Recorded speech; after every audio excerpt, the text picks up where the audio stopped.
Let me see if that works. What on Zoom? Commissioner Kawada, I see Jeffrey Kawada up there, but I don't hear him. can they raise it? You could hear us or? Go ahead. He's Go on. not mute. Okay. Commissioner McAdam, Yes, yes. Commissioner Osterkamp, Here. Commissioner Papalimu.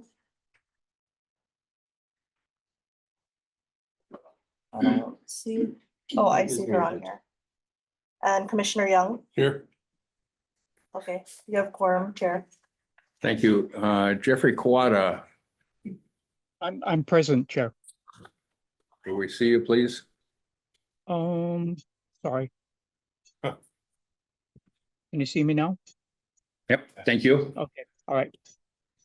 I'm sorry, we'll also have to ask, Mr. Kawada, are you present and are you alone or is there someone else in the room who is older than 18 years old? Excuse me, Oh, sorry, I'm the chair. I apologize. You're out of order. I- Thank you. Is there some technical issue here? Yes, under the notice rules for hybrid meetings, Okay, people who appear virtually Yeah. have to announce whether or not there is a person who is, another person who is who is older, who's an adult, who's Okay. present in the room with them. thank you. Sorry. I'm, for the record, Chair, I'm sitting on my front, excuse me, front lanai. I am sitting right outside our home office. My daughter and my wife may be going in and out of the office, which is inside the home. Thank you, Mr. Kawada. We have quorum and legal counsel to the commission. You'd like to, some comments? Hi, my name is Brian Yee. I'm a Deputy Attorney General with the Attorney General's Office. You may know Chris Leong from the prior meeting. I'm Chris's supervisor and will be answering some of the questions that were asked at the last meeting. Did you want me to go through those questions at this time? Not at this time. Thank you. Okay. Just that you know, you have any conflict of interest here? I do not have a conflict of interest here. Mr. Leong, do you have a conflict of interest here? Thank you. Then approval of the written minutes of June 19th. Would entertain a motion or corrections to the minutes of June 19th. Moved. Move to approve the written minutes of June 19th. Is there a second? Seconded. Discussion. All in favor, say aye. Aye. Opposed? Aye. Abstentions. Motion carries. Public testimony. Any interested person may submit comments or testimony on any agenda item. We'll open that up now. You have I think there's a sign-up sheet for testimony. Can you read the first name and the second name? Yes, can I do my little? Sure, go ahead. Okay. If you would like to testify, please click raise hand under reactions on Zoom. If you're joining us by phone, press *9. When recognized, please unmute your microphone before speaking. You may also turn on your video at this time. For the record, please state your first and last name and the items you will be testifying on.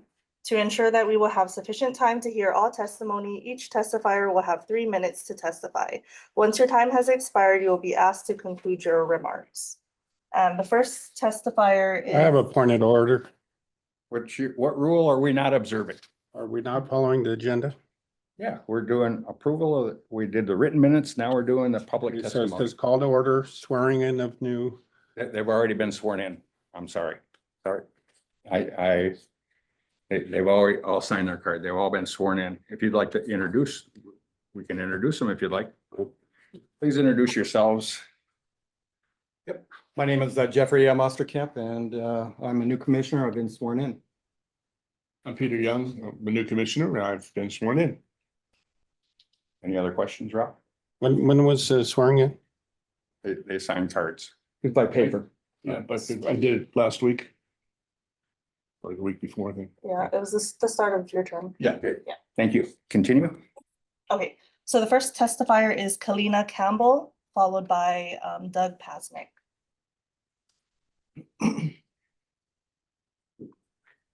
Talk about. I know, sir. Okay. Who's the? Is it Zoom? Yes, Zoom.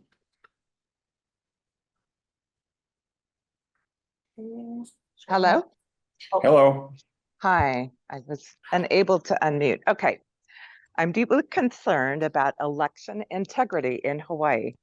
Regarding Chair Curtis, during the June 19th meeting, I felt Chair Curtis was unknowledgeable and inappropriately denied the motion to have Scott Nago removed when it had been passed by the General Commission and deemed legal by the Deputy Attorney General.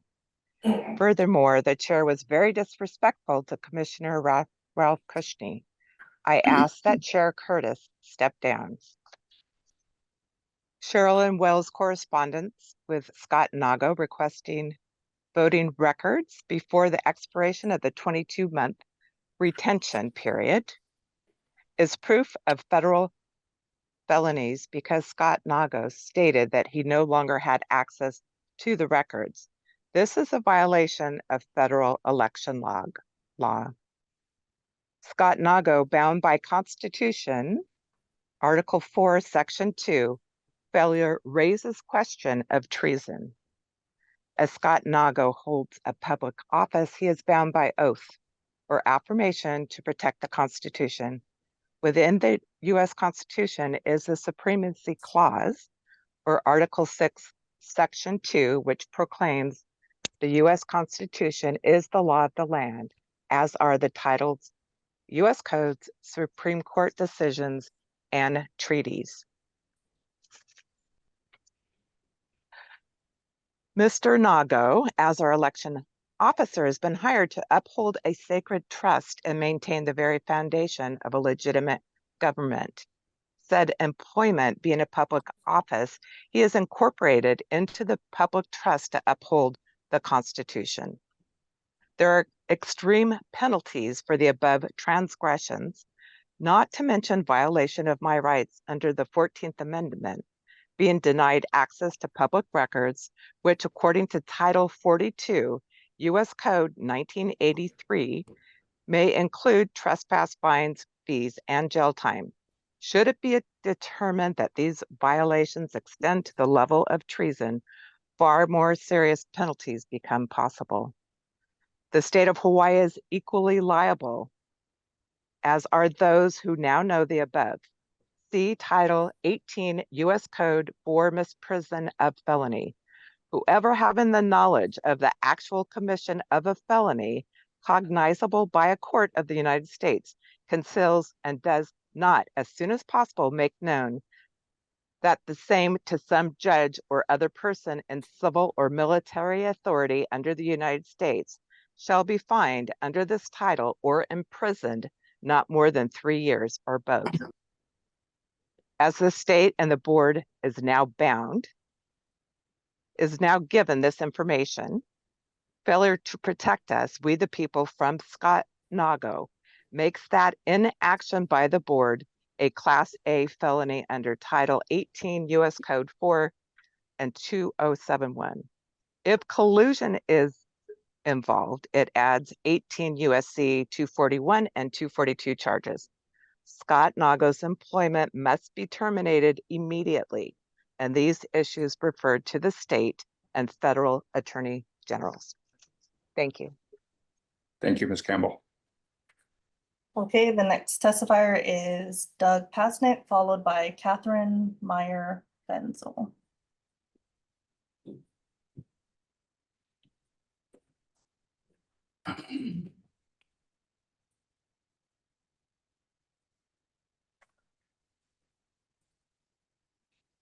Mr. Curtis and Commissioners, through a series of UIPA requests to the Office of Elections, the people have received the documentation that was specifically used for the certification of the 2022 general election per HRS 11155.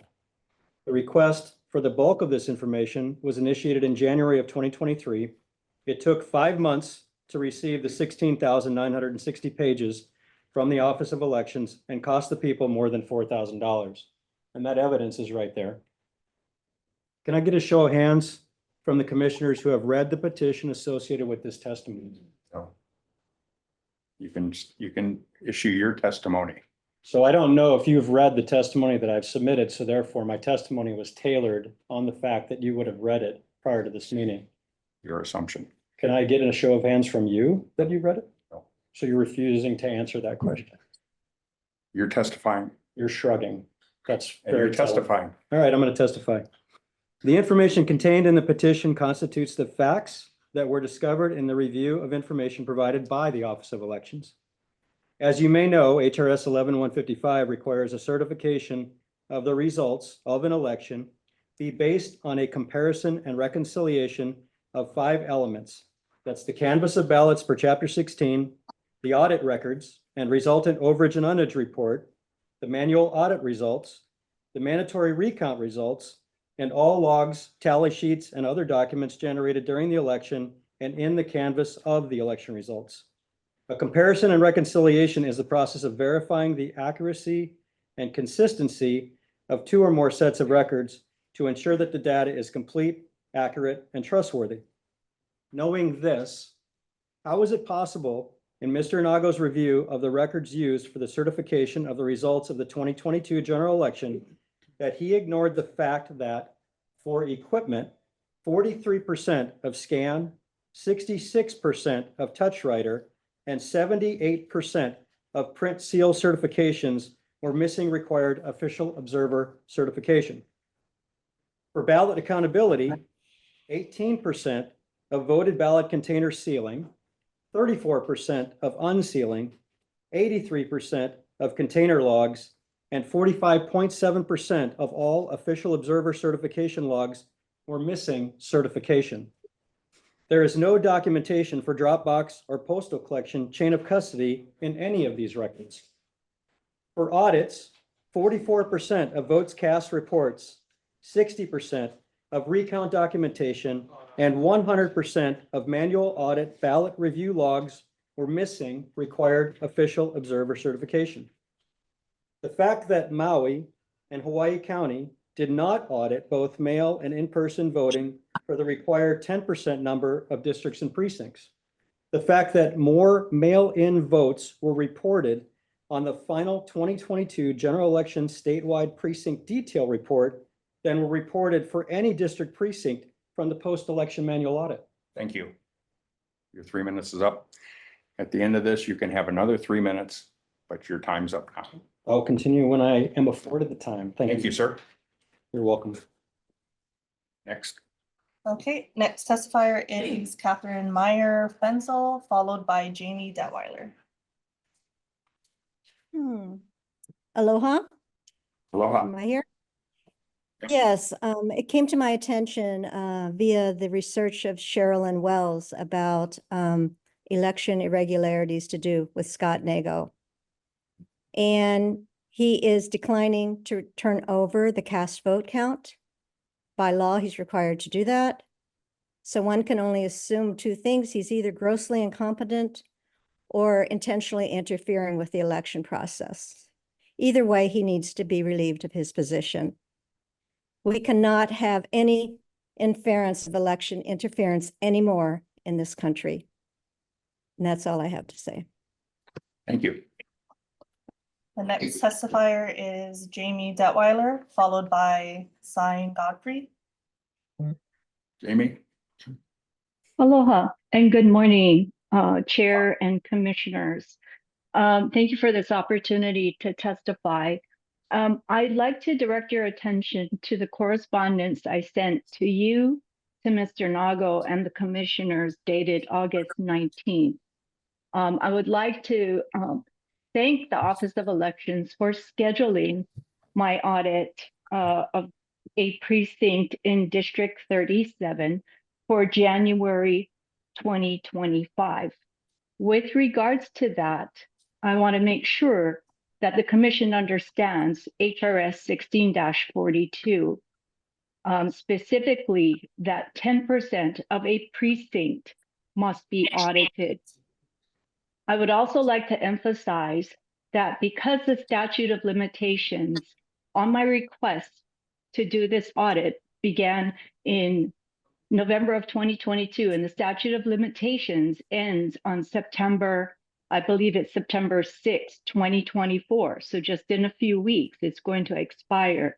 I want to emphasize that the ballots and V drives must be preserved, especially if the VBCs or voter ballot containers are unsealed.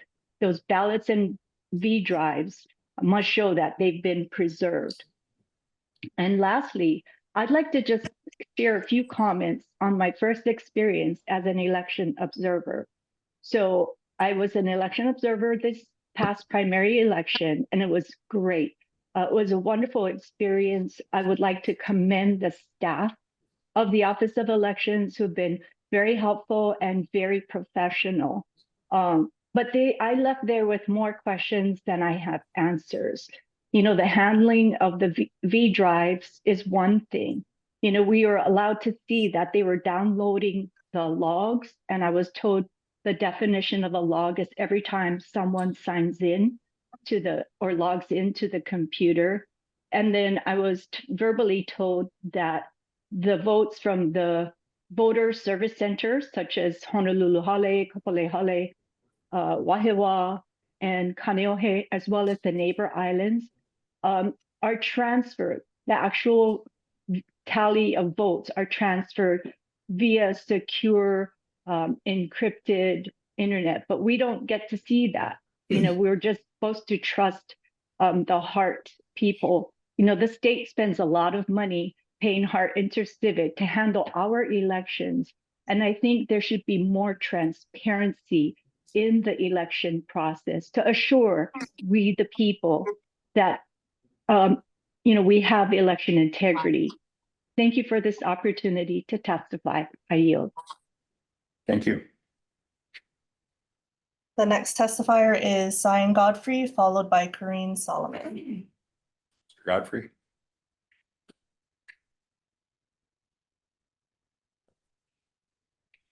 Mr. Godfrey. Oh, she's muted. Sorry. Godfrey. Yeah, hi, Oh, thank you. I'm sorry. It's okay.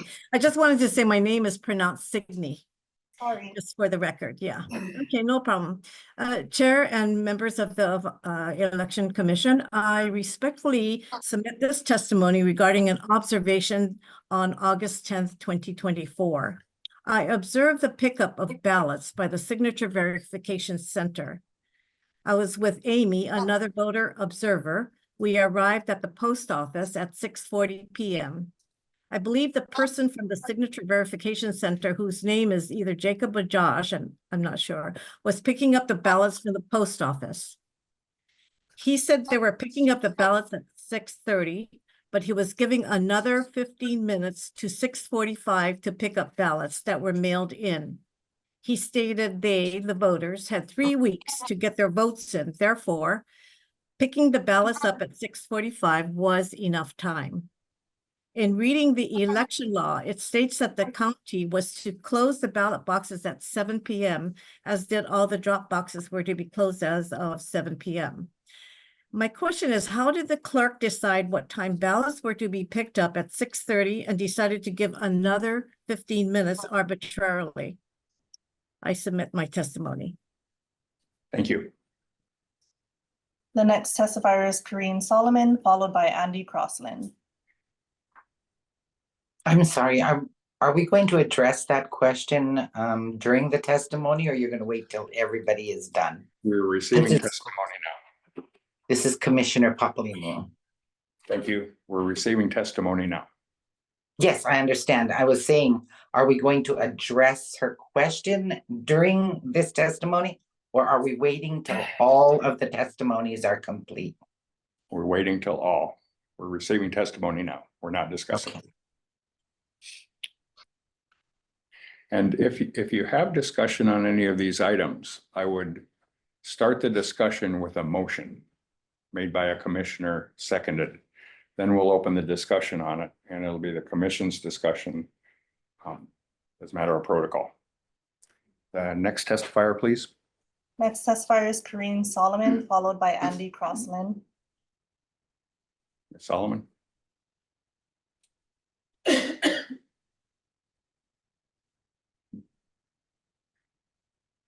Ms. Solomon? Corinne Solomon? Once, twice, she muted or something? I'm trying to Okay. find, On to the next one. okay. Next testifier is Andy Crossland, followed by Jennifer. Andy. Aloha Commission.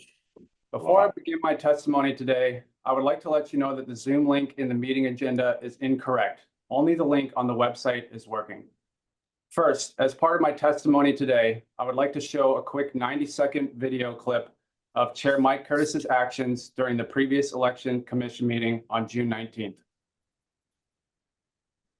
No, we're trying to bury the Ralph, shut up. You have a motion on the. Whoa. I'm telling you why this is important. Because right now. Why it's important. If you continue interrupting me, I'm gonna mute you. Chair, I'd like to add to the discussion. I don't think you need to, Ralph. I'd like to add to the discussion, Chair. It's my right. If we leave it to the chair doesn't follow up on any of this stuff and it just withers away. The point of order is the chair's discretion, and I get the challenge. I move. You're overruled. The chair's cutting me off.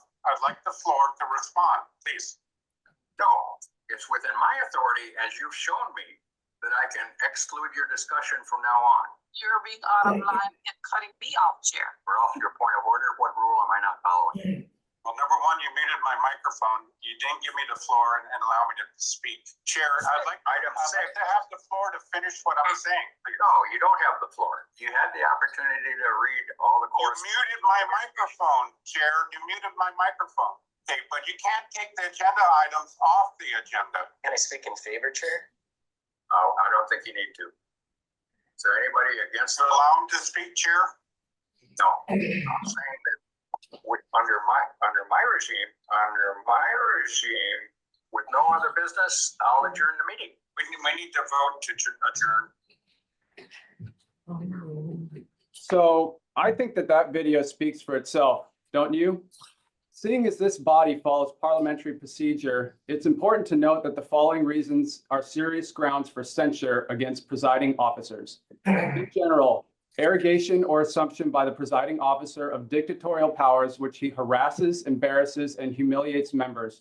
Or more specifically, 1, he refuses to recognize members entitled to the floor. 2, he refuses to accept and put canonical motions to vote. 3, he refuses to entertain appropriate appeals from his decision. 4, he ignores proper points of order. 5, he disobeys the bylaws and rules of order. 6, he disobeys the Assembly's will and substitutes his own. 7, he denies to members the proper exercise of their constitutional or parliamentary rights. It is clear to me that Mike Curtis has committed each and every one of these serious grounds for censure. Therefore, I strongly urge the commission to make a motion today to censor the chair of this commission. If Mike Curtis's actions continue, I also urge the commission to make a vote of no confidence to remove him as chair of this commission and seek to replace him with someone who will uphold the important responsibilities of this position. That is all. I yield. Thank you, Andy.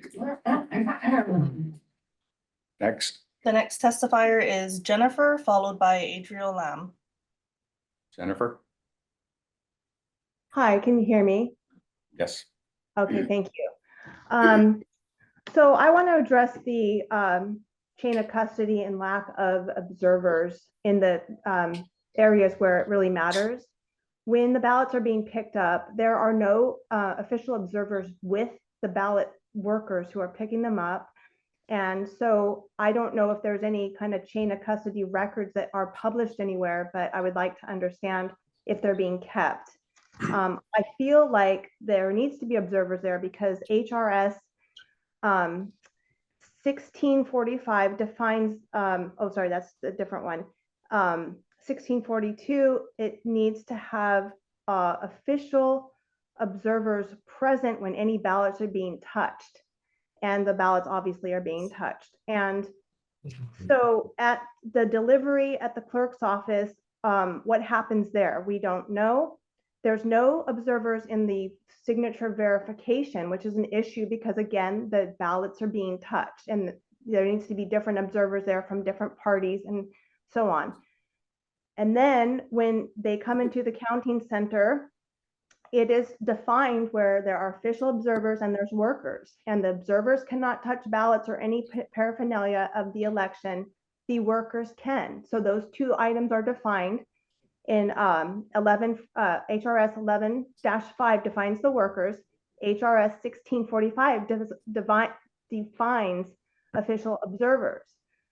So the observers are there to observe. They're not allowed to touch ballots, but I believe it is the 11-154, that's the HRS, the Hawaii revised statute that says there must be official observers there when they're being handled.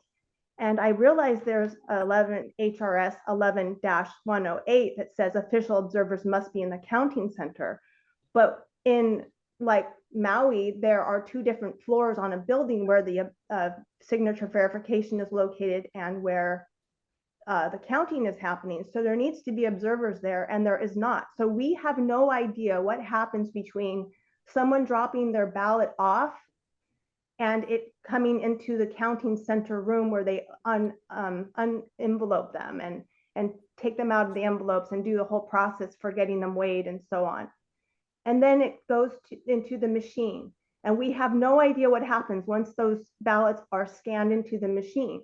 They go onto the V drives. Where are the records that show what those batches are made up of? How many of those ballots are on each batch and so on?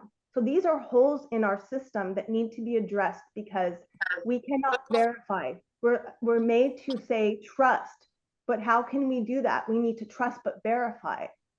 And so I really think that this whole system is a waste of time and energy, money, taxpayer money, when we could go back to precinct voting and have it just be super simple. Everyone can watch paper ballots. And on top of that, we don't need a change in our statute to do that because the language says may. Thank you. Thank you, Jennifer. The next testifier is Adriel Lam, followed by Haunani Kahea. Morning, Adriel. Thank you, Chair. Can I distribute my email? Certainly. This is, my apologies, I had finished it Part of your 3 minutes. earlier today. And thank you, commissioners. Thank the chair for this opportunity to testify. Appreciate you. We'll be doing this in person. I'm going to talk to one another here. And congratulations to new commission members. Thank you. I first heard my testimony in January 12th, 2022. The first issue was of a voter by the name of United States Hawaii in my neighborhood that does not reside there, does not receive mail, does not get a ballot by mail, but still recorded a vote by mail from that registered residence.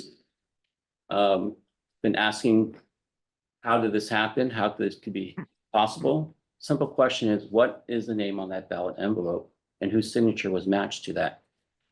Have not gotten an answer back. Hope the commission can actually get an answer to what was on that ballot envelope and whose signature is matched to that. And why is the record not accurate as to what name is on the record from 2 years of voter rolls as well as 2 election cycles. Another observation I have for this election was on August 8th, I was made aware that election data was posted online of ballot counts for the 2024 primary election. I did talk to Chair Curtis and Mr. Nago prior to this meeting about what happened. My question is, what has been done about that? Did any government official look into this of why this ballot data was made public before the county contest has been complete and published online, and what were corrective actions were made for that? How is that access to the data different than what the public is accessible to, and why is it even there before the election was over? My third item here is we continue to see the ineffectiveness of elections by mail. This is the lowest voter turnout in the history of Hawaii. And it's not just our perception or lack of voter interest. I think there is a widespread disparate impact of how we're doing elections by mail. I give you 3 examples of a KITV reporter who went out and on election day to ask if people are aware of elections. They were not, or they were inconvenienced. They couldn't get to the ballot. They couldn't get to the voter service center because their ballot was in a different place. Some people had to drive 20, 30 miles if they wanted to vote that day, if they did not have the ballot in the mail. Yet, we see a Star Advertiser poll that says large majority, almost 90% of the readers voted in the primary. And if you look at the second attachment here, it's a breakdown of precinct participation, wide variance from 1.6% to 51% in precincts. Time's up. You can have another 3 minutes at the end. Right. Thank you. You want to finish? Just one last statement is that I've asked for the credit data, the ballot file from 2 counties. This is 17 days after election. I still don't have it. We should have, this is elections by mail, electronic systems. We should be able to push a button and get that information immediately. I've gotten it within a day. Thank you. And today I still have not gotten it. Thank you. Thank you, Pedro. Next. The next testifier is Haunani Kahea, followed by Derek Costa.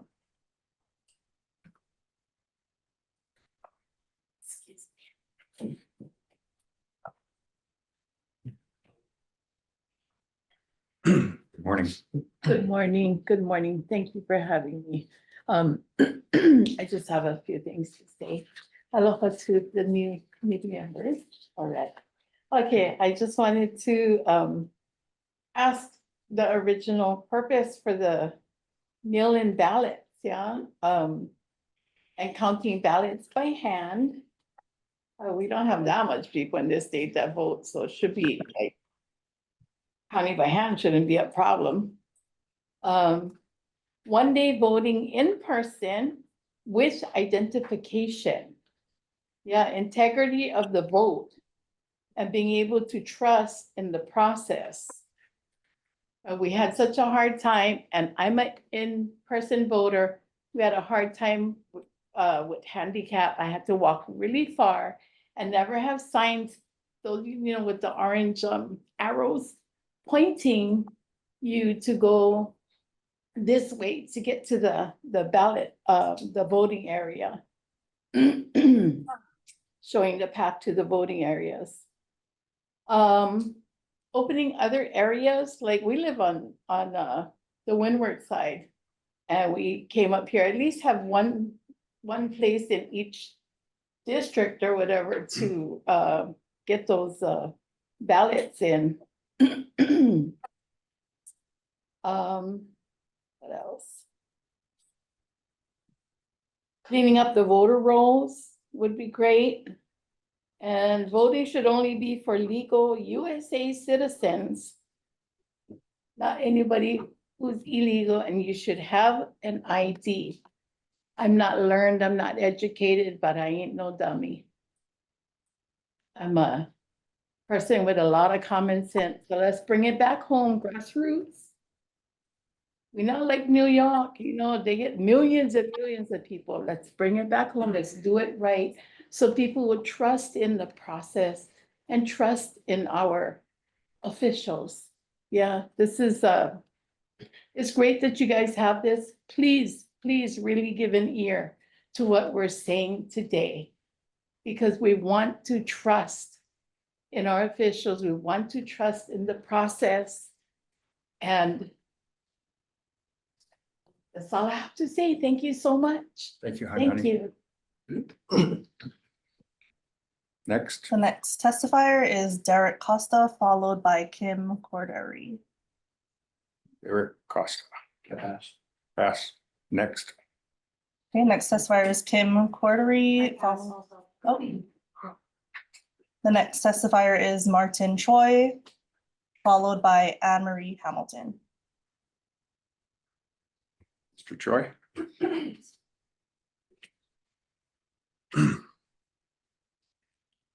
Thank you for coming. Good morning.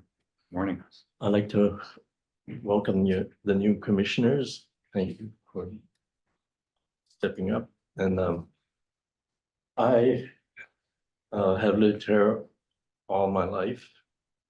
And so I understand what aloha means by way of experiencing it.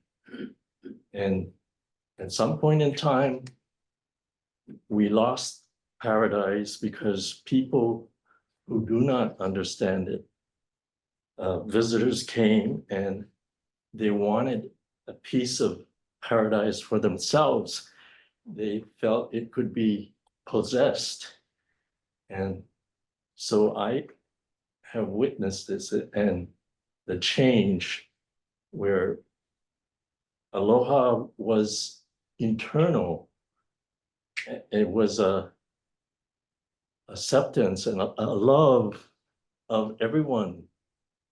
And people wanted to change that because they didn't understand what it was, what love was truly about.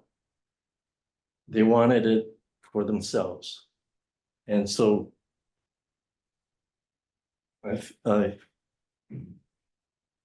so what was really lost from the very beginning, you all know the story, the Garden of Eden, paradise was lost there. And what was lost was not just the environment, but the aloha, what we call aloha, is internal. And that is what people have been searching for ever since. And so I just want to remind the commissioners that this is something internal, and it is what caused the loss is a struggle between good and evil. We all have that within us. And we have to try to have the good overcome the evil and get back to that paradise that we're searching for can be preserved. We are only trying to preserve it. We know we cannot bring it completely back.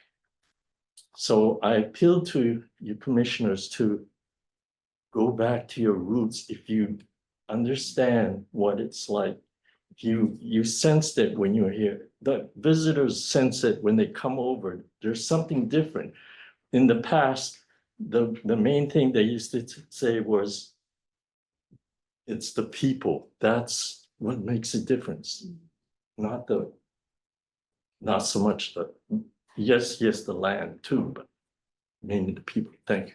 Thank you. Next. The next testifier is Anne Marie Hamilton, followed by Nolan Chang. Anne Marie. Can you hear me? Yes. My name is Anne Marie Hamilton. I'm a Kauai resident. During the 2024 primary in Kauai held this month, I was an official observer at the counting center all the days of counting and also at the post-election audit.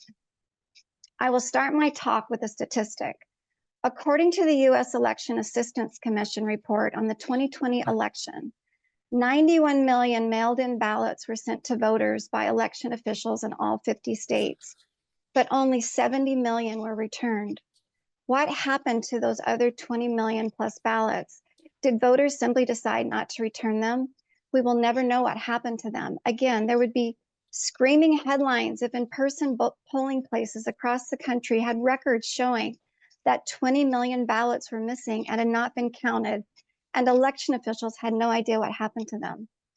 For these reasons, I do not believe mail-in voting is working for the people of Hawaii.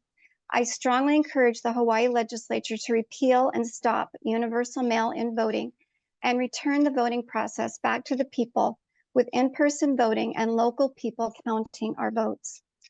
During my observation, I learned that the Kauai election vote counting system is designed to not show official observers fraud that may or may not be happening. I've come to the conclusion after my hours of observation If there is fraud in our elections, it can only be detected by a robust audit of 2 random and/or significant races, counting the paper ballots against the final results, which in my opinion in the primary was not done. They instead counted 2 very limited races, one with less than 5 votes total, and a candidate who ran unopposed. That was their audit.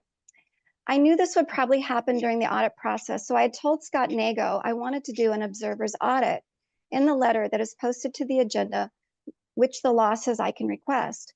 But since the law says observers with an S plural can request a manual audit, I was informed by Mr. Nago and his assistant that all the observers present would have to vote and agree to do the audit.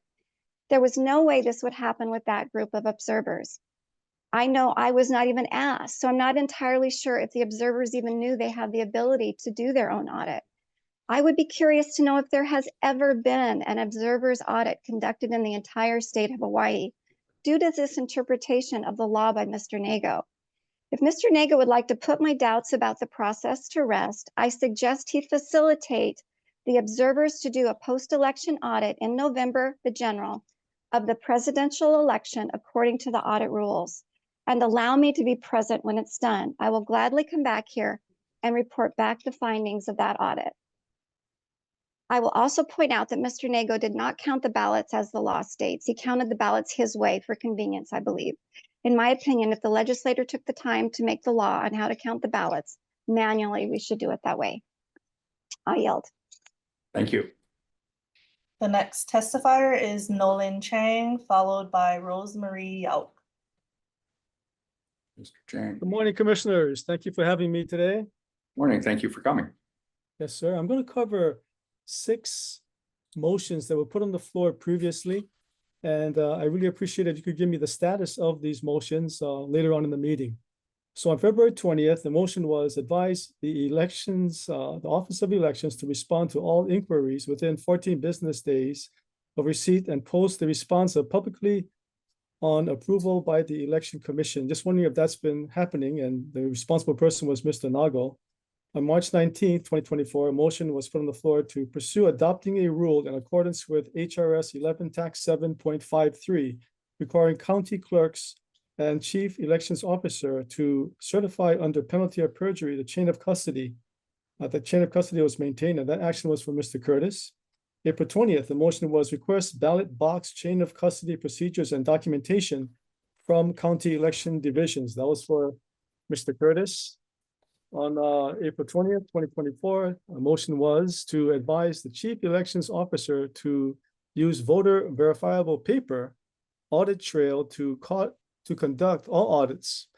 That was for Mr. Scott Nago. Wondering if that has been followed through on. On April 20th, 2024, the motion was to have the state chief information officer review pre-election audit and safety procedures and report to the Elections Commission the effectiveness and procedures to identify hacking or mistakes in our voting system. And that applies to not only what happened in the past, but this the previous primary election. That was an action for Mr. Curtis. And the last one is on April 20th. Again, the motion was to request a log of signature sensitive settings from the counties who are using signature machines. That was for Mr. Curtis as well. And so I know later on in the meeting, if you could provide me the update on those particular motions, it would be greatly appreciated. Thank you all for your time, and I rest. Thank you. The next testifier is Rosemarie Yauk, followed by Austin Martin. Rosemary.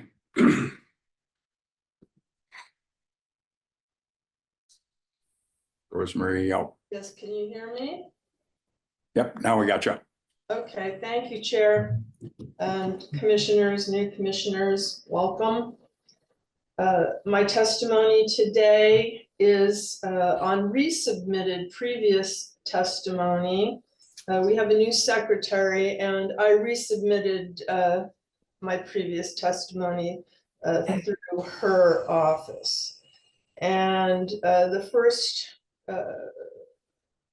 testimony that was resubmitted was regarding testifier March 19th of this year. Her name was Belinda Jacobs. And I've asked that this be discussed in public forum, answered in our public forum after all of our testifiers have submitted their testimony. Belinda Jacobs testified on 3/19, almost a little into the 2-hour mark on video, that she was a former IT troubleshooter and reports that the majority of our elections workers are from mainland China.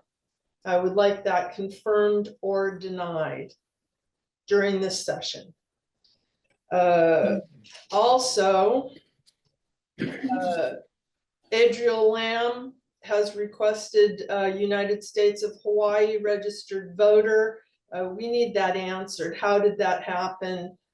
Please clarify that in public session, an answer, an action item that has an answer in public session.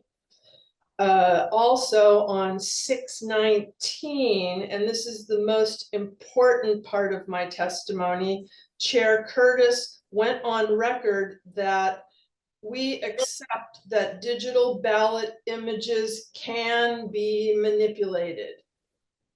This is grounds for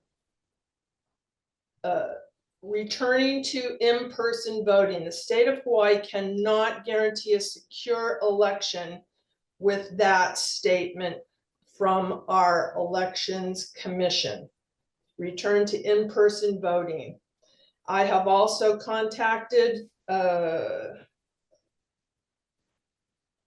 Hawaii Administrator for Homeland Security, Mr. Pace. So if you can't make a motion today to return to in-person voting, it's going to be out of your hands. You're in violation of national security, secure election process. You can't guarantee it. Get rid of it. Get rid of Hart InterCivic. Get rid of Scott Nago, whose questionable relationship with Hart InterCivic started not pre-COVID. It started in 2007. And it was followed by a multi-million-dollar lawsuit. Thank you, Rosemary. Questionable from the beginning. Get rid of it. Return to in-person voting. Thank you. The next testifier is Austin Martin, followed by Paul Deslauriers. Aloha, good morning, and thank you for having me. Thank you. Yep. I was an observer in 2022, and I am a rather technologically advanced observer, being younger. I've worked in IT before, so I have an idea of what I'm actually looking at with these systems and with whether or not they're doing what they're saying. They are not. I want you guys to know very clearly, I'm not a Republican, by the way. I'm not a Democrat. I'm the Libertarian Party of Hawaii chairman. I do not necessarily have a candidate that I think won the election. I'm coming at this from a perspective without the bias that probably attends most of the other partisans in the room. And I can tell you as an observer that not only were the election protocols that were necessary, that I was told to watch for, not followed, but when I tried to file an incident report, I was threatened with arrest by the county clerk and by Hart InterCivic personnel. I was actually assaulted by Hart InterCivic personnel. I was physically stopped from recording, from being able to take notes or do anything to make any kind of record of what I was seeing. Attempting to, if you know what you're doing and you know what you're reporting, they will use force to prevent an observer from doing so. I want you guys to know that the observers are token observers. We are being managed, we are being handled very nicely with great bedside manner, but it is absolutely ineffectual. There is zero value in the current oversight of this election. Hart InterCivic controls it. They are insane. They have zero regard for transparency or the public trust, and that is the only thing they are selling. We don't need computer codes to count votes by precinct, which should be what we're doing. It's absurd that we even have this system in the first place. But let me make it clear. Their sale point is trust. What we're trusting them with is that they're going to accurately record these votes. And what we've let them do is put all the votes in a black box and not tell us what's happening until after the fact. Complicit in this include members of this commission who we've all seen on display with behavior that I think 100 years ago would have resulted in immediate community consequences.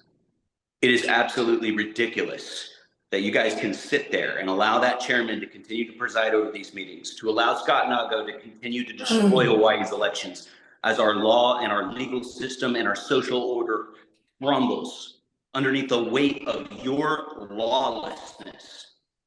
I'm a libertarian, guys, and I'm up here talking about the rule of law. What the hell is going on? I yield. Thank you. The next testifier is Paul Deslauriers, followed by Bra Cruz. Paul?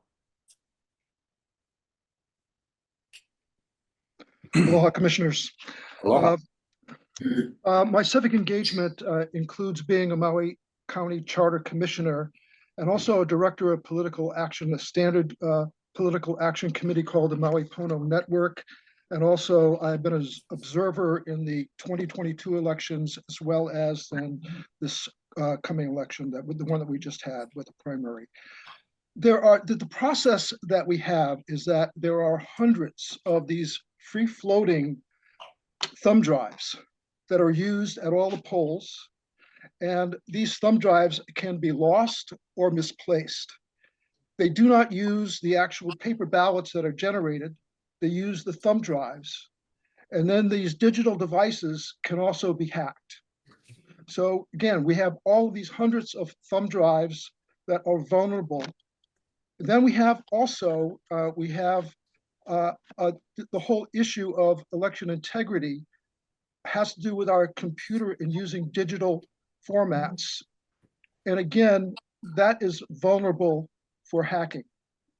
Despite calibration and testing by heart, the testing does not run, just is very limited in terms of the actual testing. It doesn't look at the overall runs that occur.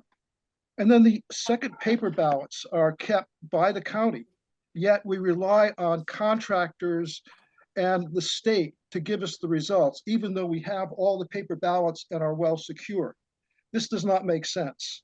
And basically the counties give control to these contractor and also to the state so that they can give us the results, very similar to what Andy was just talking about. And then we have the transfer of the data electronically. It goes into their computers, which again can be hacked. The contractors can also are very susceptible. Then that data is transferred over line. And again, that's vulnerable. Then it goes into state tabulators. I have seen these tabulators. There are back doors to these tabulators that can easily be hacked also. So the county yet has all the paper ballots, yet the system does not allow us to even look at those ballots or count those ballots by the county. So the solution is very simple. For about $35,000, the counties can have their own off-the-shelf counters. These counters can be programmed then so that they can read the election ballots, just like Hart does, but yet we can assure that they are not being tampered with. So these, and then we can take all of the paper ballots, including the paper ballots that are given at the polls. We can take all of them on a county level and then run them during this whole process. Being in the county chambers during the counting process, I could assure you that there's a lot of dead time where we could easily take then these ballots and run them through our own counting machine so that there is a check. And we're just using the paper ballots primarily and just using our own counter. So it creates a solution that's very cost effective. It doesn't require any additional staff. And again, for $35,000, they can purchase their own machines and have it programmed. So again, it gives a level of assurance. Thank you, Paul. Okay. So, Thank you. so please consider this. Thank you. The next testifier is Bra Cruz, followed by Carl Dix.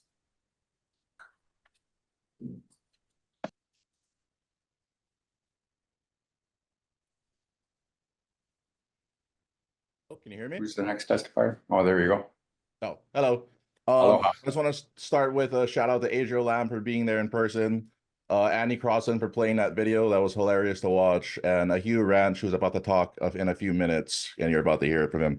I just want to start with, it says that the mission for the Office of Elections is to provide a secure, accessible, and convenient election service to citizens statewide. On Oahu, there was only 2 places to vote in person. And I was one of the people out of a lot of people that didn't receive their ballot. I had 4 other people in my household receive their ballot, and I didn't get mine. And that was actually, I've heard that from a bunch of people that weren't able to actually vote because there's only, like I said, 2 places in person. And it says secure, but the ballot drop-off points for the mail-in ballots are in the middle of parks, in the middle of kind of nowhere. So I don't know if secure, accessible, and convenient is what it is, which means I guess that you're not meeting that mission point. Another thing I wanted to talk about is I like the video that Andy had played. I think it's kind of crazy that there's people on people on the board. There's a bunch of people showing up to call for Scott to resign, and the only person that seems to be not wanting that is you, Michael Curtis. And I think it'd probably be good for you to explain yourself to the people just so that they understand why that is. If you had a valid reason for it, or just even any reason, I think it'd be better than just cutting people off when they're speaking and muting mics and not allowing people to talk. You're the chairman of the commission. I think you should show a little bit more aloha, less authoritarianism, and yeah, that's my testimony. Thank you. Thank you. Next testifier is Carl Dix, followed by Brett Colbis.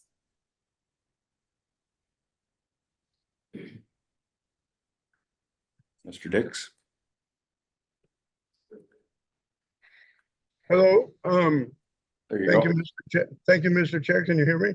Yes, sir. Okay. Well, I have a few different topics. This goes all the way back to the March reappointment of Scott Nago. I filed a objection to actions taken, which was completely ignored by the Election Commission. I filed a court case, which of course that got railroaded through, and I've never received any debate or any actions whatsoever about Scott Nago. And the letter that was written solely from the commissioner, not the other commissioners, the chair only, sent a letter backdating the pay of Scott Nago. And that's just a huge violation of law. And then the next thing is our ballots. I filed an objection to the ballot and its constitutionality, which was completely ignored. And the court case was ignored also. And now here again, I'd like to get an answer to how can the in-person voting, they claim that there's roughly 5,000 in-person voters, but yet the 992 page the precinct details shows 0 statewide in-person voting. Where did that 5,000 come from? Did you just pick numbers out of that hat? And the entire 992 pages, all 51 districts, all in-person voting is 0. And that's not possible.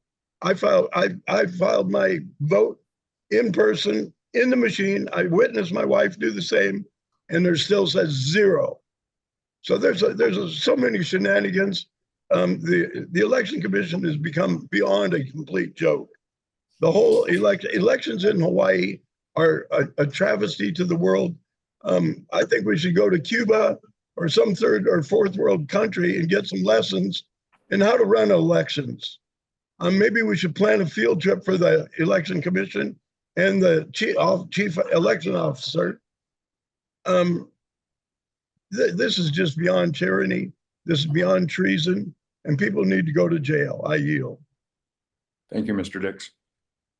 The next testifier is Brett Colbis, followed by Tara Rojas. Good afternoon or good morning, Commissioner Curtis, or Chair Curtis, commissioners. Congratulations to the two new commissioners. I hope you do your due diligence and read the law. I'm going to change things up here. In accordance with HRS 11-8.5 Elections Review Program, the Elections Commission shall develop and implement an elections review program to 1, review the operation and performance of the elections, 2, make recommendations to Chief Election Officer on methods to improve elections, 3, establish policies for the administration of an election observer program to include ensuring the validity and reliability of election results, 4, conduct a biannual evaluation of the operation of elections, 5, submit the findings and recommendations from the biannual evaluation to the legislature not less than 20 days prior to the convening of the regular session held in odd number years, which is next year, and adopt rules according to Chapter 91 to carry out the purpose of this section. I've been an observer in the 2022 elections, an official observer again this year. I was at probably 90% of the daily counting operations at the counting center here on Oahu. So my question really is, you know, as elections commissioners, my time there, I did not see one commissioner come in to see how the operations of the counting center goes. I don't know if a commissioner went to any of the voting service centers here on Oahu or even on your own neighbor island to see how the operations go at the counting centers and the voter service centers. That is one of your responsibilities. So it would be interesting to know if any of the commissioners actually went to a counting center to see the operations or a voting service center. I would also ask, did you receive and review the state's counting counting center manual? It lays out all the procedures and processes. Did you review the official observers handout that we all got during our orientation and pre stuff that we had to do before the primary started? I know each county has it differently. Honolulu County has a very extensive program guidance for how they do their pickups of the voting, the ballot boxes. Did you guys know that's out there? So I would just ask that, you know, you guys need to do your due diligence if you want to be able to provide proper information back to the state elections office. You need to know what's going on at the counting centers and the voting service centers. Thank you, Mr. Cobos. Thank you. The next testifier is Tara Rojas, followed by Jarek. Okay. Aloha, can you hear me? Yes. Okay. So aloha, Tara Rojas here. And first of all, you are trying to gain public trust. Yeah. There is a wrong Zoom number on the agenda. It's listed as 811-1052-1349. The public voice is being left out. There are many people trying to get in right now. So I suggest you stop or pause, not stop. You pause the meeting right now. You update it with the correct number that I found. It's on your agenda. If you click on where it says, if you're having issues, click on this link, and then you got to click on the boards and commissions part. There, suddenly there's the right number link. It's 844-8920-2559. And when I got in, I clicked on it, the chat is disabled. There's no way to reach you all. You know how many people's voices are being left out right now? So after I'm finished, can you please do a really quick executive session pause to update this and repost the agenda and post it correctly on your website? Number one. Number two, you can either disprove why this word came about, Pilauticians, because it seems right now that you are proving yourselves with your actual action. So we heard and we saw, you know, your way of leading and just shutting people's voices down as the chair, not letting people in your commission speak. that is speaking out against this HEVA, this corruption. And then 3, as people have mentioned, the drop-off places. I went to drop-off mines. I was thinking, do I go to the Wahiawa one or do I go to the Kapolei one? Luckily, I went to the Kapolei one. I went there, and then I was talking to the people there. And as soon as I got there, I found out that, oh, no, there's not 3 places. There's one that was stopped or dropped. I said, oh, it wasn't on there. Just like this, it wasn't on there. What was displayed to the people were these 3 polling places to drop off. And again, these boxes are in public parks, open to everybody. They are not being watched. And then 4, I was watching in that meeting in which Scott Nagle was being questioned. The whole committee were addressing and asking him and letting him know with facts the issues. And this is the oversight committee for him. They were all saying, no, we have concerns. And yet, they as well heard it and they passed it through. So when are the people's voices going to be heard to stop this obvious, apparent, documented corruption? We need 5. We need in-person voting. We need in-person voting. We need in-person voting. That ERIC system is intrusive to people's privacy and personal information. And there's lots of issues with it. And it was recorded in that meeting. So again, there's 1, 2, 3, 4, 5 ways to disprove that this word is not true. Mahalo. Thank you. And please update this. Please update this. Chair, I move to find out if there's an issue with the link. Well, Second. The next speaker, please. The next Just got a second, testifier Chair. is Jarek. You're out of order. We'll have the next speaker, please. The next testifier is Jarek, followed by Sherilyn Wells. Derek? Hello, can you hear me? Yes. Okay, thanks everybody for having this commission's meeting. Super important here in the Big Island.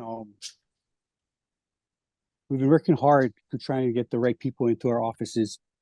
A bunch of good people's run, and this primary election, seeing how the state of Hawaii is failing the people in the state of Hawaii. Mr. Curtis as the chair, there's a lot of things that we see you do that questions the corruption itself, but right now the primary, I really think it should be a redo, because the fact that this commission, right, breaking laws, hindering voters from voting, from being able to vote, that's a crime. It's a serious crime. You guys got to take this real serious, man. I mean, you must gotta tell yourselves that what's happening in Hawaii is really bad right now. It's bad. And for this kind of politics to be supported by anybody, shame on you guys. Yeah, we need the primary to be redo. The fact that the Big Island is not called the Big Island because it's small. No, it's big. To not put back the voting polls in each district, there is people that is ready to go to work in these polls. And that's why I think that the state of Hawaii shouldn't be dictating or making rules and procedures for county elections. This should be 2 different elections. The state of Hawaii should have nothing to do. It's 2 different governments. Right now, what we're seeing is the state of Hawaii making their legislation to try and get the jurisdiction in the counties, which is not what it's supposed to be doing. Okay, the county government is the host government of each county. The state of Hawaii, they are the illegal occupation. Okay, now, our county votes our ballot should not be on the backside of the state's ballot. That in itself is unconstitutional, right? That tells us that we do not have chain of custody of our ballots, right? To see the numbers of this primary, totally cheated, totally cheated. There's none of you over there on that board that can convince me that this is a secured and fair election. None of you. So much good people. The numbers that came out. The council members here in our county, none of them should be holding their spots. They all secured their spots in the primary without have to go into the general. That's ridiculous. John Hendricks, he should be arrested along next to you, Mr. Curtis. Thank you very This much. is not right. I mean, I don't know what it is to tank, but man, you guys got to start doing something for the people, because you know what? You're not voted in. You guys are hired. Time's You up. guys shouldn't be making decisions. Okay, thank you. Next speaker, Chair, I'd like to be recognized. you're out of order. Next speaker, Excuse me, this isn't right. This is not right. Aren't you interested in hearing from everyone that wants to speak? How long will it take to get that right link up? Can they do it while we're talking? Can they Thank do you. it while we're talking? Thank you. Correct links up on the website. The next speaker, please. Next speaker is Sherilyn Wells, followed by Ikaika. Sherilyn Wells.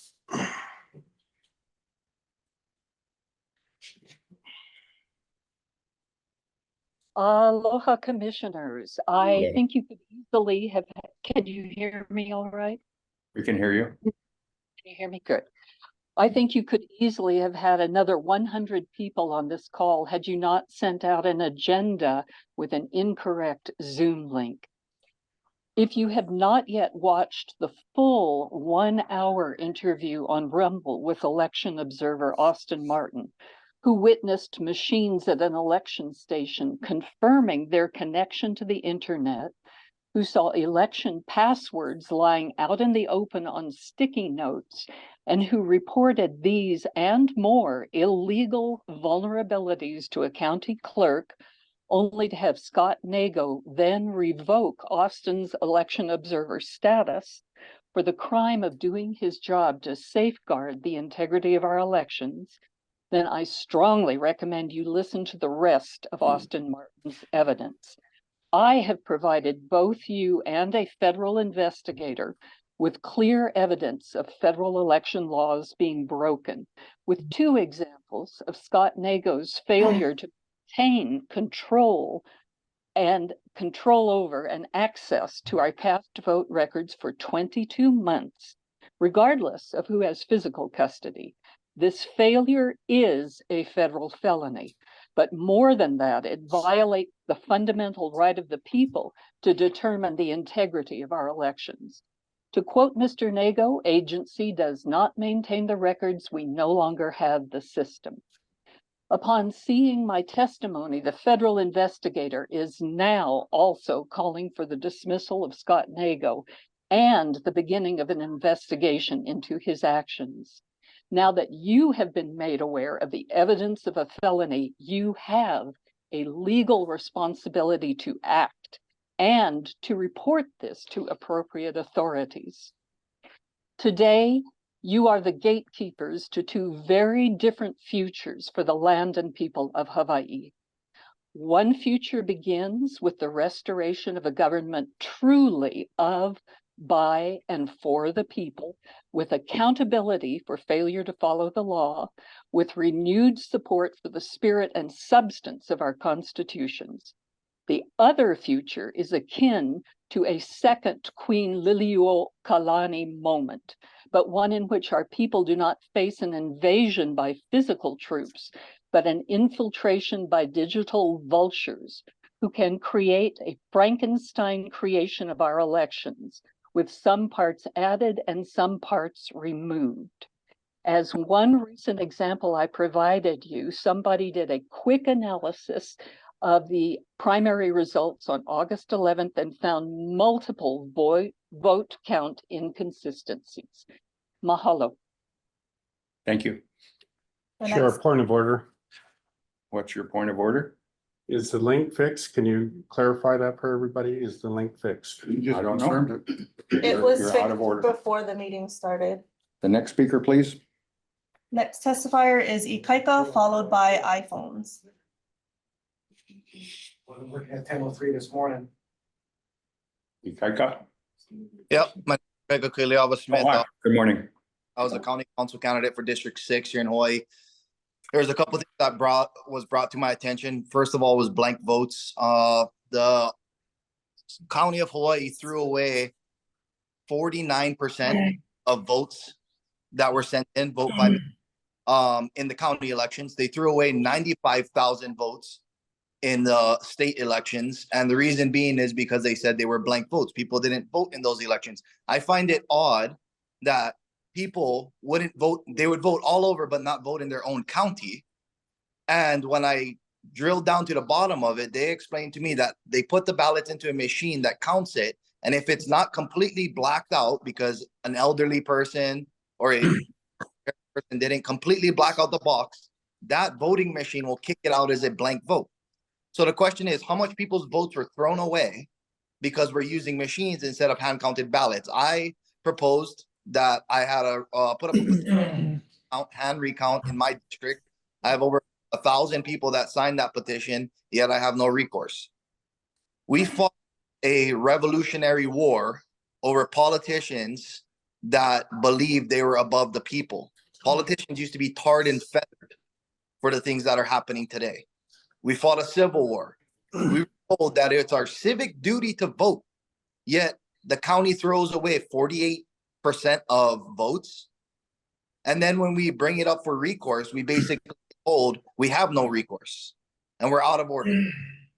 What I would like the people to understand is politicians have families, just like people learned in the Revolutionary War. So if we want to go down that road, I don't think that's a good idea. I spent time overseas in the GWAT. I saw third world elections, and I can say that the elections here are worse than the elections overseas. I spent time in Iraq.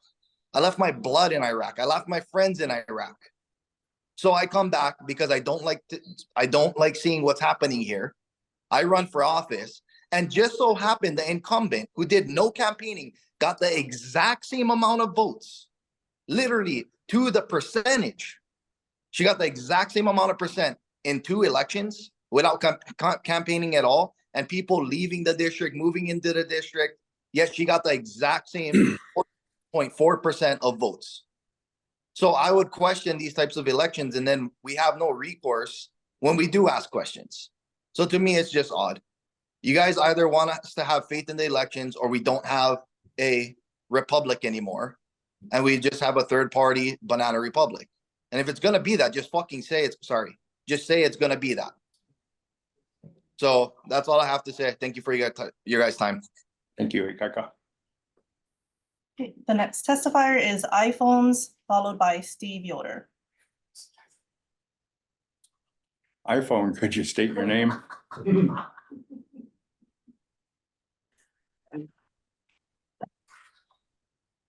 Hello. Hello, gotcha. Hi, board. Thank you for, in the recent videos that we watched at the meetings, you guys voted to remove Chicago, yeah. And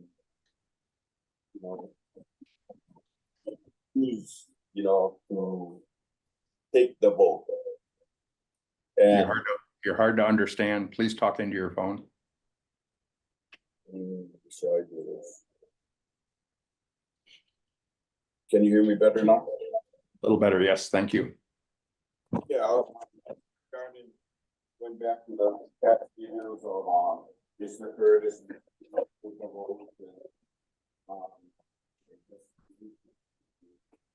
We can't understand you. I guess something's wrong with the phone. Can we try to get on later or something? Sure. Can't understand you. Okay, I guess I can't, I know something. Trying to put up for a background.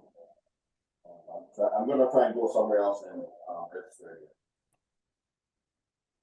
again. Thank you. Thank you. The next testifier is Steve Yoder, followed by Zoom user. Steve Yoder, unmute.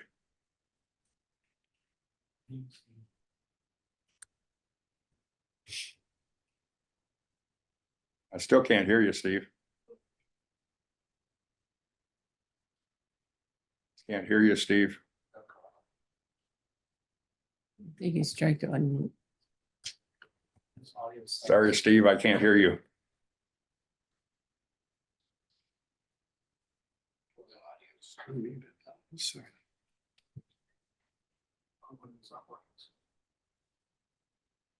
Don't know what's happening, Steve, but we can't hear you.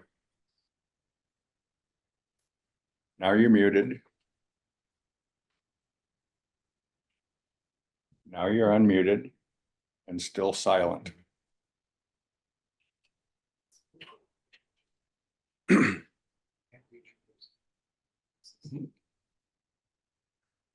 Sorry, Steve, lost you. Can't hear anything. We go on to the next speaker, please. The next testifier is Jessica Priya, followed by Tamara McKay. Jessica.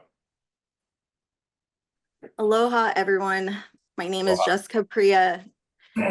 My last name is actually Kayatso, but a lot of people know me as Priya. I basically have been working with the Office of Elections and coming into major errors for the last, I want to say, 2.5 years. Unanswered emails, unanswered documents, everything else.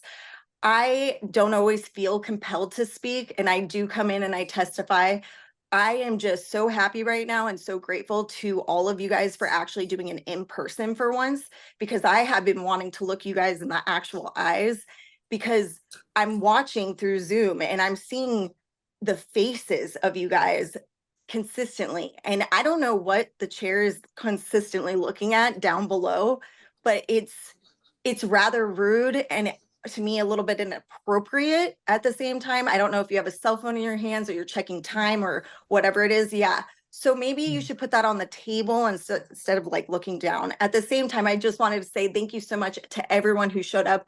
Keep speaking out, keep showing up to these meetings because you are being watched. You do need to understand, we do understand completely what you guys are violating.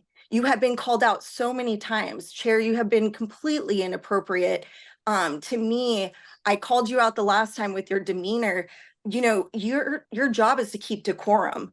And so for me, I just feel like your guys' faces look so just miserable, unhappy, that you don't want to be there. You don't want to be in that position. You really shouldn't be in that position. Also, the issues with Scott Nago have been an ongoing issue for I don't even know how long. So I just wanted to reassure all the people who are testifying, I'm listening. We're all listening. And more people are finding out the corruption. And I'm just so happy that more and more people are speaking out. And for that, I yield. Thank you, Jessica.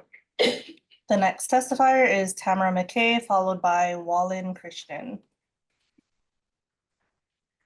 Tamara. Thank you.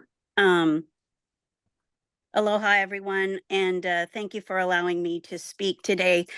After hearing numerous testimonies, a common theme seems to have emerged, such as a deep disappointment in some of our current sitting officials and concerning disregard for the Hawaii revised statutes.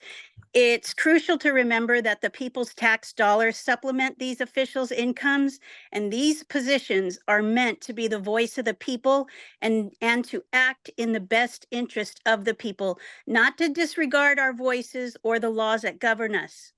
In my personal experience, I had a conversation with a lead member over in Hilo regarding the selection of participants, and I was told individuals were chosen based on a system where those who have been trained over the years are prioritized with little regard for the spirit of rotation. This approach raises question to me. If we are to continue training the same individuals, are we truly fostering participation and inclusivity? Or is there an ulterior motive at play here? I did reach out to Scott Nago, and I wasn't really satisfied with the response, and I'm very disappointed that we are not including additional people in every party to participate in transparency of our voting system. Furthermore, many of us have repeatedly called for a return to in-person and paper ballots. We know this can be done because we did it. This method ensures transparency and a trust in our electoral process, and the community deserves to have their voices heard clearly and openly. I strongly urge Mr. Nago to meet with the leadership of all political parties involved to find a solution that respects the will of the people. If he cannot or will not do this, then perhaps it's time for him to step down or be removed, as there is a growing lack of confidence from the citizens of the state of Hawaii. It is your responsibility to answer the concerns of the people and all those questions that were presented today. With that being said, historically, obstacles or defiance to the body or the people are to avoid deceit to be excused. And because everyone knows that truth has no fear, I encourage you on the board, Scott Nago, and all of our elected officials to be representative of the people with transparency and truth. With that, I yield. Thank you. The next testifier is Wallen Christian, followed by Jen C. Good morning. Can everybody hear me? Yeah. Okay, I'm not sure if you can see me, but that's okay. There we go. There you go. My name is Wallen Christian. I was a candidate for the primary for District 27 in Honolulu. There's several things that I'd like to address, and I know I have 3 minutes, so I'll try to make it quick. First and foremost, the behavior that I saw in the June meeting with Chair Curtis was unbecoming. You did not have decorum. It was unprofessional. It was flat out rude. And with that said, that already should say that you are not speaking up for the people or representing the people. You must be removed from office. However it needs to be done, I hope the other district chairs hear me and hear the people, because they all have the same sentiment. For those that are fighting for the people who are on this commission board, we applaud you and we thank you. I would love to be on this board. Show me how to get on it and I will get on it. Now we go to the elections. This is the primary ballot. This was my mail-in ballot that I got. And if you look at this first section, it says that you must choose a party. That is illegal, unlawful, unconstitutional. How do I know? Because this is our Hawaii Constitution. This is Article 2. And in Section 4, and I'm going to read it, it states word for word, the legislature shall provide for the registration of voters, for the absentee voting, and for prescribed in the voting of all elections. Secrecy of voting shall be preserved, provided that no person shall be required to declare a party preference or nonpartisanship as a condition of voting in any primary or special primary election. Secrecy of voting and choice of political party affiliation or nonpartisanship shall be preserved. Already, the state of Hawaii has done crime against the people. You require, it says you must choose a party. And that is not so. So all of you have broken the law. Each and every one of you who agreed to this, who said that this was valid, all of you have broken the law and all of you should be arrested for that. Secondly, when we have people voting for us and when we have people voting in person, that is the solidification of who they are and they reside here. These mail-in ballots, everyone said in 2019 that the mail-in ballots would be sufficient enough to bring in more voters. That is incorrect. According to the numbers, 30% came out this year, whereas in 2022, it was 50. Correct me if I'm wrong, it might have been 2020. Regardless of what year it was, those numbers have fallen tremendously. So that's the second thing. The final thing is every citizen, Section 1, Article 2, every citizen of the United States shall have attained the age of 18 years and have the resident of this state not less than 1 year next preceding the election and be a voter registered as provided by law, shall be qualified to vote in any state or local election. The problem I have now is I'm seeing a lot of people who are not American citizens that are voting, and we need to correct that. What's happening now is this has just become a corrupted situation, and it has been for decades. We all know that. Let's call it like it is. But we need to correct this. If you're not in that seat to correct it, please remove yourself. Thank you. I yield. Thank you. The next testifier is Jen C, followed by Noella. Hi, this is Jennifer Kawan. Can you hear me? Yes, thank you. Okay, hi. I'm gonna read my testimony. I submitted it via email also. My name is Jennifer Kawan, and I've requested an inquiry from the board in previous meetings with no response or further instruction on how to resolve. My request is for ballot signature verification for my father who voted in 2020. Because of his traumatic brain injury in 2019, his driver's license was suspended because he suffered a cognitive disability from his accident. Stroke-like symptoms and memory loss prevented him from proper normal function, so I questioned how he was able to cast his vote in 2020. So what I did was I requested a copy of signature verification on the envelope from the county clerk, but they did not have any access or the records. They could not provide it for me. So I testified in various meetings with no response. The chain of custody for ballot procedures are very inadequate, in my opinion. There are no images of envelope signatures on file and no way of tracking down my father's ballot envelope that I have heard of so far. So I would like to personally witness my father's signature to ensure that voter fraud has not been committed.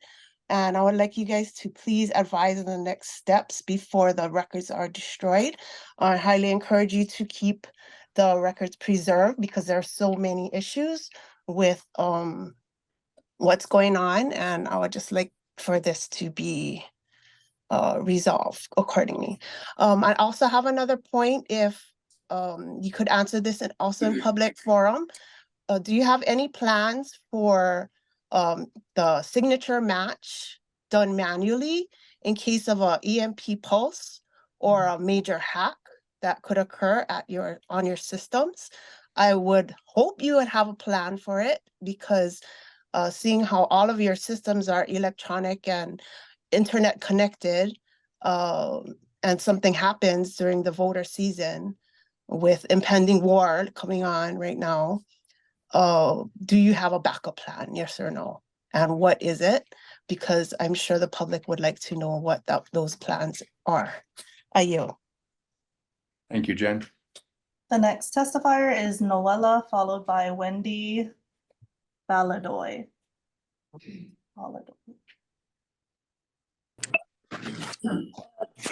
Morning. Good morning. Can you hear me? Yes.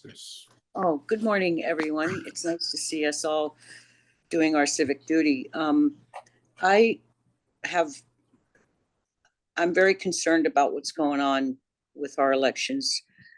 My number one point is I have called the Office of Elections and I asked them, are they going to be using this ERIC system? The gentleman that I got on the phone would not give me his name. I was very polite. He kept me on hold for 10 minutes. There was a lot of talk in the background, but it was muffled. I couldn't hear anything. And then the gentleman got back on the phone, real, it was a very uncomfortable person I was dealing with. And I said, could you please tell me again, are you using this ERIC system? I am not comfortable with it. He then said, well, you have to call the voter registration at City Hall.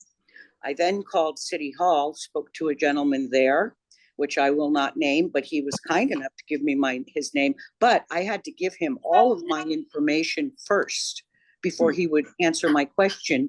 And then when I did ask him after giving him my voter registration, he needed to verify it. That's cool. He then said to me flat out, I don't know what the ERIC system is. And I was really shocked at that. I personally do not want my information given out to a third party somewhere in Texas, which is, we all know, run by a left organization. There is no safety in that. I have been compromised through various medical records, et cetera, in the last several years, 4 times. Now, The reason why I'm saying all this is that if you do use the ERIC system, if someone can please tell me and everybody else in this room through the airwaves, is it going to be used? Because at this point, I have to make a personal decision. Do I want my information given to a third party that we don't know anything about based on what you folks are saying? And if you read the website, it looks like it smells good, but does it taste good? And it doesn't feel right with me. So with that said, what that makes me have to do is I have to make a decision. Am I going to cast a ballot? Because I have no options. You're not giving me an option to opt out of the ERIC system, okay? I don't want to have my stuff in there, okay? And so if you don't give me the option of opting out of the ERIC system, if you're going to use it, then that is affecting that's election interference to me personally, because I will not be able to vote if you use that. And you have given me no option.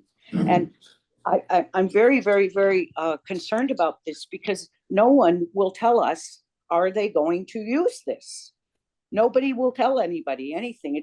It's like you're all sitting there looking at us blank face, listening, and then next speaker, but is there anything going to be done? You know, I'm 67 years old. I've been here before it was a state.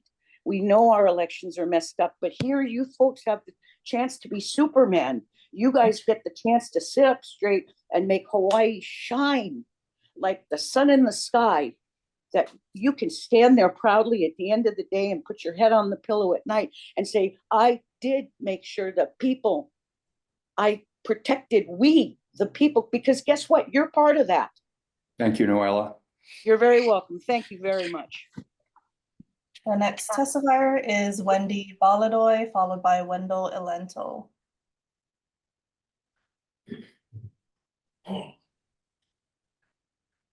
Good morning. Good morning. Aloha. My name is Wendy.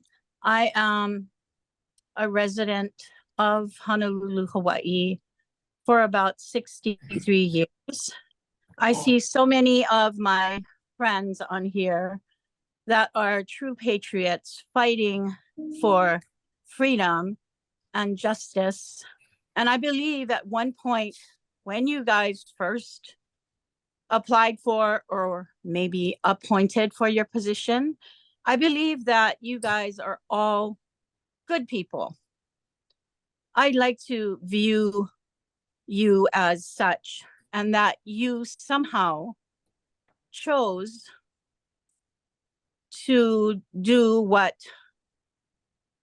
people over you are pretty much, you're like a puppet. That's what I think. And I'm not saying this to demean you in any way, but you are your own individual people, and your God-given right is to have choose, just to choose. And so this morning, I'm first going to say that I've been watching since this thing started, and you should be so excited to hear from the people, like for changes, but your body language, the way you guys are just sitting there, like it's like hopelessness, or you don't care, or you don't have the authority to do anything, even if the people speak.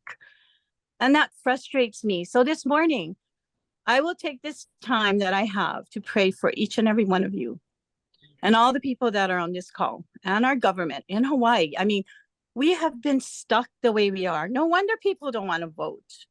People know, people are not stupid.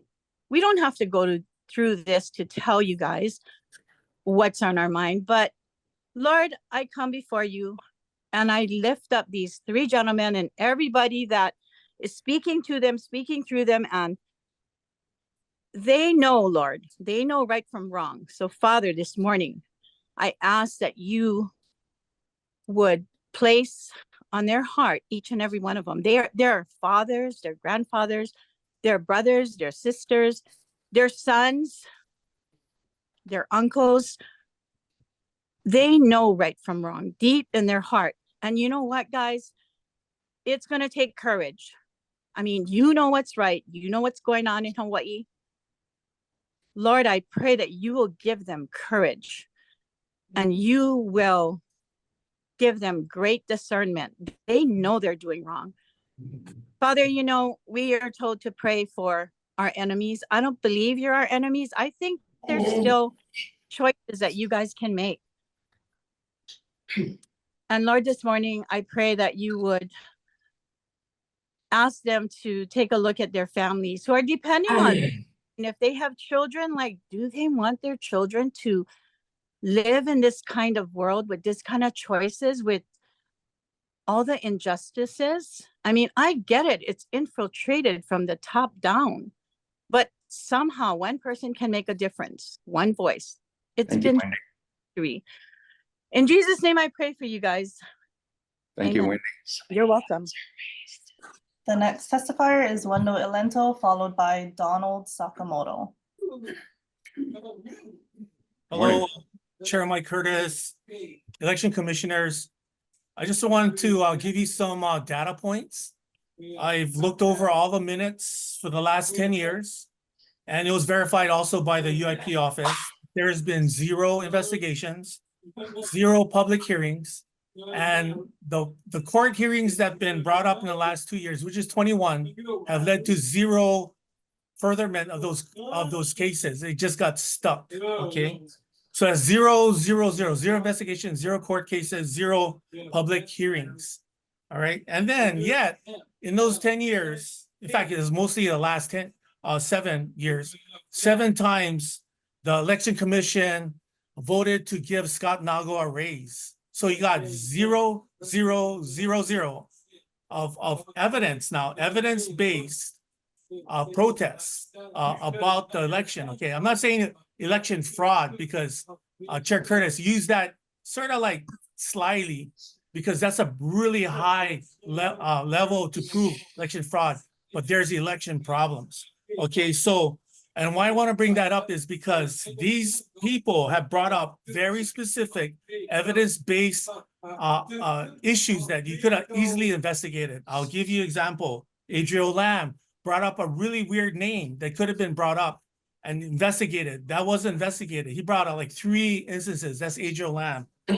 Jennifer Kablan, her hemorrhagic father, you know, supposedly voted in the 2022 elections, but he didn't. He didn't vote. Okay. And then another Jen, she's living out of state. Her name is Jen, and she testified in the last hearing that she also had somebody vote for her. And all they asked was, can you tell me who voted for me? Now, I actually got a call from the election office saying that there's a problem with my ballot. And I was rushing this one morning, and then they said, oh, your signature doesn't match. You know, how long did that take? Not a whole lot of time, I think, because you guys got back to me pretty fast. All I'm saying is that everybody has been bringing up evidence-based. And Mr. Curtis, you've also went on record saying that everybody that comes on these meetings are just Trump copycats. You said that there's no evidence-based, and I just gave you 3. Now, other people that testified in this told you there's problems in the process of elections. They're based. You gave you numbers of forms not filled out. There's so many things like that. I just want to leave with this one thing. We are tasked, okay, the commission is tasked to hold hearings. It's not an option. You have to hold hearings. You have to do investigations. You don't have to vote about it. You just do it, okay? And we're supposed to vote in, okay, that the election commission is supposed to have consensus on Scott Nago. And did you know February and March did not have consensus? In fact, the February meeting had 4 commissioners vote not to reappoint Scott Nago.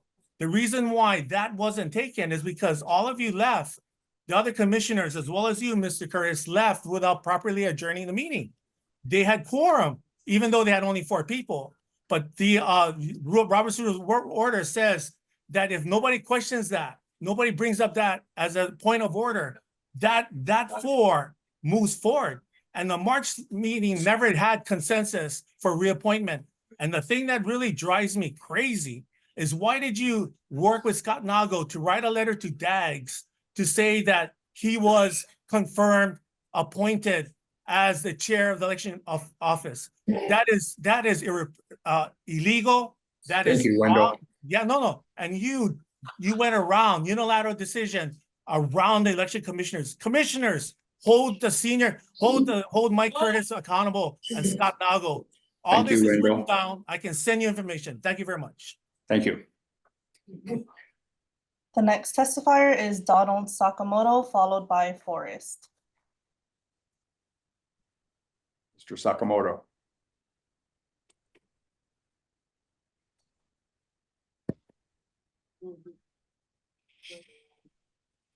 We can see you. Can't hear you.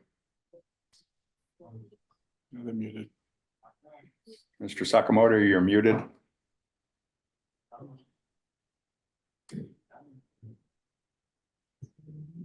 Donald Sakamoto, you're muted.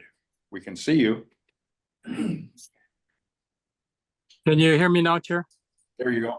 You're Wait, on. Yeah, it's kind of tricky. Anyway, thank you for allowing me to speak. My name is Donald Sakamoto. I'm a third generation Sansei of a Nissan soldier in the 442nd.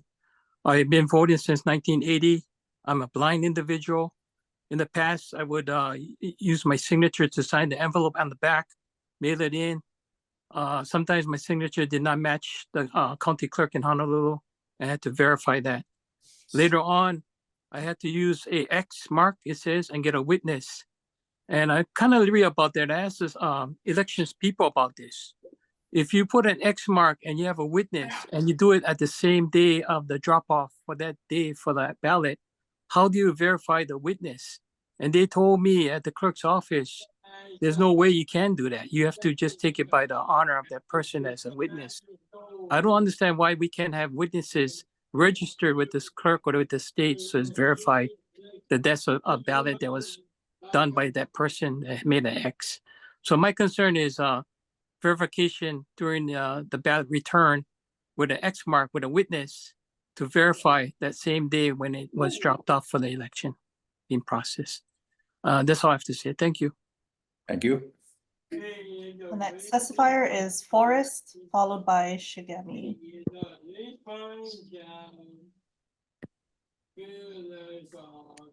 Flores.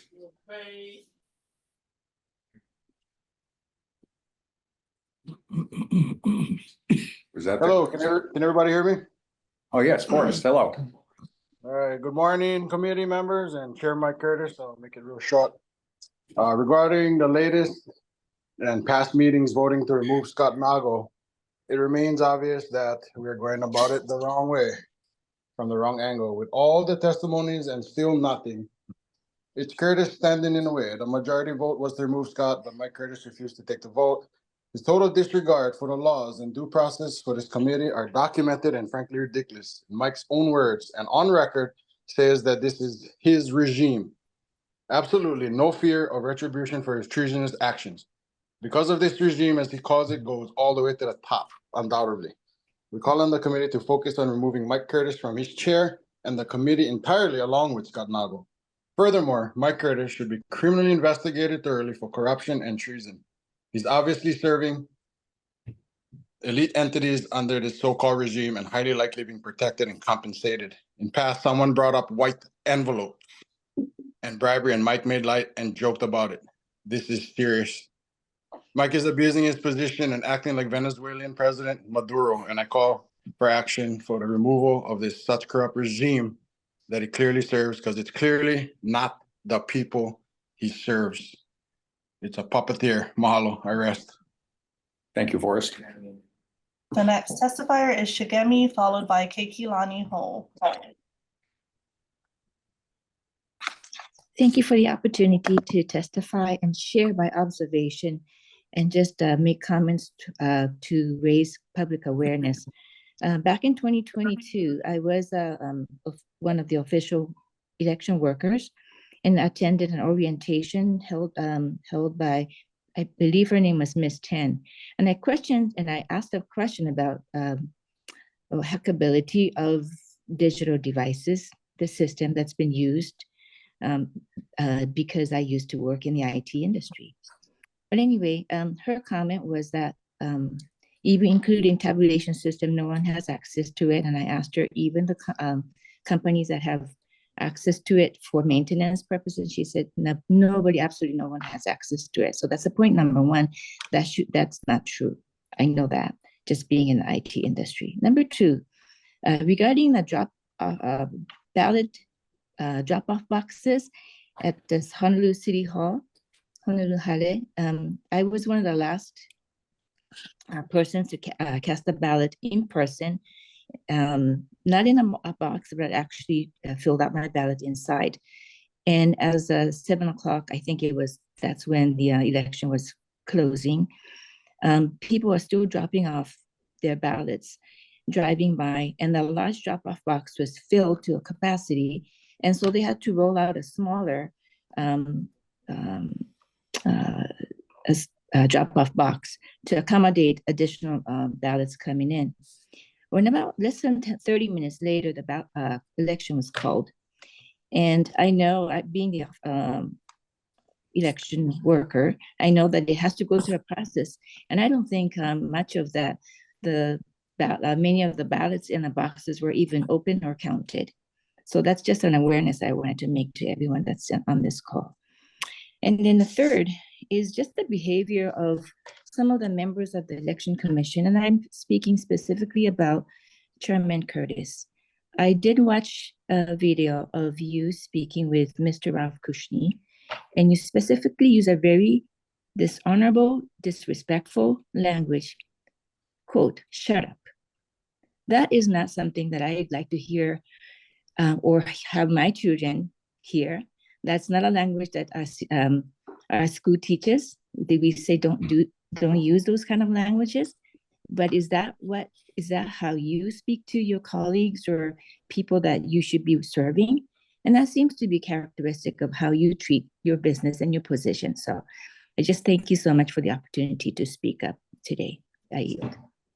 Thank you. The next testifier is Keikilani Ho, followed by Stu Kealoha. Aloha, my name is Keikilani Ho. Usually, I really don't even know what to talk about anymore because every time I come here, I hear the same thing from everyone, but nothing ever gets done. Our questions are never answered. Those faces, that face, you guys have the same face, that straight face, like you guys don't even care. And it's very frustrating. Part of the duties of this commission is to obtain information from the public, to conduct investigations and evaluate the activities of these elections. But we don't see no improvements. We don't have our answers. We don't have our questions answered. It's very frustrating. I don't even know what to say anymore. There's so many flaws that need to be addressed that we have yet to see improvement in. Also, I don't get why we have to re-register to vote in person if they choose not to vote by mail. Why are we having to re-register to vote? That doesn't make sense. I echo the voices of everybody who has spoken before me. Wendell Elento, he made a good point. He made many good points. Wallen Christensen, she made good points. Everybody made good points, but yet we never get answers. We don't get no improvements. It's very, very frustrating. Also, the ballot layout, what Wallen was talking about, yes, that's not only unconstitutional. The way that you guys design the ballot is so confusing. I am a candidate in this election, and my friends told me that their friends did not select my box because they thought that I was the only one in my race because of the way you guys put the ballot layout. You guys separated all the parties. It looks like those people in those boxes are the only ones running. I had that question over and over again. Also, this is another low voter turnout. This is so horrible. There is, over the past 6 years, the highest voter turnout we've seen was in a presidential election, and that was 69.6%. That is total voter suppression, if you ask me, because Scott Nagle is not doing a single thing to make sure people come out and vote. People are so confused. They don't have trust in the government. They don't have trust in this elections commission. There are only 4 commissioners that have truly represented the people and have been the people's voice. I want to encourage everyone in this meeting to reconsider who they are voting into office, because these commissioners are appointed by the Speaker of the House Minority Leader, and the President of the Senate. And these commissioners, they vote who is the chair. So please reconsider who you're voting into office. And to those commissioners those 4 commissioners, please know that we are grateful for you to keep fighting because we are 100% behind you. I yield. Thank you. The next testifier is Q Kealoha, followed by Lono Mac.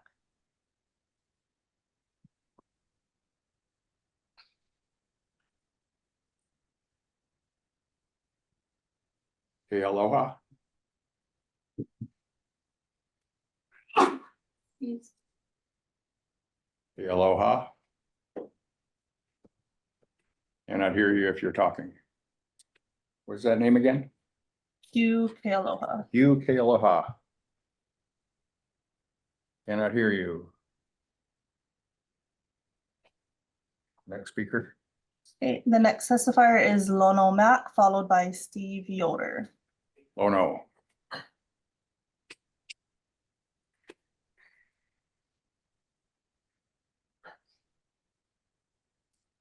Lono Mac.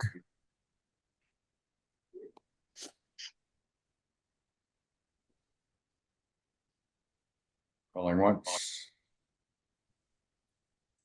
I Somebody have try. a point of inquiry, please, Chair.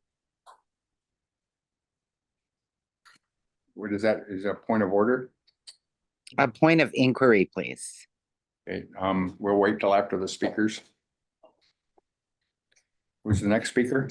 Next speaker is Steve Yoder, followed by iPhones. Steve Yoder. Are you with us now?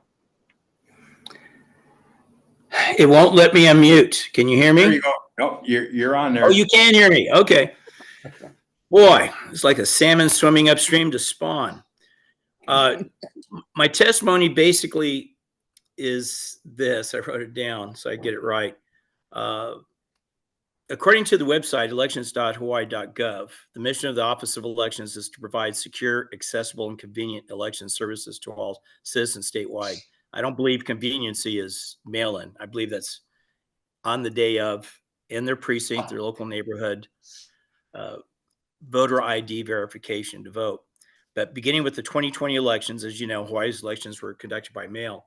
It's obvious today that mail-in voting is not only flawed, but I believe is suspiciously corrupt and biased regarding the results. The testimonials from those attending the Zoom meeting today are revealing the flaws regarding mail-in voting, as well as the absurd cost in doing so as compared to the cost of voting prior to 2020. In my opinion, the Board of Elections is feckless, and those who are in control, not all, not only can they not change our mail-in voting law, that can only be done by a legislature, but they seem to really not care to change nor pressure legislators to hear from the Hawaii electorate. We are told to trust mail-in voting, yet the verification of that trust, the procedure for voting integrity is inaccurate, unacceptable, and many of the Board of Elections maintains an incredulous attitude towards those testifying. The Board of Elections' attitude and performance at best, in my opinion, is nonfeasance. My question to you, Chair Curtis, and the rest of you on the board, my question is, do you have a process of contacting our legislators? And do you perform on our behalf, sharing our vehement abhorrence to mail-in voting with mail-in voting versus in-person precinct voting the day thereof? Are you guys doing anything? Are you communicating with the legislator? And I'd like to know that. Thank you. I yield. Thanks, Steve. The next testifier is iPhones, followed by Marcin W.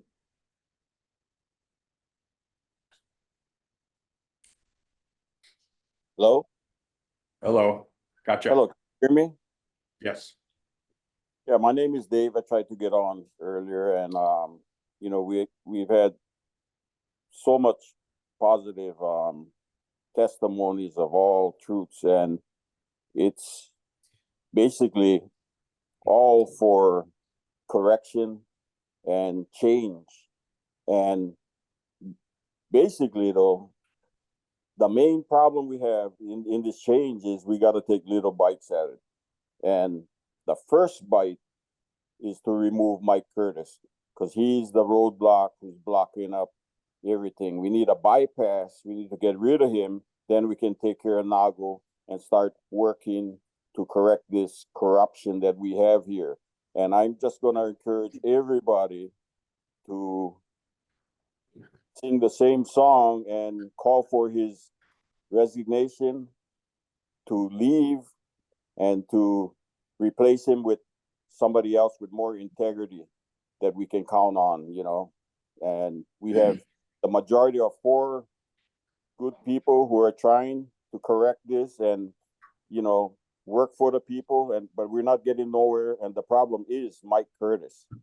Nago is after.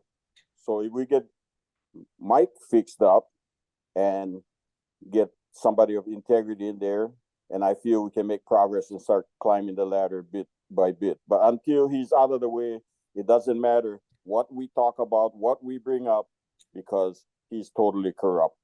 And that's all I'm going to say. And I just hope everybody considers that and calls for his resignation or removal. Thank you. Thank you.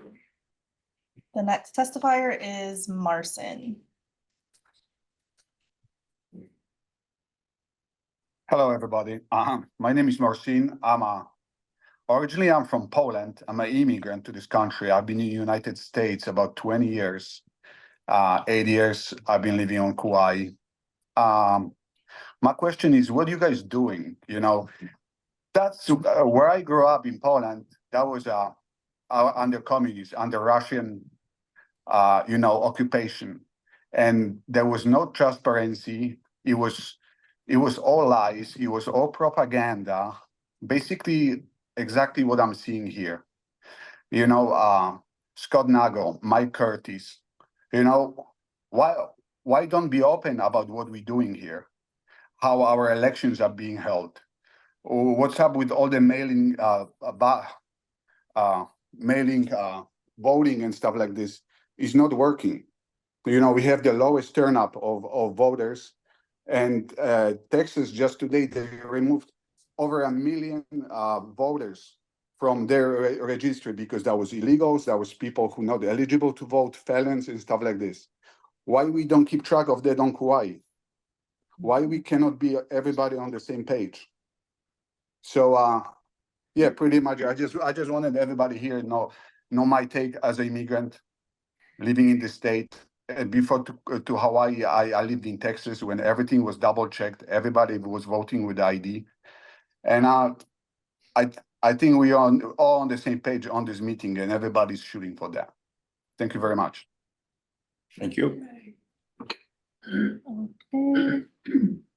There are no more testifiers. I would like to testify. There's some testimony files. May I? Okay, come, please. Excuse me, there is one more testifier, Deb. Okay, we'll get him next. Your name, please? Karen Fetzer, Karen, thank you. Chair Curtis, Commissioner Osterkamp, Commissioner Keno, Commissioner Kushney, Commissioner He's an attorney, AG. AG, Commissioner Young, Commissioner Excuse me McAdams, for touching. Commissioner Commissioner Papalimu. You are our commission. You are our commission. And I suspect it's not lost on you that your responsibility is to serve us. And you've committed to doing duties as commissioners. And the duties include, taken from the website, elections.hawaii.gov. Hold public hearings, investigate evidence of any violations and complaints, hold hearings for receiving evidence of any violations and complaints. I think what I'm confused about, I'm new to these election commission meetings, but what I'm confused about is why we have so many people providing testimony, one after another, with legitimate, verifiable evidence. And I believe, Chair Curtis, you were the one who said election integrity issues are baseless claims. The evidence that has been presented is verifiable. These are also people who have personal experiences seeing election integrity violations. So I guess my question is, why do we give you as a commission any credibility? Why? Why do we? We as a group are passionate, we're willing, we're capable. We are offering help. We are offering solutions. We're asking appropriate questions. We're defining the issues very clearly. So why is it that Wendell Alento can give us statistics that include 0 investigations and 0 hearings when those are your duties? Why? Why do we give you any credibility? And I will end with this. Ephesians chapter 6, verse 12 says it best. For we do not wrestle against flesh and blood, but against principalities. Please stand. If you feel inclined to stand. Against powers, against the rulers of the darkness of this age, against spiritual hosts of wickedness, against spiritual wickedness in high places. That is what we're fighting. And which side are you on? Amen. Thank you. Next speaker. Testify. We don't have anybody else signed up. Okay. Then please go ahead.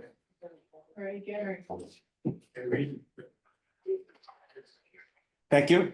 Thank you for having a public hearing. I know I have 3 Excuse me minutes. For a second, Adriel, I was going to give you another 3 minutes if you want to stick around, Stay. but I'm sorry to interrupt. Go ahead. No problem. Grateful for a hearing in person. Mr. Young and Mr. Osterkamp, I don't know if congratulations is in order. I've been a part of these hearings by way of Zoom and in person for the last 2.5 years. Excuse me, sir, could you identify? Gary Cordery, thank you for that. Gary Cordery, former governor candidate, father, grandfather, citizen of the state since 1981, an active participant in my civil responsibilities. Many have mentioned that these same iteration, these same conversation come across this table. But never is there any time for you to actually respond, or maybe there's not, and maybe it's not an appropriate time given. The confusion in the electorate out there, the mistrust, the cynicism, the apathy rests directly with the voting process in this state. I walked 1,000 doors. The people say, why should I vote?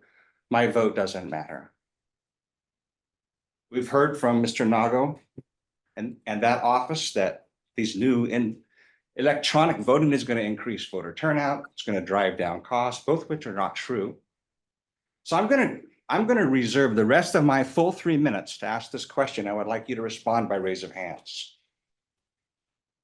Are you willing, as a commission, to entertain by vote and present it to the legislators a return to an in-person, one-day vote with a verifiable signature, a piece of ID? So I'm going to just hold back and give you a moment to think of this.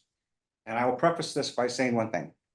Our constitutional government, our republic, demands that its leaders are virtuous. They're not beholden. Though you're appointed, you're not beholden.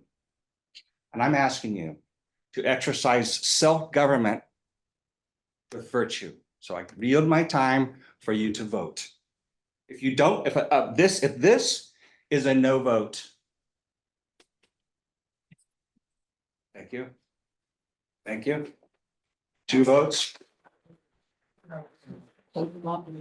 Zoom online, Gary. Thank you. Right on. So I'm to assume that the rest of you commissioners are actually unwilling to exercise humility. The definition of humility, and you should know, is to agree with that which is true. Evidence has been presented for 2.5 years.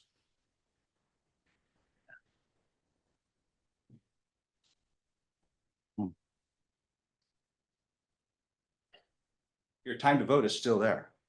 We're not going mail-in. Thank you, Gary. Thanks. Is there an, yes, are we done with the speaker signed up? Yes. Then I'll give Adriel 3 minutes and then I'll give you another 3 minutes. Adriel, you want to testify? No, not before. Okay, I'll See? take it before.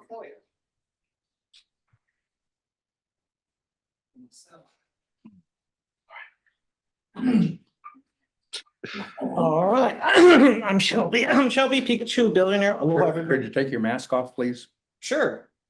It's actually on the US Senator ballot. All these are my fellow candidates and I actually earned a right to wear these glasses. Okay. Because they're federally recognized. Thank you very much. So I would like to prove a fraud for all of you guys out here. And it's strange to talk to you, grandpa, grandma, auntie, uncle. Tell me about the good old days when Jesus was. Because apparently there's major fraud going on. I sent the Elections Commission an Excel spreadsheet.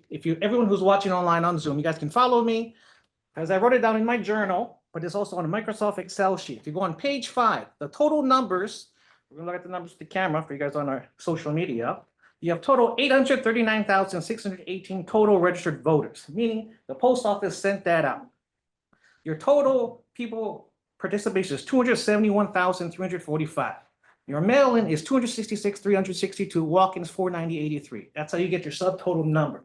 However, when we break down the parties, Democrats mailed in 197,444 out of a total mail-in of 266,362. They have 73% of the market. Robert F. Kennedy Jr., who is my leader for We the People Party, just quit. If you combine Trump's all parties, which is Republican, 55,551 plus 2,593, you have 58,144. We the People is 1,113 plus 38, that's 1,151.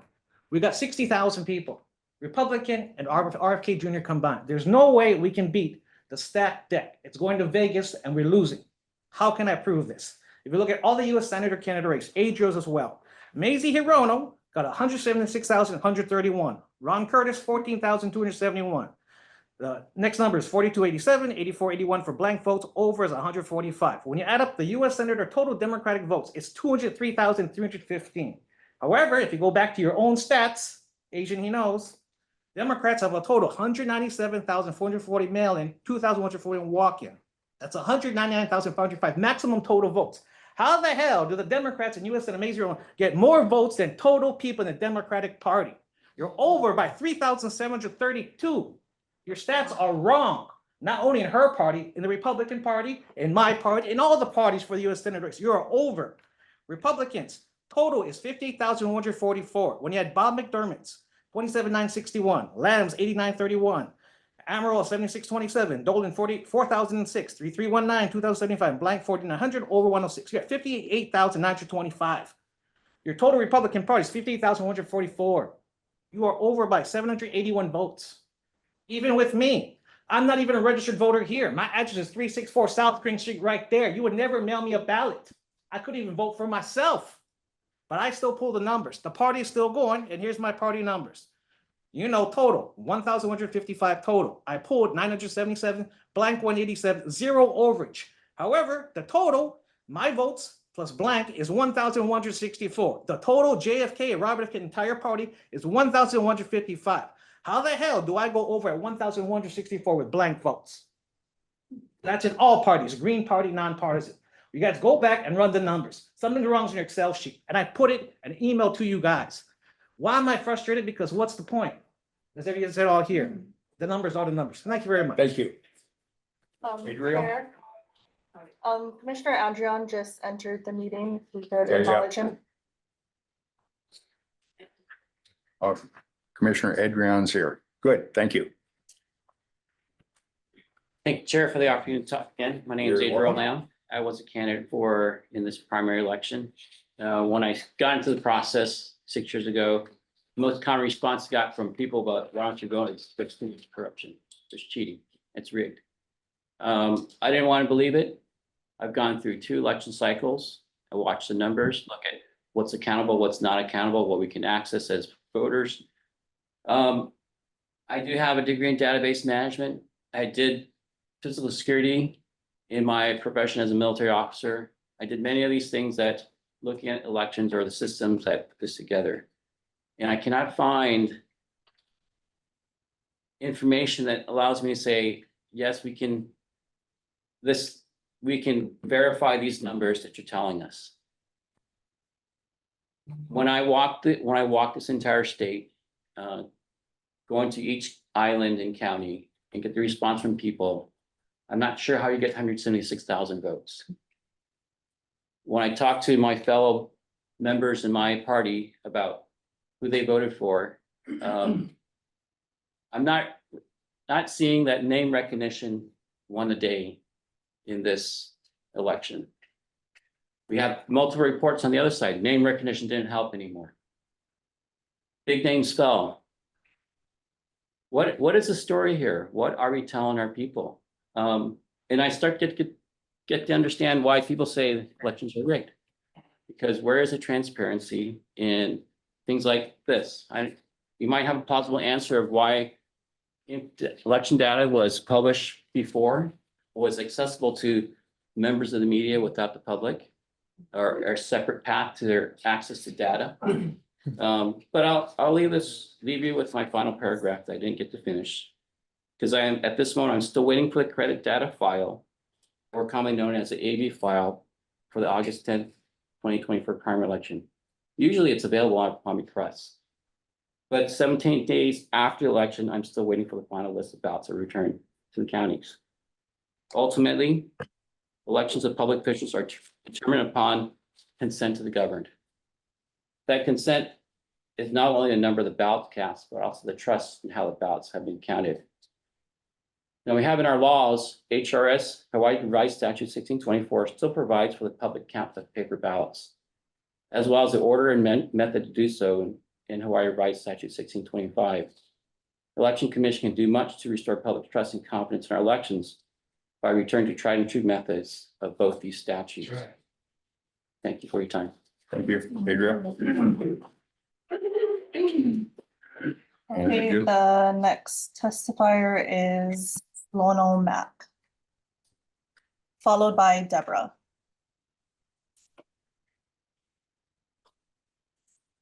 Lono.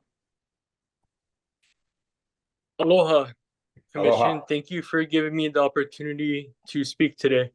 My name is Lono Willie Mack, and I am here to address an important issue that has not only affected my candidacy in the 2024 elections for a United States representative in Hawaii's 2nd Congressional District, but it also raises significant concerns about the integrity of this election process. On June 4, 2024, I appeared at the Civic Center in Kailua Kona Election Division office with my completed nomination papers to the Hawaii Office of Elections at 4:15 p.m. These papers contain the required number of signatures. It included my signature notarized. I have a filed sheet of statement of candidacy with the Federal Elections Commission. I have financial disclosures completed. I have every requirement that's listed for a federal candidate. And the Office of Election denied my nomination paper. So the reason for them denying my nomination paper was initially due to the use of electronic signatures or digital signatures, whichever you want to call them. So before I get any further, I'd like to shine, a little bit of light and possibly open a discussion to what exactly is a digital signature. Is a digital signature a picture of a handwritten signature? Because that would be a digital signature, I would say. Is it a stored digital file, which can be affixed to a document later? Because that could be a digital signature. Or there's another definition, electronic signature. Electronic signature is a mark, a signature, a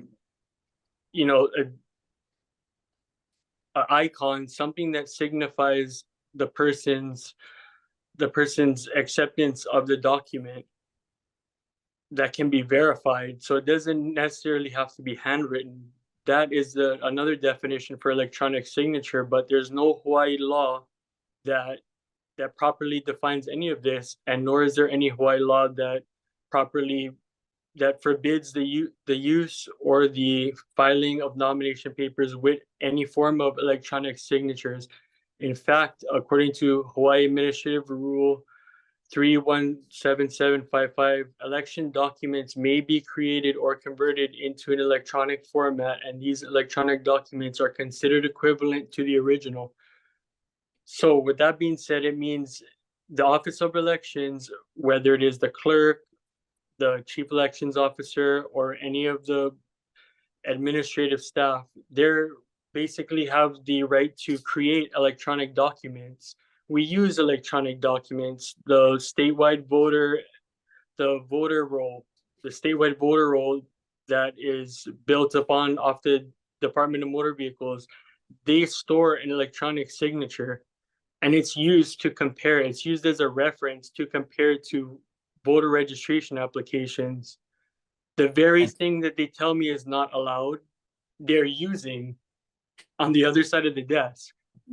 Now, Thank you. I'm not here to criticize, or say anything, negative. I'm just saying, like, I just want them to allow my nomination papers to be filed. It is going through in court, and I just want to have an election, and I want to just, it was a big burden. It's Thank a big you. financial loss for me to spend money traveling around the state for nothing. Lorna, your time's up. Thank you. Okay, thank you. I understood. The next testifier is Deborah, followed by Cece. Deborah. Aloha. Aloha. Let me be heard. I was a watcher at the Lahaina Voting Center on August 7th and August 8th. And I would like it to be made known that voter identification was not being asked for, even when voters would extend their ID to the clerks behind the computers. They were told, at least by one person I overheard say, "No need, go vote." And I asked the Maui County Clerk, Moana Luti, if she was checking for ID for illegal immigrants, since my ID had been asked when I voted. She said, "No, it's not necessary." I said, "Well, how will you know if they're illegal immigrants or US citizens?" I said, "I think it's law that you should ask for it." She says, "It's not a law. And here's my suggestions to you, Deborah. Go research it. I'm an attorney. Did you know that?" I said, "Yeah. So since you know the law, why don't you just tell me?" Her professional response was, "Nope. And I'm going to have you kicked out for interference if you keep interfering." Now, you should know there were no voters in the room at this time, just her staff and us volunteers. She also restricted me from recording the names of voters. As you guys know, I have the authority to ask for under HRS 11-77. She restricted that from me, again threatened to kick me out if I didn't do my job. And when I referenced the statutes, she stood up and said, "I don't care about the statutes. I'm going to have you kicked out. Go sit down." The other thing I would like to let me say this. As a voter, I want the security of knowing that voter ID is being verified. I want that verification. And then also I was an observer in the county room, and I was observing the duplication process. On my shift, a lot of online military ballots came in from Canada, from the US states, from Europe, from the islands, and all of them were identical.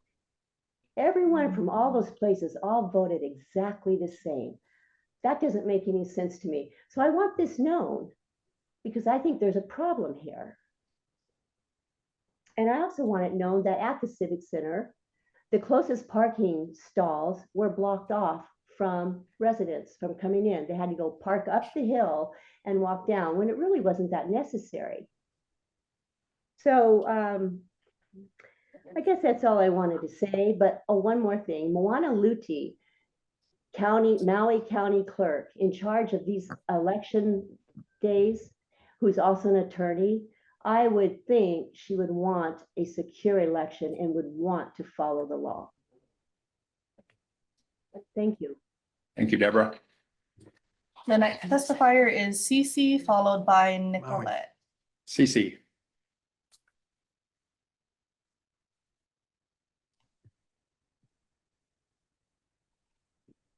You're muted. Hello, this is Cece. Hi. Okay, I'm submitting testimony for agenda item 8, primary elections, metric election results. I'm taking my information from the statewide summer report dated August 11th of 24 at 7:15 a.m. I direct your attention to the political parties listed showing count irregularities. No label is listed as a party with 1,975 mail-in and 50 in-person votes totaling 2,025 votes. Yet there is no person on the whole ballot that was listed as representing that party.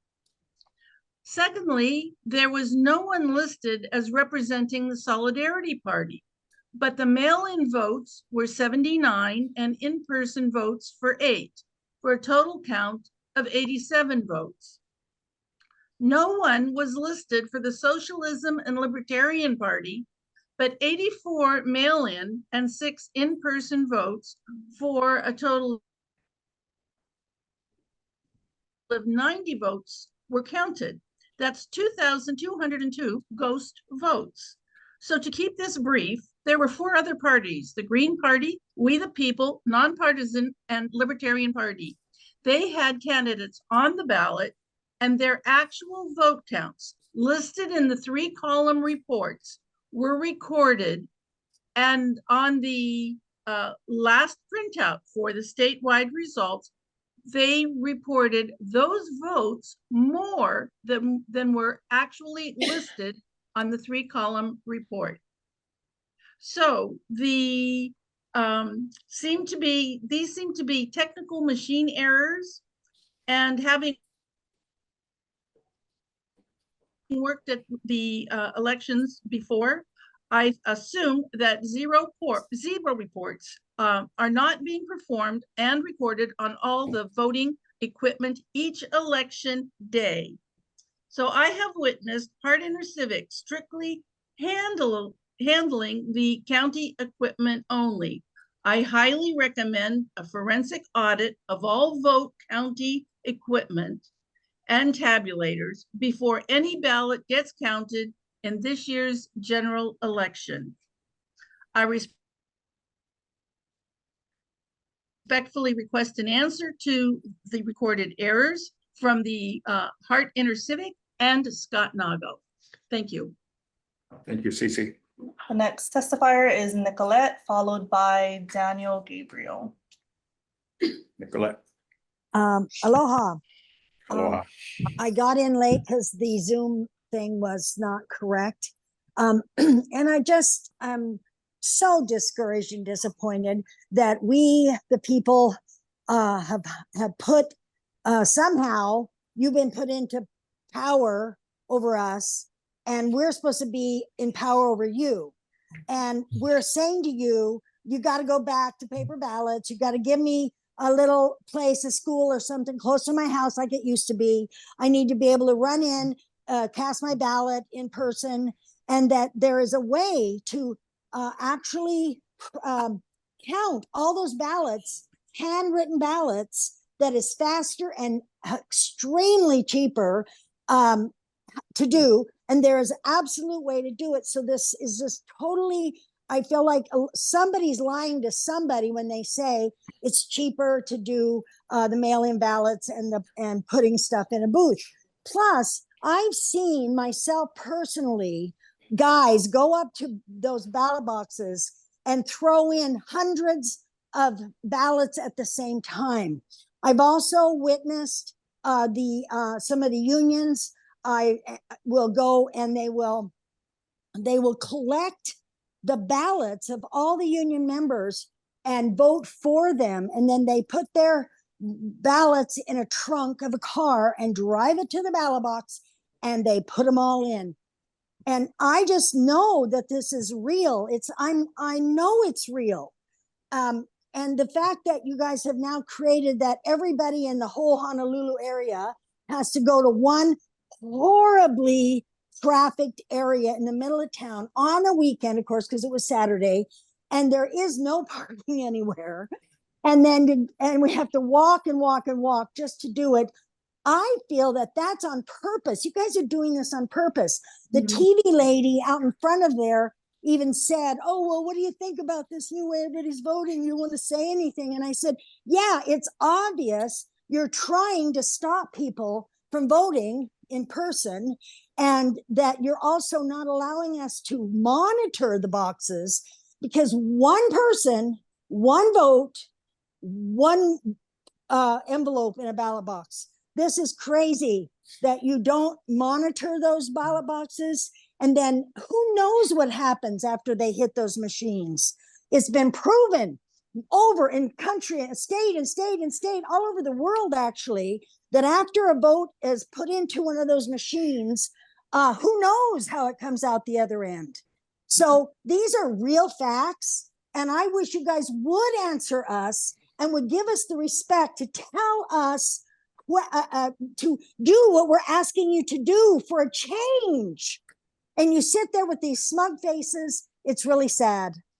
You don't say one thing back to us. It makes my heart break that you're that inept there, and you have these jobs and you think you have so much power, because you're going to get your comeuppance one way or the other if you won't go back to handwritten ballots in ballot boxes. I rest. Thank you. The next testifier is Daniel Gabriel, followed by Mary. Mr. Gabriel. Hi, my name is Daniel Gabriel. I will not thank you for hearing my testimony, because it is your job. You're paid by our tax dollars to hear us, and it is our right. So here's my testimony. The system is clearly not transparent. There is some corrupt actors in the process. I demand that it goes back to the paper ballot, one day of voting with proof of identification. I personally observed my wife. She was able to vote with an expired license.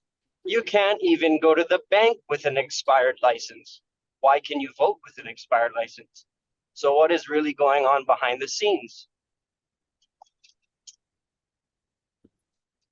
You guys sit there and you guys look like children in a principal's office that have clearly done wrong, and you've been caught red-handed, but you refuse to do anything about it.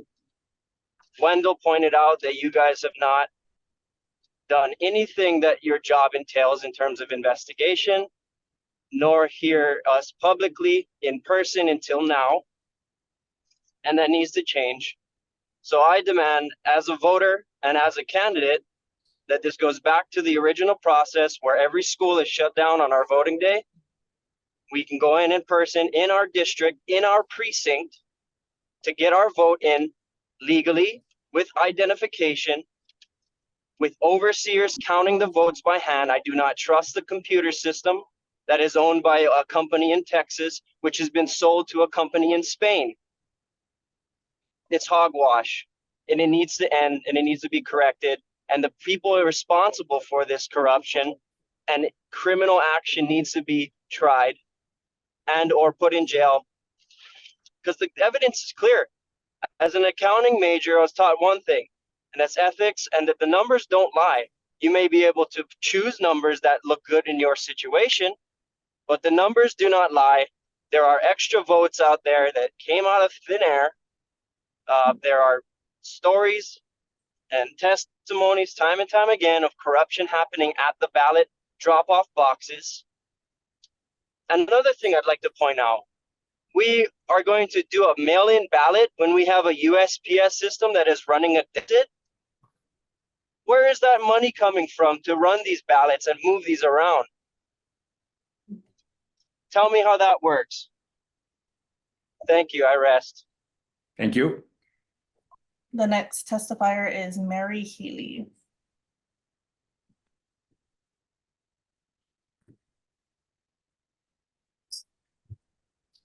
Hi there, everyone. I just want to say thank you for hearing my testimony.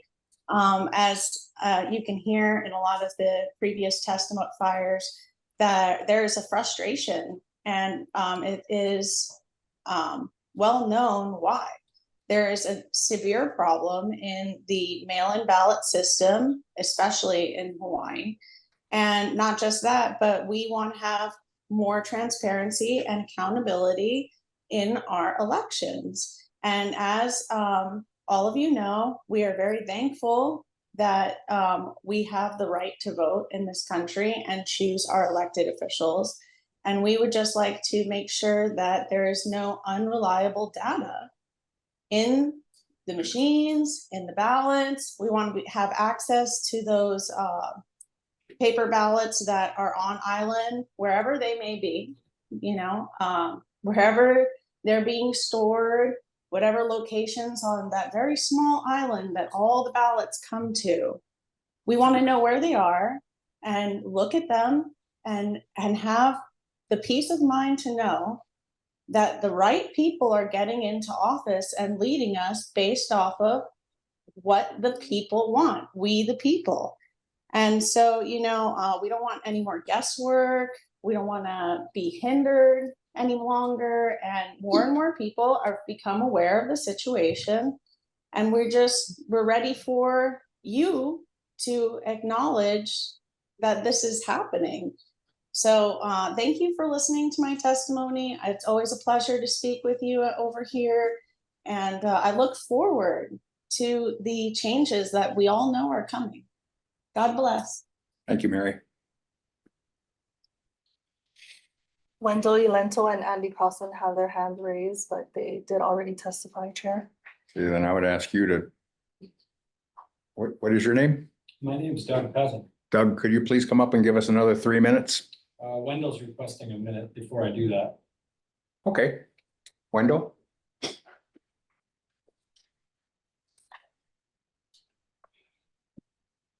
Thank you, Chair.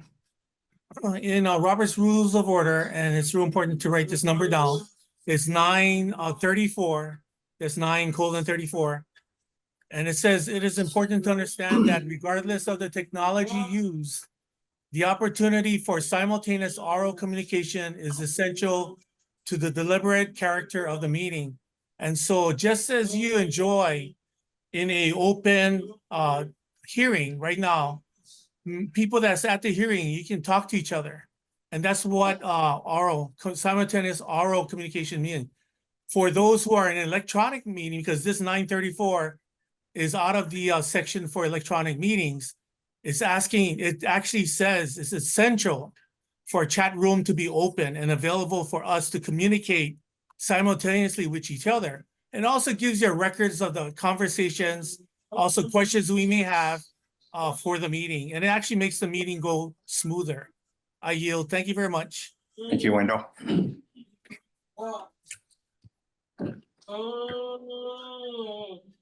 Is there anybody else? Oh, please come. Thank you. Thank you, Karen. Let me bring you back around really quickly to that stack over there. That's 16,960 pages of information that were provided by the Office of Elections that were used in the certification of the 2022 election.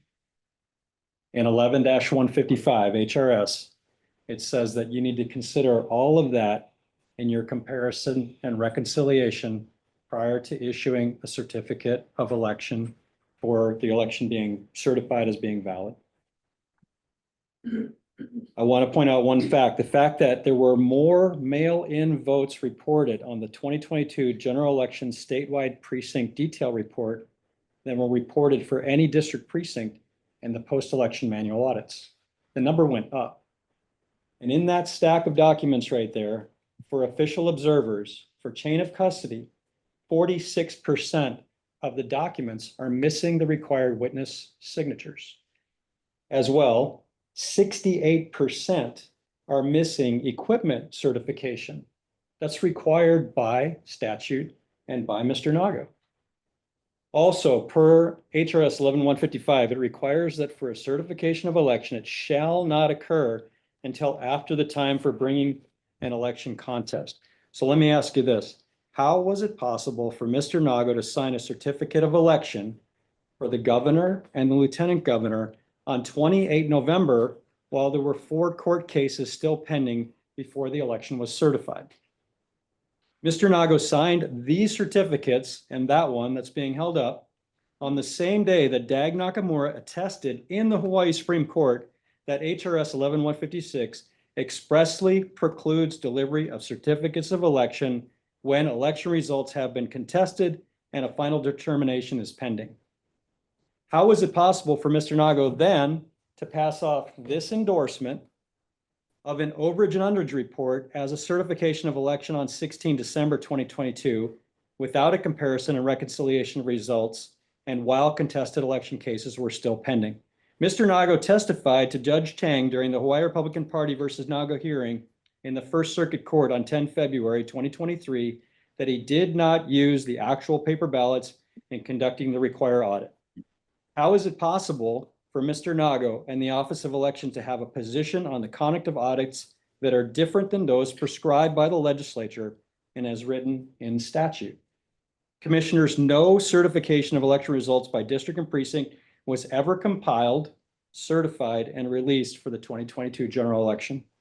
Mr. Nago did not certify the 2022 general election in accordance with HRS 11155 and 11156.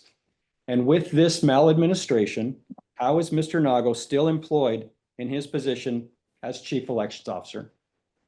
Mr. Curtis, in your July letter to Civil Beat, you said that voter fraud allegations were reviewed in a majority of states and found baseless, including Hawaii. Let this testimony show you and those your own documents that election integrity allegations are not baseless claims, the integrity is quantifiable, and that Mr. Nago openly admits and did not attest to certifying the 2022 general election without due diligence and contrary to statute. Thank you. Any public officer's willful failure, neglect, or refusal to act on any provision of law concerning elections is by definition election fraud, HRS 19.3. Will this commission continue to be complicit in the maladministration of elections by Mr. Nago? Mr. Curtis, I politely demand your action or your immediate resignation. I yield. Thank you for your testimony. Will you vote now? I'm asking you, will you vote now? You're out of order. Maybe. The This next, entire board's out of order. next speaker, please. Andy Carlson and Walling Christian have their hands raised. They both have testified. Okay, Andy.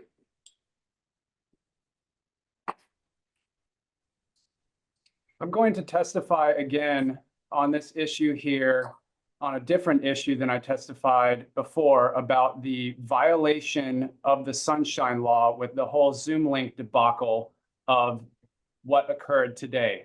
So basically, Sunshine Law in section 92-7 requires that there is a notice posted no less than 6 days prior to the meeting on the state calendar. It also says in section D of that section, it says no board shall change the agenda less than 6 calendar days prior to the meeting. So this Zoom link was changed the day of this meeting today, because yesterday it still had the Zoom link that was in the agenda, of which the agenda has not been updated. The agenda is still incorrect. However, the website has been updated but the state calendar has also not been updated. So this entire meeting is out of order right now. This entire meeting is out of order. So this also makes it very difficult for people to attend, because when they got notification from the Office of Elections in the notification via email, it was sent out a link to the state calendar, and the state calendar is still incorrect. It sent out a link talking about the agenda. The agenda is still correct. The only thing that's correct is the website. And it's very dubious to me that this was changed on the day of the meeting. I think that this is completely, it's just unacceptable. I'm gonna use some kind words here.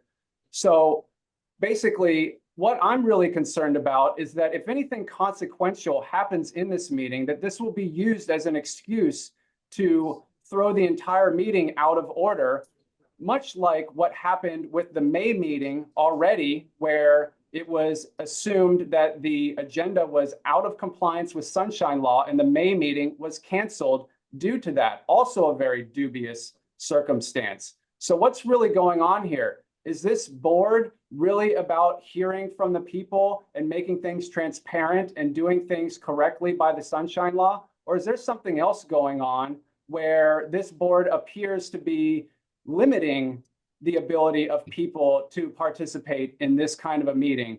And I don't expect that I'll ever get an answer to that, because there's never any answers to anything. This entire commission should be ashamed of the chair of this commission and the way that he has completely gone out of line on the parliamentary procedure and Sunshine Law and everything else that would make any sense for anybody that's trying to do the right thing.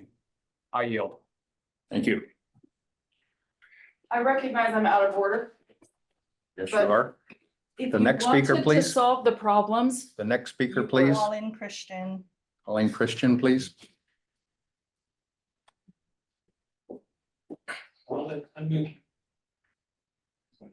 Sorry, can you hear me now?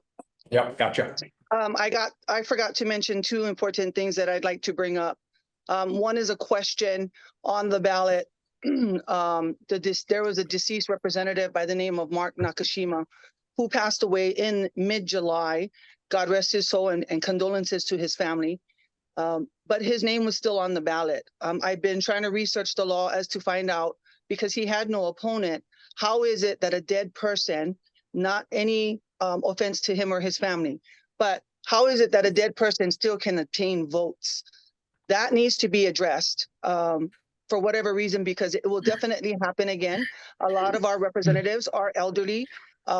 They are up in age, and anything can happen, even to a young candidate. I'm not trying to strategize against one specific age group. That's number one. That is very important that we address that. Secondly, I applaud the gentleman from Kauai, because I did some research on Texas, and yes, he is correct.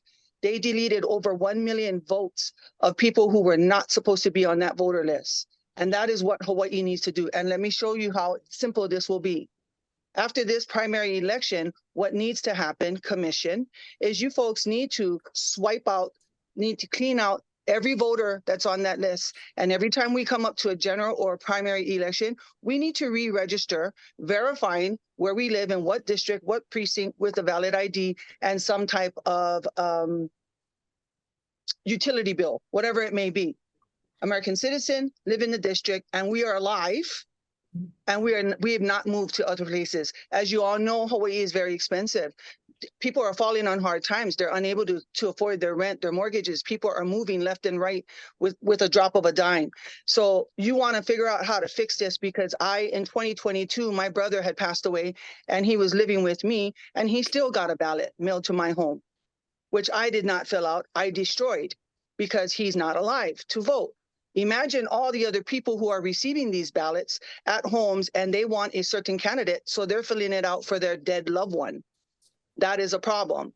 So the easiest solution would be scratch the computer system, get everybody to re-register. I don't think the people would have a problem with re-registering every time we have an election, because that also shows that there is a truth to who they are and where they live, and the district the precinct and everything else of where they're gonna vote.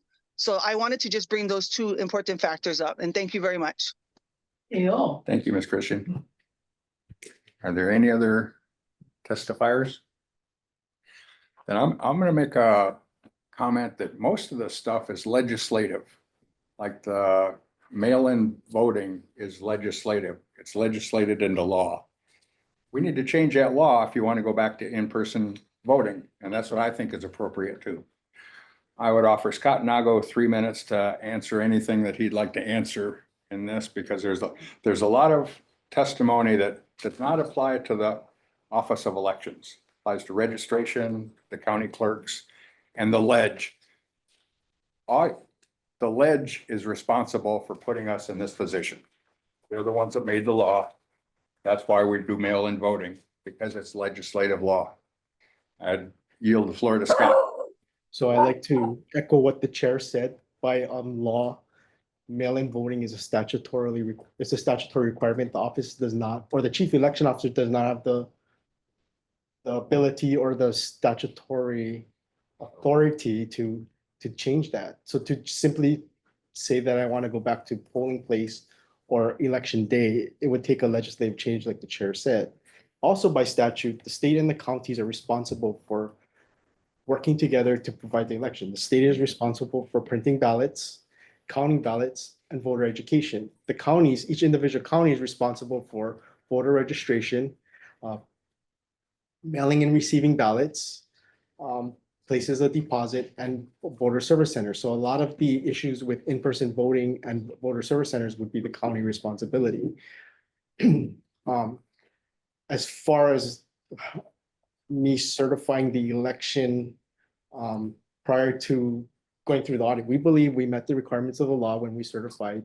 I don't recall the exact. Excuse me, Mr. Chair, point of privilege. You're out of order. Please It's a point finish, of Scott. privilege. Are we No. gonna enable the chat? This very moment is the exact reason why we should have the chat enabled while Mr. Scott Nago is giving his testimony. The public should be able to share in the chat their different comments and feedback, as Mr. Alento referred to earlier. Disagree. That's Robert's Rules But of we'll Order. have discussion when there's a motion on the floor. Right I'd like now, to make a motion to enable the now. chat. Second. you're out of order. You're out of order. You're out of order. There's a motion that's been seconded and thirded. Mr. Nago, continue. Disregard. So regarding the certification of results, we believe we've met the statutory requirements. I don't remember the exact timeline of when I signed it, but I believe and we believe that the statutory requirements were met. We didn't do anything out of. Here it is right here. It's right there. Isn't that your signature? Welcome to my world. Anything else, Scott? Did any of the commissioners have a question for Scott? Yes, I Chair. do. Yes. I have a Ralph. couple questions. Okay, so what Mr. Pasnick presented was that the certificate of election was written on the 28th of November. At the same time, Deputy Attorney Reese Nakamura, that same day, wrote to the Supreme Court that you could not issue that certification. So that timing is ironic, because at the same time he said you couldn't do it, you did it. The governor was sworn in on December 5th. The election was certified on December 16th. So how does that meet the statutory requirements? I believe the statute says we cannot issue the certificate. I do not believe the certificate was issued. Like I said, I don't remember the exact. It's right here. Can we bring this up? It's right here, and there's a copy of it. I cannot remember the details, but my understanding was the certificate was not issued at the time of the swearing. Could we get this in writing from you, please? This it's on specific record. answer. No, sir, because I'm making a statement that it was received on the 16th of December. The UIPA went in on the 5th of December. This certificate was signed on the 28th of November, and that certificate was received on the 16th of December. This all happened after the inauguration of the governor and the lieutenant governor. You inaugurated a governor and a lieutenant governor before the election was ever certified. Did you put one in review? You led the people to believe that it had been certified. Wait. Scott has the floor. You want to respond with anything? Like I said, I'm not certain like the exact timeline, but my understanding was the certificates were not issued. Prior to the court cases. This is your certificate with your Excuse name on me, it. you're out of order. Thank you. Any other comments, Scott? Ralph? Yes, I would like to have that in writing. with those- It's on the record on the phone. You got it recorded. He's saying he's not sure of the date. That's what he said. Okay, but He's he, recorded. We he- have. okay, recordation I'm of asking his that he statement. go back and look at the dates on the certificate so that he can be sure of the dates and reply in writing to this question. How can you issue the certificate before the election is certified? That's my ask. Is My that your second, signature? Please sit down. I'm just gonna leave it there for him to study it. He gave it to me. my second question is, people are asking to go back to the precincts and to vote same day. I believe you have the authority to do any voting method that you want. And you can make that change. And you don't need the legislature, that you have the authority. And I would like to know from the Attorney General, does he have the authority to, and I don't have time to look up the statute right now, but Scott Nago has the authority. And can we, as the Elections Commission, advise Scott Nago to do that for the next election? There's nobody that's happy with mail-in voting and using electronic voting machines. So the question to the AG is, does the chief election officer have the authority to change the voting method? Can I answer that? Please. I do not believe I have the authority.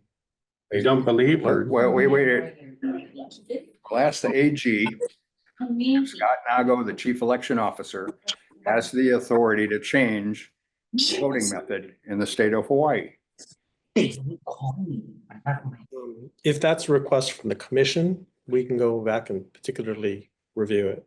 I do note that the elections office has a separate counsel who is advising Mr. Nago, and you have a separate counsel advising the commission.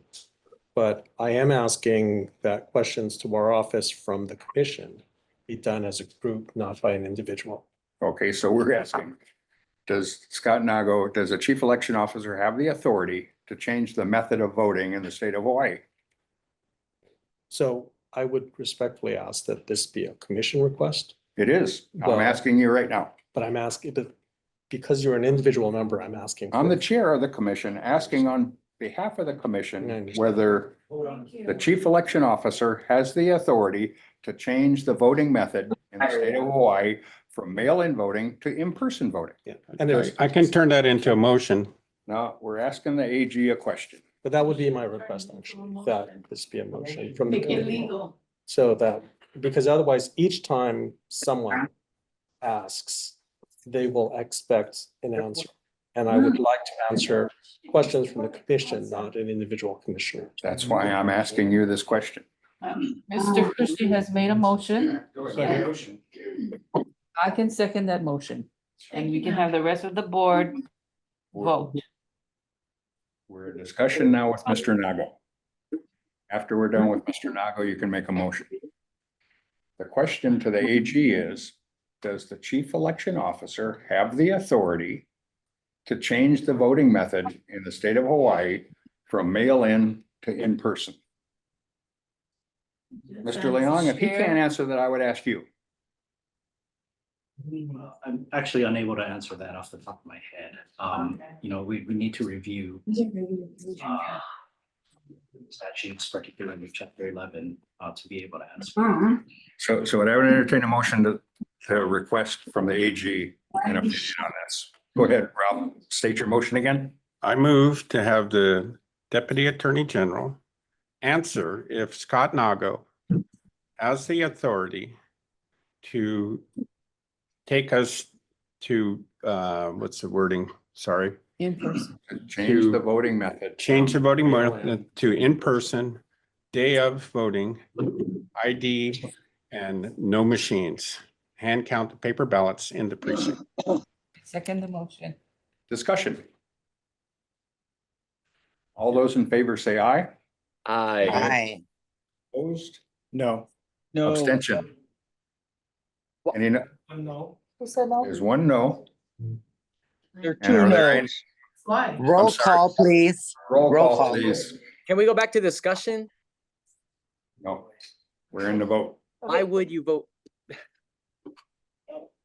Can we just repeat the motion just so that I have it clear here? It's to have the deputy AG, Yes.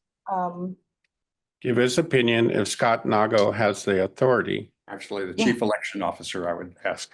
Chief Elections Officer Yeah, there. has the authority to change the voting to in person in the precincts, voter ID required, hand counting the paper ballots. And I seconded the motion. Now, commission discussion. Yes, I would like to ask a question. So all this motion is, I'm sorry, this is Commissioner Paplimo. All this motion is just to get an answer from the AG because the AG is hesitant to answer the question coming directly from the chair. Am I correct? The AG wants requests coming from the commission, Correct. That's what I'm understanding. not just the So- chair. So why would we ever vote no on getting the AG's counsel? And I would hope that if the AG is representing the commission, that would include us individually if we have questions. So I'm really urging all of us unanimously to please say, yes, AG, give us the opinion for this. Please answer us. Is there any other Thank you. discussion among the commissioners? Mr. Chairman, Would this is would cool. ask for the- Mr. Chairman, Yes, I'm Mr. sorry. Chairman? Kawada. Yes, sir. yeah, before the vote, I would ask the commission secretary to restate the motion. Okay, Please. the motion is to have the deputy AG give his opinion on the chief election officer having the authority to change the voting method to day of in-person voting at the precinct, voter ID required. From mail-in. That's changing the method. Is that clear, Mr. Kawada? Thank you very much, Mr. Chairman. Any other discussion from the commissioners? Mr. Would ask Chair, for a roll call then. I want to add to Commissioner. No, thank you, Mr. He said yes, Chair. Out You're of not order. giving him time to express himself, Chair. That's right. You I'm can't calling a be vote. out. He said I yes don't think when you asked. any other discussion That is going is to change yes. any votes. He I would ask expressed- for the roll call. Commissioner Andrian, Yes. Commissioner Aquino, Yes. Commissioner Kushni, Yes. Commissioner Kuwata, No. Commissioner McAdam, Yes. Commissioner Osterkamp, No. Commissioner Papalimu, Yes. Commissioner Young, Yes. Commissioner Curtis. Chair Yes. Curtis. Yes. Motion carries. You'll give us an opinion. Thank you. Anything else, Scott? Questions? Any other questions for Scott? Sure, just about accessibility. We've heard from two testifiers today. One was a gentleman who was blind. And he just had a question about the signature, the witness verification. And then we had the lady here who said that she had issues getting to the voting centers. And my question about accessibility is who's responsible for that? I would have thought perhaps the voting centers that might be county.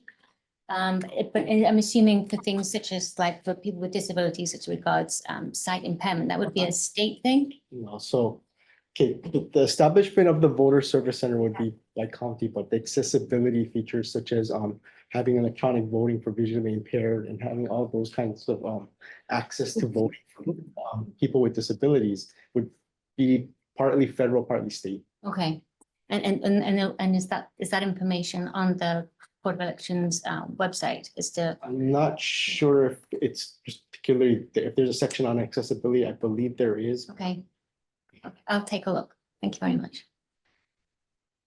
Any other questions for Scott from the commissioners? Yes, I have a question. This is Commissioner Papalimo. Please. We have seen Scott Nago in his role as the chief executive officer go to the legislature to push for things that he believes would help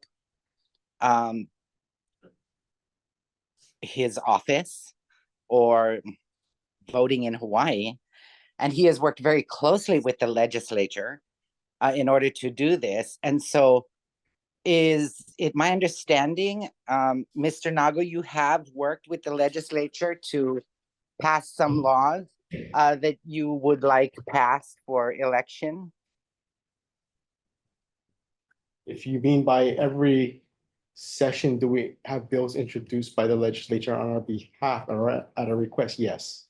And we've Okay, shared- that's wonderful because the chair was mentioning that some of these things that are being brought to the Elections Commission are better answered, are the responsibility of the legislature.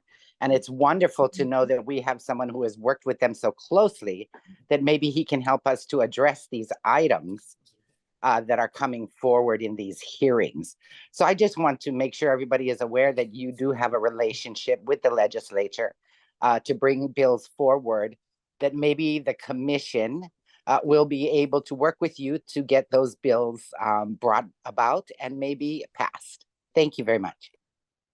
Thank you, Papalimo. Any other questions? for Yes, Scott? Chair. Yes.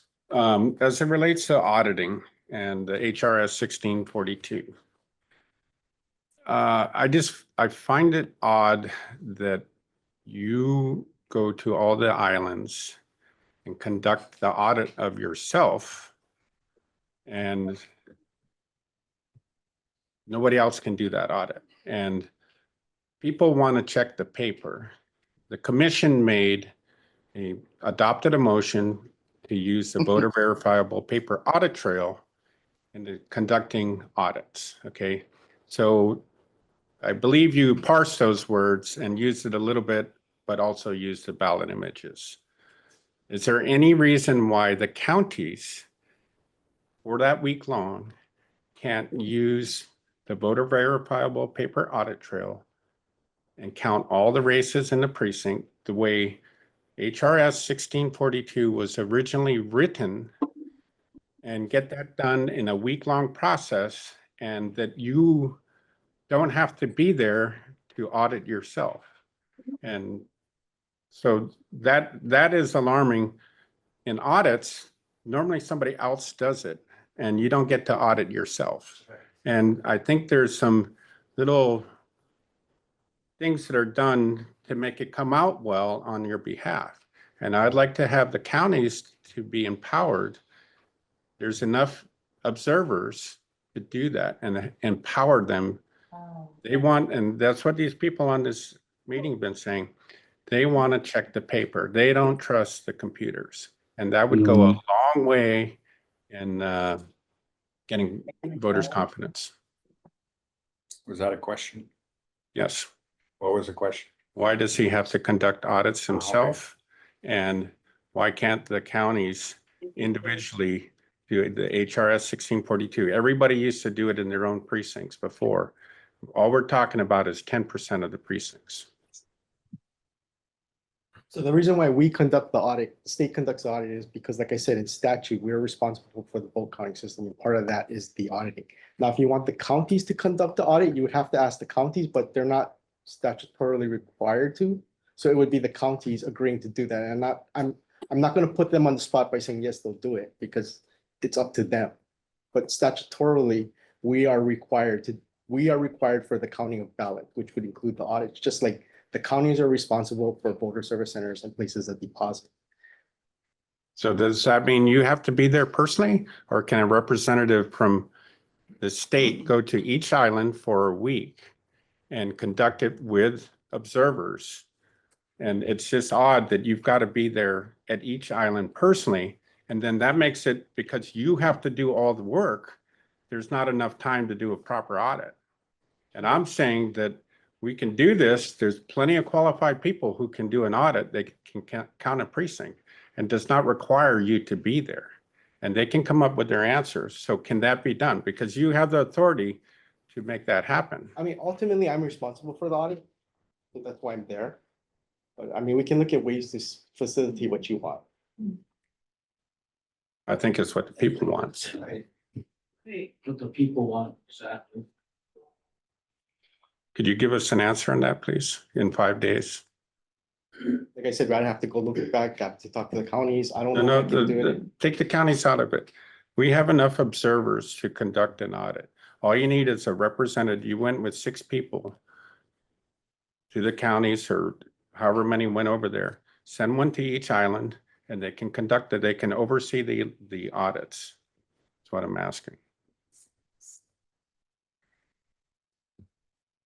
Independent. Independent audit. It would, you would have to let me go back and look at the processes that we have going on at that time, so we can see if we can do that. Well, you have the authority to do it. So there is the potential. I have to go back and look at it. Yeah. Any other commissioner questions of Chief Elections Officer? Chair, Thanks. this is Commissioner Andrian. Oh, I'm sorry. Go ahead, Dylan. Mr. Nago, I wanted to ask the question, can you confirm whether or not you received a letter from the commission regarding investigating why United States Hawaii was a registered voter with a vacant address and was able to record a vote by mail record in the previous election? Did I receive a letter from the commission? Not from the commission. There were letters, but I don't think it was I from don't us. believe I received a letter from the commission. Did you receive a letter at all regarding investigating this issue? I don't recall receiving that letter. I know it was brought up at the last commission meeting, but I don't recall receiving anything in writing. Is there anything you can speak to on this issue right now? Voter registration. Yeah, because there's a voter registration issue that not knowing the details and not wanting to speak for the particular county, I can't really say anything. So the counties are responsible for voter registration. Correct. And maintaining the rolls. Correct. Thank you, Mr. Chair. Thank you, Dylan. I have one more question, Chair. Yes, sir. Do you require ballot box collection, chain of custody from the counties before you receive the ballots? So when you receive ballots, do they tell you how many ballots they're giving to you? And I handed out from the island of the Kauai. They have a spreadsheet of all the ballots that they collected. And then it tabulates to a total. So you can see how many ballots were collected at each drop box from the post office, voter service center, the office. And then at the end of it, you can see how many ballots they've turned over to the state. So does the Big Island, does Maui, does Oahu do this? Have chain of custody? So it's required by HRS 11-177453 to have ballot box chain of custody. Do you look at this or do you require it to accept those ballots? We accept the ballots so what you're looking at is when the counties go out to collect ballots from their place of deposit, they bring it back to the central location to have the signatures verified. The chain of custody we have is from when they give us those ballots that they verified to the county center. So do they provide a number when they hand it over to you? Yes. Well, I believe most of the counties do. I believe Kauai provides a tray count. So right now, none of the counties except for Kauai have given us chain of custody documentation for collections. We requested that in all of the rest of the meetings since January to get that from, none of the counties have supplied that. I've requested it from the counties, the UIPA, and none of them, they don't even know what this is. So I'm asking to certify this election, are you looking to see if they have chain of custody documentation? And there's a nice little question and answer on your website that says, how do we know elections officials don't throw away our ballots? And the answer is that you fill out chain of custody forms and you reconcile that count daily. So this Kauai has produced the reconciled daily count. Does Maui do it? Does Oahu do it? And that's part of what you're supposed to oversee. You're supposed to give them the forms. And only Kauai has the form. I believe the forms that that law is referring to is the ballots received, not collected from the place of deposit. So we do have the forms for all the ballots that were received into the system. But not the ballots in transit. Not the ballots that they pick up from the. He's talking about ballots in transit. Yes, so we have the ballots received so that we know what was received and we match that to what was counted. By the time it gets to you, he's talking about prior to that. Which is the counted purview. Understand? So the accountability and security of ballots, the chief elections officer or designated representative shall maintain a complete count of all marked sense ballots. All ballots shall be safeguarded to prevent mishandling. So all marked sense ballots. The clerk shall maintain a complete and current count of all marked sense ballots issued, spoiled, and received in their county. The counting of marked sense ballots by the clerk shall be recorded on forms prescribed by the chief elections officer. We have not seen that. And I want to know, are you enforcing that from the counties? Yeah, there's a reconciliation form. I believe it's called an absentee reconciliation form. A what? Absentee reconciliation form that all the counties use to fill out. That's not the form they're describing. They're saying whenever you handle a marked sense ballot, that there's a chain of custody. They're talking about accountability of the number of ballots mailed, the number of ballots received, the number of ballots validated. Okay, so received means when you get them from the Dropbox. Received means you accept it as voted. You accept what? You accept the envelope as voted. I'm not seeing a difference there. Some. So you have Envelopes are received it into the unsigned. system and that person cannot vote again if they go to a voter service center or if they had a replacement ballot.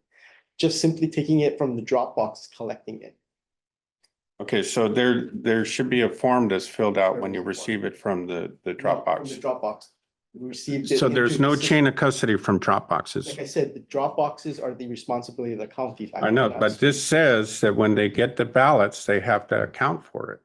And if there's no chain of custody, you can't answer your question and answer in the website that says, how do we know elections officials aren't throwing away our ballots? And you're saying, we go to the ballot box, we throw it in a van and drive around the island, and we show back up at the Honolulu Holly with some ballots, and some may have fallen out, some may not. That's the whole purpose of this form is when and Kauai does a great job of this, they go to the ballot box, I went with them, they count how many ballots are in the ballot box, they sign it off, they put a seal on it, and then they put it in a van. And then when it gets to the county, they unseal it, count the ballots that were in there, and then put it into a pile. But you're saying the other islands don't do it and you don't require it. I'm saying I don't know what they do because that is their process. Okay, but this law says that you're in charge of this. Well, that's, you're mistaking chain of custody with ballot inventory or ballot reconciliation. It says right here that you're in charge of this. In HRS 3-177-453. I think that needs to be, everybody I talk to thinks there's chain of custody documentation being kept. And I tell them, I have no records of it. This Kauai is the first time we got a record of it. The other islands don't have it. I think that's a big deal. And for you to oversee the elections and not think this is a big deal, again, it just shows that maybe you're not the guy that should be doing this. And I hope the other commissioners understand this. This is what we've been talking about since January. There's no chain of custody documentation. On Kauai, they did not acknowledge there was a law. And then we sent this to them multiple times and they did a great job of getting this together, but the other islands don't do it. And I think as commissioners, we owe it to the people. We got to know that when they collect ballots, that they're getting back to where they need to go. And we have no way of knowing that if we don't have a record. If that was $100 bill in those ballot boxes, people would go to jail because we don't have proper documentation. This is much more important than $100 bills. Would you like to put that into a motion to request that information from each of the counties? Yes, I FOIA'd it, and they haven't given it to me either, but I move to request ballot box, chain of custody, documentation from the counties. Second, Second. discussion. Ask for a roll call? Okay, Commissioner Andrian, Yes. Commissioner Aquino, Yes. Commissioner Kushni, Yes. Commissioner Kuwata, Aye. Commissioner McAdam, Yes.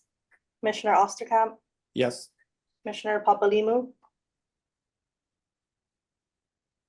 Commissioner Papalimu, You're muted. Yes, my grandchildren were awake, so I muted myself. I apologize. Commissioner Young, Yes. Chair Curtis, Yes. So we'll ask for the counties for the documentation of their chain of custody with the ballot box, taking up and turning it over to the state. Be a summary like this. Do you have this sheet? He doesn't need it, the counties do. But that's the one from Kauai, so you can see what that looks like. Moving on to communications and correspondence. Are there any emotions? I'm sorry, I had my hand. Oh, I'm sorry, Ms. Papalima, go ahead. I was just going to, in this motion that we just passed, Ralph was saying that the form is supposed to come from the chief operating officer. Am I correct? Negative, it's from the counties. No, the It's form county chain comes- of No, custody. no, the law. The form is to be provided by the chief elections officer. Okay. Correct. That's what I want to make clear, that the form has to come from the chief elections officer to the counties, and then the counties do it. Correct. Thank you. Just clarifying. Thank you. Mr. Chairman, this is Kuwata from Maui. Yes, sir. I have a question regarding testimony. Has public testimony been closed? Depending on what you want to talk about, what do you want to talk about? No, I'm just asking. I don't recall that public testimony was closed. Yep. Public testimony was closed when we moved on to Mr. Nago and communications and correspondence. Thank you very much. Unless somebody has a burning question. I have a motion to make about testimony. Okay. I move to have all the testifiers' questions answered in writing by the chair within 15 days of this meeting and have the answers posted online. I don't do that. Well, be responsible for making sure they're answered. So do I have a second? Second. Read the motion again, please. Restate it.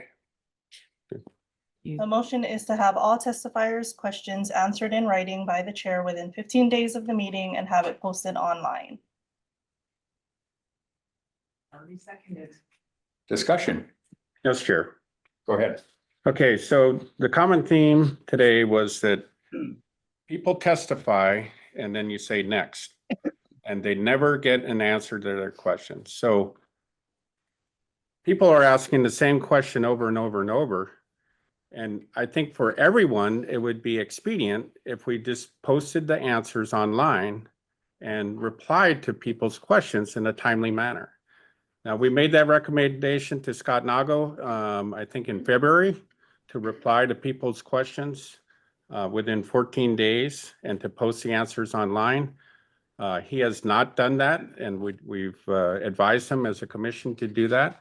And I think for the public trust that we should answer questions and post it online. People can, if somebody asks the same question, you can refer them to it's answered online and ask, and that can save a lot of time. We did 3 hours of testimony. The same question comes up again and again and again. Let's answer the questions Otherwise, we're gonna be here for 3 hours in testimony again. Discussion, Peter. My only concern is that 14 days, 14 or 15? 15, sorry, 15 days. What if he just physically can't get to it, that question on the 15th day? It seems to me that that's rather punitive. Could we either extend it a little bit or have built some flexibility in? Yes, so at least reply that we got your question. Okay, all right. And then we're answering it. Most of the communication that goes into the Office of Elections or the Elections Commission doesn't even get a reply saying received. So that would be great to start there, but yes, but let's get this stuff answered. Sure. I'm full agreement with that. Yeah. It was just some flexibility, that's all. Yes. Other discussion? Can I ask the AG of what's the responsibility of the Elections Commission regarding this? We're advisory, yeah? Yeah, so the commission may ask the chair to do something, but actually that's not like a power. So it's not like you can require the chair to perform these kinds of activities. It's okay to make the request, but it's sort of like you can't compel action. So I just want you to be aware of that. Thank you. I agree with the intent of this, and I agree that I've asked the Office of Elections to respond to people that have made complaints that we've resolved, and I've asked the Office of Elections to report that resolution to prior complaints of individuals relating to the commission as well. To where I've asked the Office of Elections to perform the clerical duties of administrating this commission. But I ain't gonna do that. I'm not gonna look up every answer to everything and respond to anybody. If somebody wants to put a response, I may or may not sign it. But I'm not, you guys ain't paying me enough for this, and I ain't gonna do that. You could advise me to do it. But I think the Office of Elections should respond to every inquiry, one way or another. That you received the inquiry, the status of the inquiry, or that it's pending. The Office of Elections should respond to every testimony here today. Every question that was raised today, the Office of Elections and Scott Nago should address it one way or another. I think the Office of Elections should respond to every inquiry as a courtesy. My office did, whether I, good, bad, or indifferent, I would always acknowledge the input. The way we've acknowledged the input of everybody today. Everybody has an opinion, as do I. And that's what this hearing is about. We're expressing our opinions. But I'm not going to answer every question that anybody asks. Would you like to amend my motion, Chair? No, you make your motion and advise the chair what you want to do, but I'm telling you, it's the Office of Elections Administrative Staff that should be responsible for that, and that's who I'm going to pass it on to. Okay, let's amend the motion to have the Office of Elections. You got the motion. I don't want to amend it.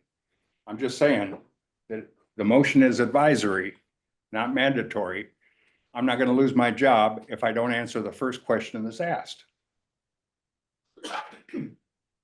Yeah. Someone's asking a question and you know the answer to it, why don't you just answer? I would, but I'm not going to be obligated to it. As a courtesy, I'll be happy to answer. And But you should, because you represent us too. I'm the chair of the commission. I speak as at the will of the commission. And the commission is advisory. We can't make laws. We can't tell Scott what to do. We can't tell Scott to do this. What is that? What is that? The voter registration thing? What's the name of that thing? Eric. We advised Eric, we advised him that we don't agree with Eric. We don't think sharing information, we've expressed that we don't think the integrity of our information is protectable. With all of the digital hanky-panky going on, going digital is not the way to go. Personally, I'm back to same-day voting, but that's me. And I I'm, as chair of the commission, I control the meeting. And I'm just telling you, to where rather than amending the motion, if any, does anybody have any other testimony to the motion? Then I would ask for a roll call. Commissioner Adrian, Aye. Commissioner Keno, Aye. Commissioner Kushni, Aye. Commissioner Kuwata, No. Commissioner McAdam, No. Commissioner Osterkamp, No. Commissioner Papalimu, Yes. Chair Young, No. Chair Curtis. No. Any other discussion from the communications and correspondence? Yes, Chair. Yes, sir. Okay, my June 23rd, take that back. My June 20th communication.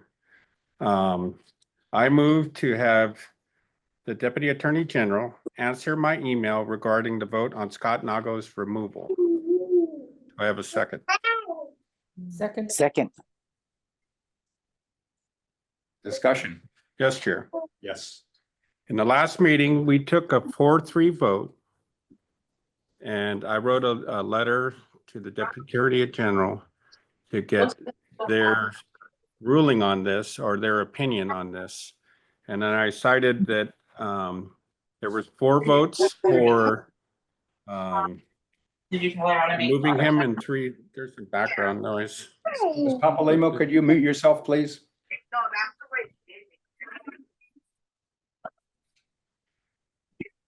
So my question was, according to HRS 11.7D, the Elections Commission shall act by majority of its membership and shall establish its own procedures except as may be provided by law.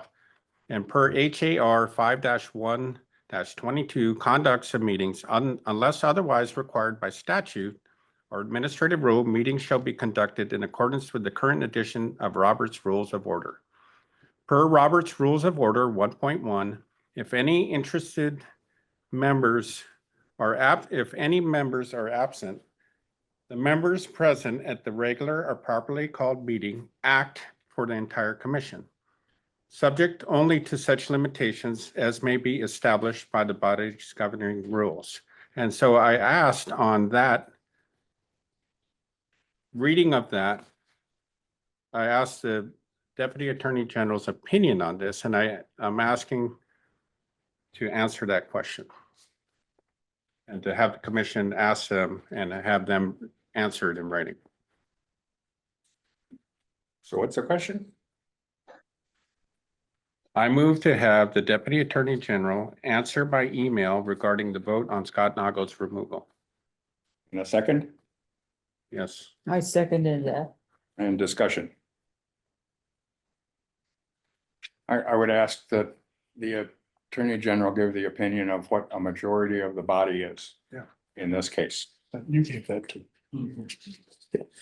I mean, I think that was a question asked before. We had looked up that question. Yep. The answer is pursuant to state statute. It requires an affirmative vote from a majority of the members to which the commission is entitled. So because under 92-15 Hawaii revised statutes, you have 9 members, you require 5 affirmative votes in order to pass any measure. Thank you. Motion again, would you read the motion again, please? Okay, the motion is to have the deputy AG answer Commissioner Kushni's email on the removal of Scott Nago. And the second was second. Any more discussion? Would call for a roll call, please? Commissioner Adrian, Aye. Commissioner Keno, Aye. Commissioner Kushni, Aye. Commissioner Kuwata, No. Commissioner McAdam, Commissioner Osterkamp, No. Commissioner Papalimu,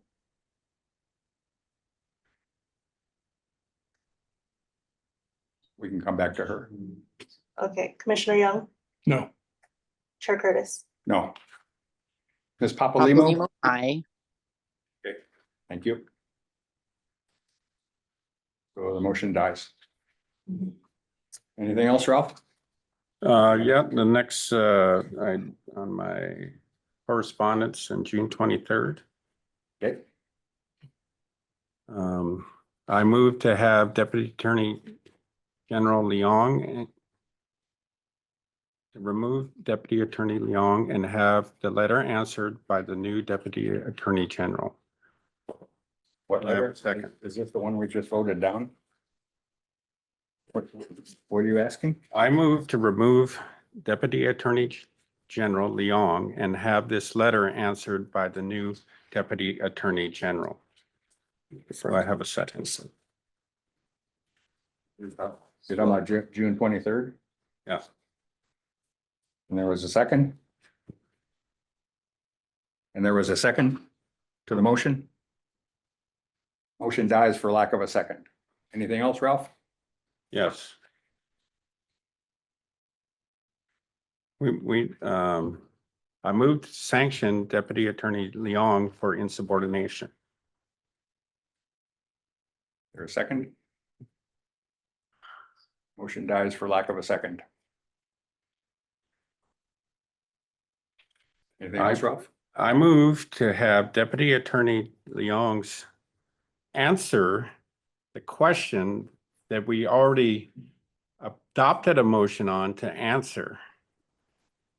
I don't know why we have to do this twice, but we asked in the last meeting for Deputy Attorney General Leong to answer some questions. What were the questions? What are we talking about here? It was the motion that was made in the last meeting. So during the March Elections Commission meeting, I introduced a motion. That's not the one. There's several that were in there. We made a motion to have him answer the letter that was sent to Stella Cam regarding a number of issues. The commission made a motion, it was adopted, and he said he did not know about the letter, and during the meeting, I said I would send him the letter and the communication. And he received it and said, we have to take this up in the next meeting. And I'm like, we already made a motion and adopted it that asked him to answer that. And I don't understand why he can't just answer it and we're playing these games with it. Let's just see. Have you already answered this? So actually, we did look, Chris and I did look at the issues or questions raised in the March 27th, 2024 letter. And we are prepared to answer the questions. Okay, can you answer them in writing, please? Well, let me give you the answer and then you can Okay. ask. So first of all, obviously this is a commission that is appointed by different interest groups, specifically to represent different viewpoints. Consequently, I want to be clear that the role of the Attorney General's office is to represent the commission as a whole, not individual members.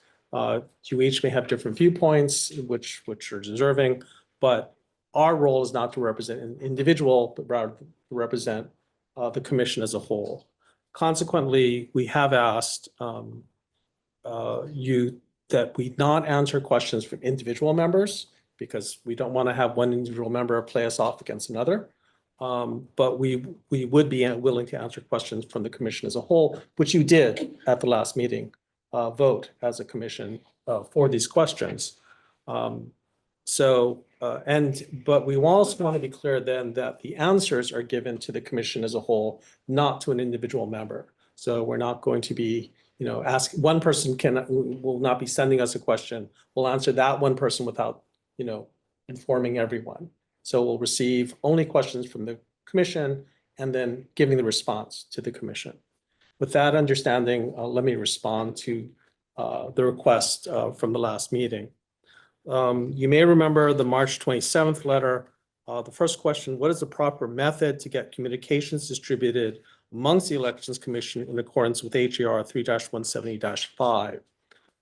The issue, though, is that a commission member cannot communicate with two or more other commission members without violating sunshine law.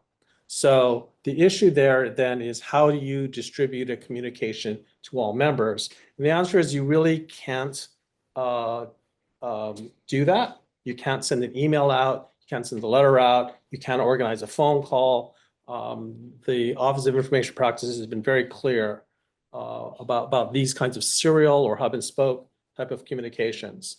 What you can do, however, is send the correspondence to the commissioner, send a correspondence to your executive officer, executive secretary or the Office of Elections, within the Office of Elections, who can then gather and prepare them for presentation to the board as a whole. So because it's the communication would violate sunshine unless it is at a board meeting, you could have all of these communications gathered, submitted as part of the board packet and included for all, and of course the public would have to see what the communications are. So you would send it to the Office of Elections. They would have to gather all those communications and then put it together as a board packet, which would then be just available to the public at the same time as it is made available to the commission members. The second question you asked, which is related, is how, as a commissioner, get confirmation that all commissioners have received communication that was intended to be shared amongst the commission.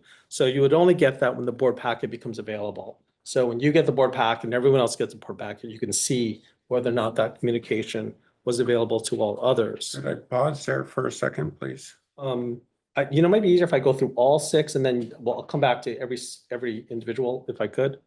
The third was, could you please share all communications since you have been assigned to the Elections Commission between you and the Office of Elections and between you and the chair with the rest of the commission? So we've had no written communications with the Office of Elections. We are unaware of any substantive communications with the chair on matters outside of the responsibilities of the chair. So there's that. That's our response. Fourth was, I would also like to know if it is your opinion that the regularly scheduled commission meeting held on March 19th qualified as a special public hearing as required by HRS 11-7.5 paren 6 close paren and was properly noticed per HRS 92-3 and HRS 92-7. So HRS 11-7.5 paren 6 close paren requires a public hearing. It does not require a special public hearing. So that term does not exist within the statute. But to answer what I think the intent of the question was, the March 19th public hearing was properly noticed per 92-3 and 92-7. The fifth question was, did the regularly scheduled Elections Commission meeting on March 19th meet the requirements for a special public hearing per HRS 11-7.5 paren 6 close paren and for an open meeting despite its listing as an executive session agenda item? So the March 19th public hearing met the requirements of HRS section 11-7.5 paren 6 close paren. Again, there is no requirement for a special public hearing. There's a requirement for a public hearing, and it was an appropriately scheduled public hearing. Your second part of that question dealt with the fact that there was an executive session during the public hearing, which is allowed pursuant to statute. And we conclude that the fact that the discussion of personnel matters or the evaluation of a state employee was correctly performed in executive session. And we saw no particular rules no particular provisions in Chapter 11 to indicate otherwise. The sixth and last question you asked is, also, as you may recall, during the March 19th Election Commission meeting, I requested that you provide your counsel in writing as to the restriction you stated on not allowing the commission to question Mr. Nago in public. I believe your counsel was confusing to the commission, and both Commissioner Papalimo and myself requested you provide this counsel in writing and with a law that states we could not question Mr. Nago in public during this meeting in accordance with HRS 11-7.5 paren 6 close paren. So once again, the issue in this is that it was held during an executive session meeting. This particular basis for executive session was to consider the qualifications and evaluations of a state employee. Unlike other provisions for executive sessions, in this case, the right for privacy is owed to the employee. So, and this, of course, is a statute that does not apply peculiarly to the Elections Commission, applies generally to all commissioners. So when a commission or board meets to discuss about an employee, about a state employee, and wants to talk about whether they should be suspended or hired or demoted or evaluated, that discussion, the employee has the right to keep that information in an executive session and held confidential, so it's not subject to, I don't want to say ridicule, but that they're entitled to their privacy on the issue. So, and on different from other types of reasons for executive session, that right is owed to the employee. So the employee is allowed to open the executive session up, but not the board or commission itself. So because Commissioner Nago did not waive that right, that's the reason the questions and that you would have was properly held in executive session rather than an open meeting. I'd be happy to answer any questions. So the statute specifically says that his evaluation will be public. And so that's the question there, where everybody else, I agree with you that employees, that would be the normal protocol. But Mr. Nago's position is a public evaluation of his job performance, and that the testimony from the public be taken into account to decide whether he keeps his job or not. And so that's the difference. And I'd like you to put this in writing, please. And because I do not believe that you are interpreting that statute. We just asked Mr. Nago questions. We were not asking any personal questions to him. We were asking only job performance questions, and we were prohibited from asking any job performance questions, like, do you keep chain of custody documentation? Those types of questions we were not able to ask him while we evaluated him for his job. And I wanted to ask that question, and I was not allowed to. So I want this in writing, please, that says that specifically we can't ask him questions about his job performance when we're evaluating him. So once again, I think what you're saying is you can ask him in an open session, not that you can't ask him Just like during we an did here executive in the session. open session. Right, so you could ask the question in a closed executive session. No, but we just asked those questions in the open So- session. We weren't evaluating his job performance right now. We are, but we're not taking a vote on it. But those are the issues that we had, and we were kept from asking these line of questionings. Are you following the law? Is the audits being done properly? Is chain of custody being kept? Is signature verification transparent? All of these things that would probably add to somebody's decision-making process, we weren't allowed to ask. So my understanding is that the evaluation occurred at a public meeting. Didn't necessarily say that it'd be an open session. So Okay, it was I'm a just- public. that's fine. Just put it in writing. Mr. Yee finish. It was a public hearing. It was properly noticed. The public did have the opportunity to submit any testimony that they wanted to submit regarding Mr. Nago. And so it did qualify, I think, as a public meeting, even though the questions by the commission and the discussion and comments by the commission were in an executive session. We did not go to executive session. You could have. Right, but I asked, did you just put that in writing, what you told us, please? So all I'm going to say, then I'm going to repeat what I said before. If you want something, if you want us to go further and ask us in writing, we ask that come from the commission. I don't understand that you did ask us to answer your questions, and we did answer the questions. If you further want it in writing, I do ask that this be a motion from the board.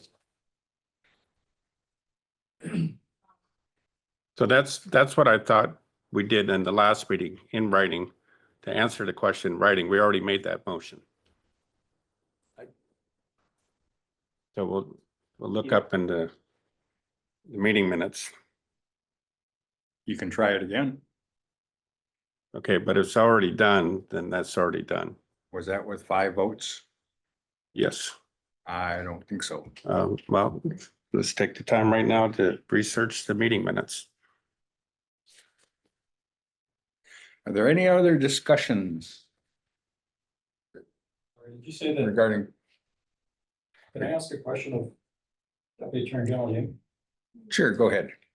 Sorry, tell me again your last name. So my, Yee, Y-E-E. YEE. In the First Circuit Court, about a week and a half ago, you appeared on behalf of the commission, is that correct? So, I'm happy to answer you the question of what my name is. Just to let you know, I am the Deputy Attorney General for the board, and we don't provide advice and counsel to members of the public. Not asking for advice.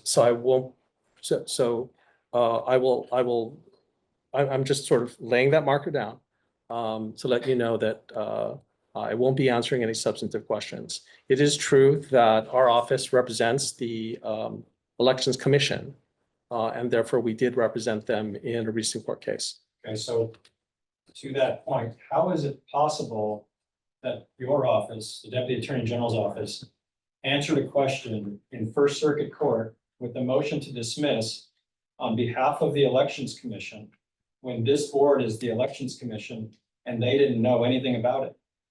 So again, I'm not going to answer substantive questions about the relationship between our office and the elections, attorney-client relationship. That is legal advice that I'll ask the Thank question then. you. I'll ask the question. So let's back up. I'm going to go back to the meeting minutes. And I believe we already asked for this to be answered in writing. So I'll send you the meeting minutes and then will you answer it in writing if that's what the meeting minutes said? It is part of the public record and already requested. Your response is up to you. Are there any other issues in communications and correspondence? Yes, Chair. Yes, sir. My June 26th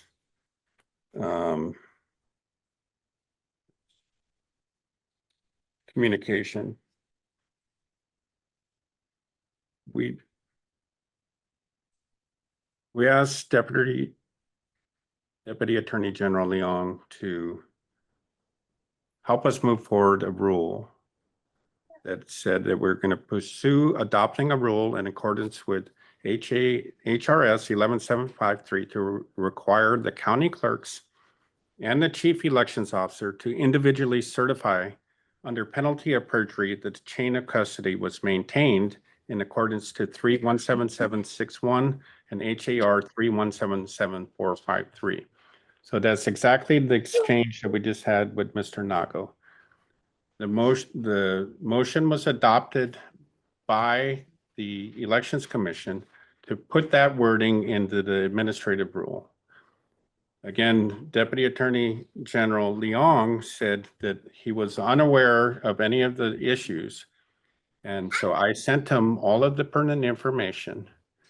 And he wrote back saying, I can't do this until the Elections Commission makes a motion. Well, we already had made a motion, and this is a stalling game by the Attorney General's office. Wait, the motion was to enact a rules change? Yes, we made a motion. Understood.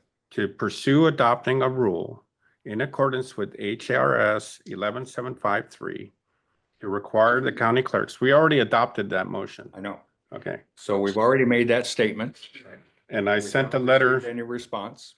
So So Deputy Attorney General. This is advisory, not mandatory. We can't mandate these things and we cannot rewrite rules ourselves. Yes, we There's a can. process for rewriting rules. And if you want to rewrite a rule, bring it in writing, what the rule you want to change and what it wants to be. And then the commission can consider. We it. already did that. We did that in the last. You don't meeting. have the language of the rule that you're replacing and the language of the rule that you're. All of that was supplied in the And we don't communication. have the authority to write rules. Yes, we do. Under 1175.3, under 11-7.53, and under 11.85, we have the authority to do that. Is that right? Well, I can respond. Yes, Clear, and if I could be more specific, so, Commissioner Kushner, I did receive the language of the rule because I wasn't aware of it at the last meeting, as I told you. And told you by email that we would need to take this up, I would need to review it first and then take this up at a subsequent notice meeting, which would be today. And so I did review the rule that was supplied to me, and, you know, there is a legal problem with it, so I can't approve it to move forward. Specifically, the problem is that the election commission cannot create or amend a rule that is in chapter 177, which is the office of elections. Okay, there are two separate sets of rules, right? There's chapter 170, which are the rules for the elections commission. There's chapter 177, which are the rules for the office of elections.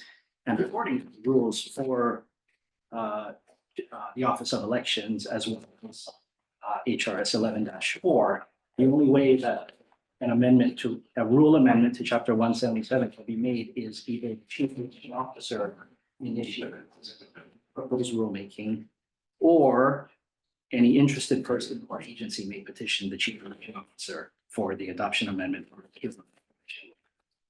So, you know, there is a path for this. I just have to advise you that the elections commission cannot initiate or amend our. So by not responding in a timely manner, you stalled out, so the clock was run out. We wanted to get this was made 3-4 months ago. We wanted to get this into the rules prior to the election. So you effectively ran out the clock. So congratulations on that. So what we're asking for is that we want chain of custody documentation being met. And so we thought that putting it under penalty of perjury would have helped that out. But if that's not the way, we wanted to get this for this election because we're not keeping chain of custody documentation. Under the 11-8.5 Elections Review Program, we can adopt rules in accordance with Chapter 91 to carry out the purpose of this section. And we're to establish policies for the administration of election observer program to include ensuring the validity and reliability of election results. So chain of custody is right in there with ensuring the validity and reliability of election results. So how can we move this forward so that in the general election, all the counties have chain of custody and somebody's responsible for it?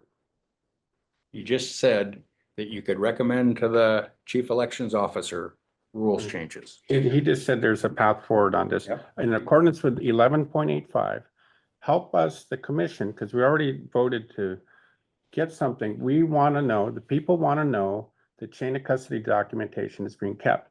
Under 11.5, how do we have a way forward with that?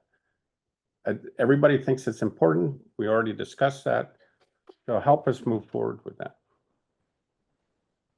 Any ideas? Well, 11-8.5 does allow you to adopt rules to carry out the purposes of this section, which is to develop and implement an elections review program.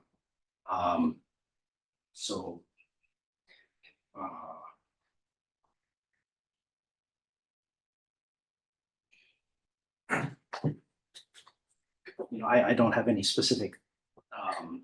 So we need to move this forward in a timely manner. So is there some way we can set up a special committee to move this forward and we can communicate with you?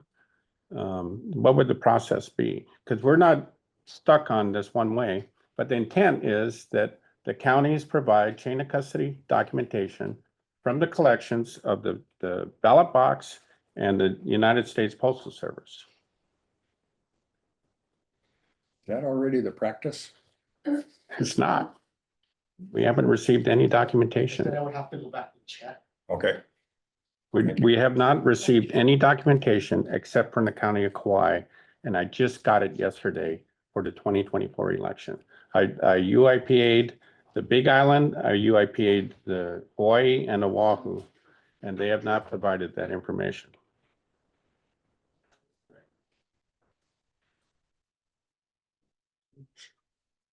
So rules changes.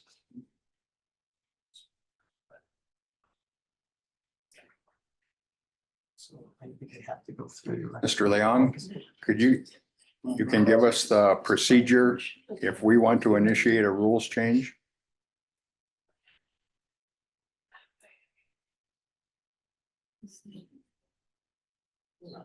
It's not You changing. got the attorneys. Voicing it. Yeah, I just want teeth. Well, these guys are looking at this. What else do you have, Ralph? I don't think we should move on from this. I got plenty, so I don't think we should move on to this till You we. guys conferring. I'll ask you for the next one.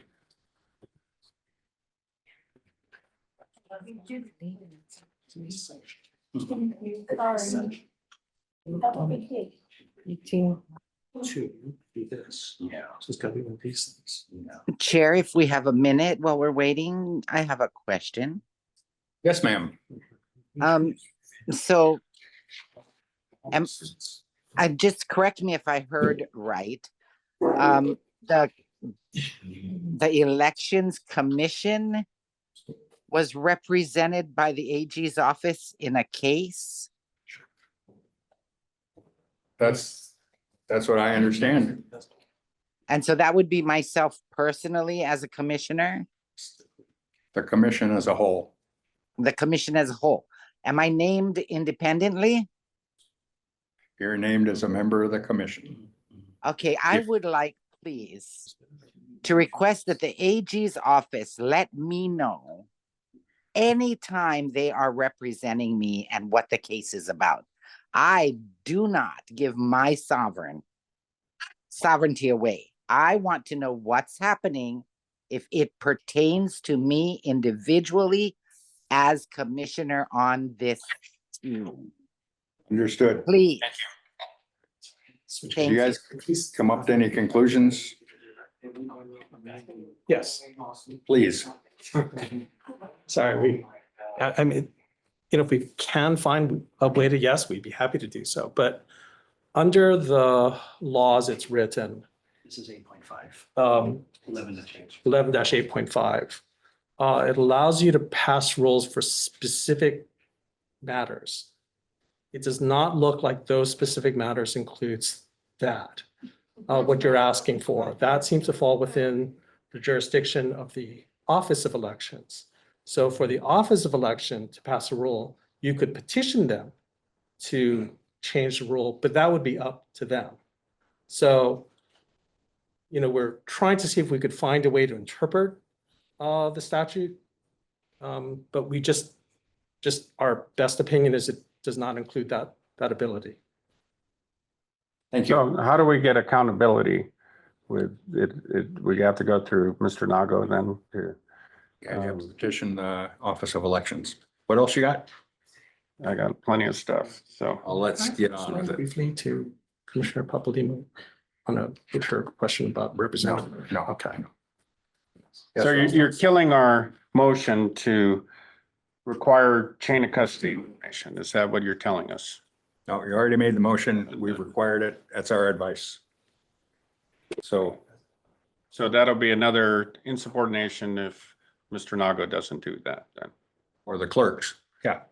It's Mr. Nago's responsibility to ensure. What else you got, Ralph? It's his responsibility to ensure that chain of custody documentation is being kept on the forms that he gives to the clerks. I think our election staff should be encouraged rather than. Well, we've been asking about this and that, and it's I been think they did a avoided. good job on the primary. I don't know about you, but go ahead. What's next? Despite what everybody just told you. In spite of everything that I've heard from. He's not paying up. Yes, Ralph, what you got? Okay, it's a question for Deputy Attorney. And ask it privately. What else do you have for the commission in the form of a motion? Give me a second. Got 4 hours so far, but yeah, you can have a second. So a lot of this stuff's written in and we've requested that correspondence be answered. If this stuff was answered, I wouldn't have to do it here. Understand. So I need to do it here because I want this to be answered. What's the question? I'm just gonna skip this one because it's related to that 8.5.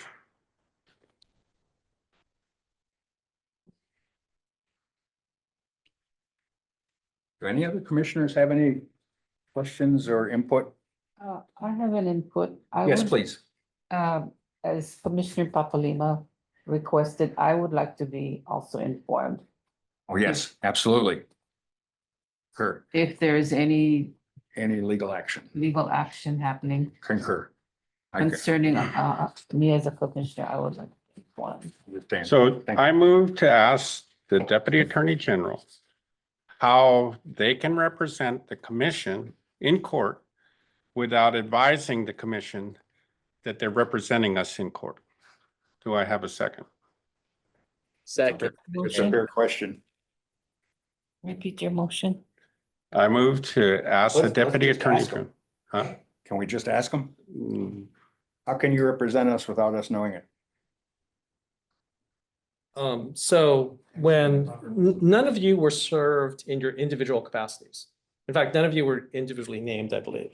It was only against the commission as a whole, which is essentially a claim against the state. The Attorney General's office by law represents the state of Hawaii. There's no one else who can represent the state of Hawaii, only us. I think you are right that it is a good practice to make sure that you stay informed of lawsuits that are filed against you, and we will do that. If there's any lawsuits that are filed against the commission, we will let you know. But as to what is our authority to do so, the No authority. question about the I'd like to authority. hear Mr. V finish, please. See, the authority is based upon the statute, which says that the state of Hawaii shall be represented by the Department of the Attorney General. So the question there is, who is the Elections Commission? Is it Attorney General's office or is it these 9 members right here? And so if we're not briefed on it and we don't have a motion on it, how do you act? How do you know how to act on it? So the conduct of a case, it rests within the Attorney General's office. So we don't go to individual departments, for example, to say, can we assert this defense? Or would it be all right if we depose this person? But you are right that we will go to a department frequently to certainly to let them know. I'm a little surprised you were not aware, only because normally service of any complaint must be served upon the agency as well as the Attorney General's office. So and this occurred before, you may remember you have changed attorneys. So this occurred, I think, prior to our start. So I was a little surprised that the commission was not aware because the commission should have been served with the complaint itself. So it did not occur to us at the time we got this to say, oh, we need to tell you that you got served with a complaint. So that may have been an oversight on our part. But with respect to the manner in which the state is defended, that is ultimately, within the purview of the Department of the Attorney General's office to decide how. I will also note that we were successful in dismissing the elections office, the elections commission from the case. Yes, we're just asking under what authority, so. Next. So I I move understand. to the chair. I'm sorry, Ms. Excuse- Papalimo. Go ahead. Excuse me, thank you. I appreciate you answering that and letting me know that.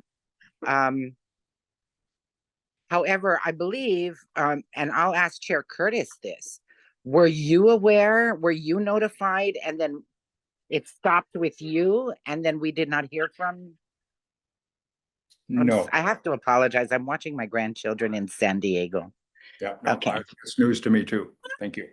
Okay, thank you, because I would hope if you would get notification of that you would, of course, pass that on. I'll Thank let you know. Thank you both very much. Got My next up? grandchildren have been wonderful for the last 4.5 hours, by the way, so I could do this meeting. Next. Okay, per the request, I move to censure the chair. Okay. Have a second? Second for discussion. Discussion, Chair? First of all, I have to apologize for telling Ralph to shut up at the last meeting. That was inappropriate and it won't happen again. So serious grounds for censuring a chair against presiding officers or in general, arrogation or assumption by a presiding officer of dictatorial powers not conferred upon him by law, by which he harasses, embarrasses, and humiliates members, or specifically, he refuses to recognize members entitled to the floor. He refuses to accept and put on canonical motions to vote. He refuses to entertain appropriate appeals from his decision. He ignores proper points of order. He disobeys the bylaws and rules of order. He disobeys the assembly's will and substitutes his own. He denies two members the proper exercise of their constitutional parliamentary rights. So in addition to the things that happened in the meeting, we made two motions in the last meeting. We asked Chair Curtis to forward the testimony or the letters from the public that are sent to us so that we don't have to try to read them all at once just before the commission members, just before the meetings. I had to write every week for 6 weeks before we started to get some correspondence released to us. We got way too much information to wait on it. We can read it as it comes in. And the other thing that I asked from the chair was to share with us the communications that he's having in relation to the commission business. And he has not done that either. So that's why I'm asking to censure the chair. The chair's got to be open. Everything should be transparent in these meetings. Every letter, if you're talking to the Attorney General's office, it just needs to be transparent so the rest of us know what's going on. And we made a motion to have the chair do those things. We started getting communication because of my pestering, but we still have not gotten his communications with the deputy AG and with others that it relates to commission business. Other discussion? Roll call, please. Commissioner Andrian, Sorry, I had discussion. I don't know why my mic keeps getting muted or Okay, unmuted. Dylan, what you got? Yeah, I'm gonna vote in favor of this motion. Unfortunately, for me, this isn't the first time I've experienced putting a motion on the floor, it being seconded, and then completely dismissed for no reason. I think a lot of the motions we put in on the floor are for the public. We had someone testify today on how there should be open communication with the chat function. And I called for a point of privilege and then was completely ignored. Times when I try to add discussion into a motion, I also get completely ignored. So, and we've experienced other members of the commission being completely muted, as in Commissioner Kushne's case. So, Chair, I appreciate you giving your apology in front of everyone today, but I do support the motion for censorship. Thank you. Other discussion? Would ask for a roll call. Commissioner Andrian, Aye. Commissioner Aquino, Aye. Commissioner Kushne, Aye. Commissioner Kawada, No. Commissioner McAdam, No. Commissioner Osterkamp, No. Commissioner Papalimu, Yes. Commissioner Young, No. Chair Curtis. Abstain. So the motion dies. What else you got, Ralph? I move to discuss the investigation into signature settings that we've already initiated in the last, so we initiated an investigation into signature settings in the last meeting. I sent out a letter and to the counties. Hawaii County replied and they said that they don't tell us what the signature settings are on their new machine, but if it's done by hand, the method that they do is the standards that they use is that if a reasonable person thinks it's a match, then it's a match. And if a reasonable person thinks it's not a match, it's not a match. And your motion? So your motion? My motion is to assign a special master to the investigation. Is there a second? Second. Discussion? Yes, Chair. What do you mean by a special master? I don't. Somebody to run with the investigation. Right now, I send an initial letter out on signature verification. there is no transparency in the process. The county said public cannot witness, nobody can know what they're doing with signature verification. Concern from the public is that envelopes are being stuffed, and the only way to catch that would be to make sure that signatures match the envelope and the registration. Right now, we have no way of knowing that. And if it's not transparent, it's not credible. And I would like somebody more qualified than myself to run with this investigation and get answers for the public, because nobody trusts the system that you're not allowed to look at. It's got to be transparent. So I'm asking for a special master to be appointed, and they can run with the investigation. So what's a special master? It's somebody who will see the investigation through. Representing the Commission. the Elections Commission. So we're gonna hire somebody? I'll see if we can get somebody to do it for free, but if we got to hire somebody, we will. Other discussion? I think we, Paulina, you're muted.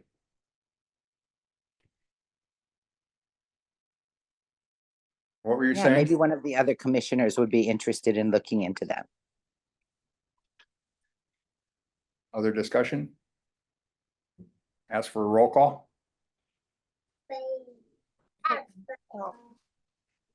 Commissioner Andrian, Aye. Commissioner Keno, Aye. Commissioner Kushni, aye.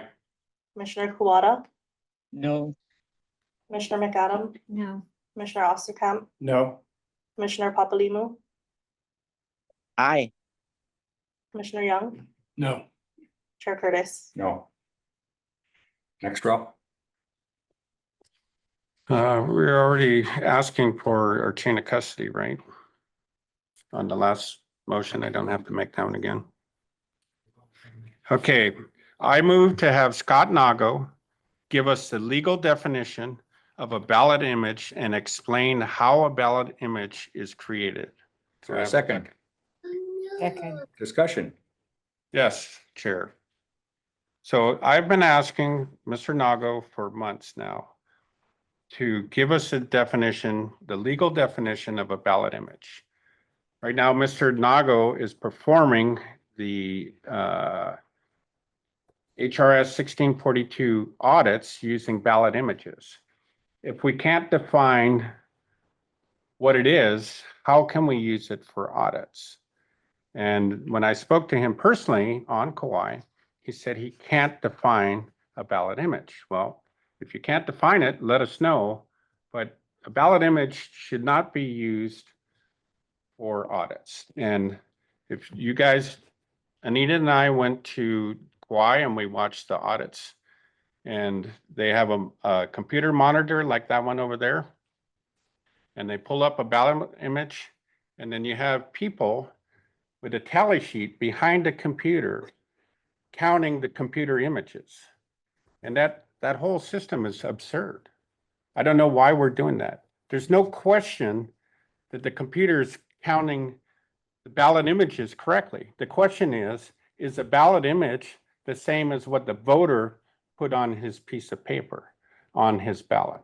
So that's the question. And if I've been asking repeatedly over 4 times to get a definition, and I would like him to define it. And so that's my motion. I hope everybody votes for it. There's no reason why we can't vote for this. Any other discussion?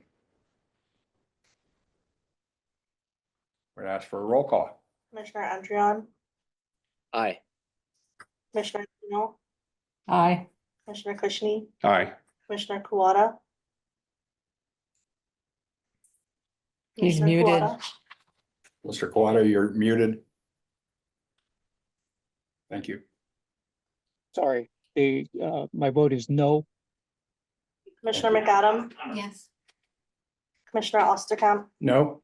Commissioner Papalimu, Yes. Commissioner Young, Yes. Chair Curtis. No. Motion Next. carried. Did the motion carry? I don't- Yes. Motion carried? Yes. Okay, motion carried. Next, I move to have the Deputy Attorney General answer the question of ballot constitutionality in this meeting and follow up in writing within 5 working days. Do I have a second? is there a second? Second. Daddy's body. He wants to go daddy's. Yes, Chair. Yeah. So as the testifiers testified, the Constitution, Article 2, Section 4, talks about voting, and the 2 new commissioners, I was hoping you guys would do that in public, but you just took an oath to uphold the Constitution of the state of Hawaii. Okay, it's not for us to decide if the Constitution is correct or not. What's your motion? You're addressing the motion? This is discussion of the motion. Discuss the motion and keep it. to the That's what I'm motion. doing. Okay, Please don't interrupt me while I'm talking about the motion. as long as you're talking about the motion. Talking about the motion. About the people. Okay, I'm talking about the motion. So the oath of office that you take is to uphold the Constitution of the state of Hawaii, to defend and support and defend the Constitution of the state of Hawaii. It's not for us to decide whether a Constitution is correct or not. So what question did you want to ask them? What question did you want them to You keep answer? on interrupting me, Chair. I will say it Going again. off on tangent. I move to have the Deputy Attorney General answer the question of ballot constitutionality in this meeting and follow it up in writing. So there was a lot of people who were asking the question. We're supposed to uphold and defend the Constitution of the ballot. state of, Constitutionality, which means that you don't have to choose a party. Is that the is that point? Constitution says, provided that no person shall be required to declare a party preference or nonpartisanship as a condition of voting in any primary or special primary election. Thank you. Okay, so So the question is whether the ballot that was circulated is valid because it asked the voter to choose a party. correct. So the question is whether that clears the ballot. I'm asking if it's constitutional. That's what I said. So by requiring the choice of a party at the beginning of a ballot, does that invalidate the ballot according to his constitutional argument? So it's not my argument. I'm just reading what I know. the Constitution says. So I'm asking the Deputy Attorney, there's been lots of questions on that. Is it constitutional to put that on the ballot when the Constitution expressly says that you can't ask that? And I would like you to answer that. And there's no reason why there should be no votes on this. We should all say yes. We want you to answer that. It's a very important question. We're not here to decide whether the Constitution is correct. We're just here to defend the Constitution. Let's cut to the chase. Is the ballot constitutional or not? We'd have to get back to you. We'd have to review that and get back to you. Then Okay, so my motion is to request that. I got it. Does anybody want to talk against the motion? In that case, I'll ask for a roll call.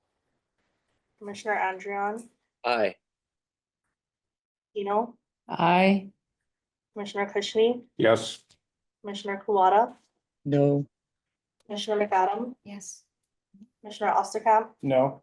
Commissioner Papalimu, Yes. Commissioner Young, Yes. Chair Curtis. Yes. What's next, Ralph?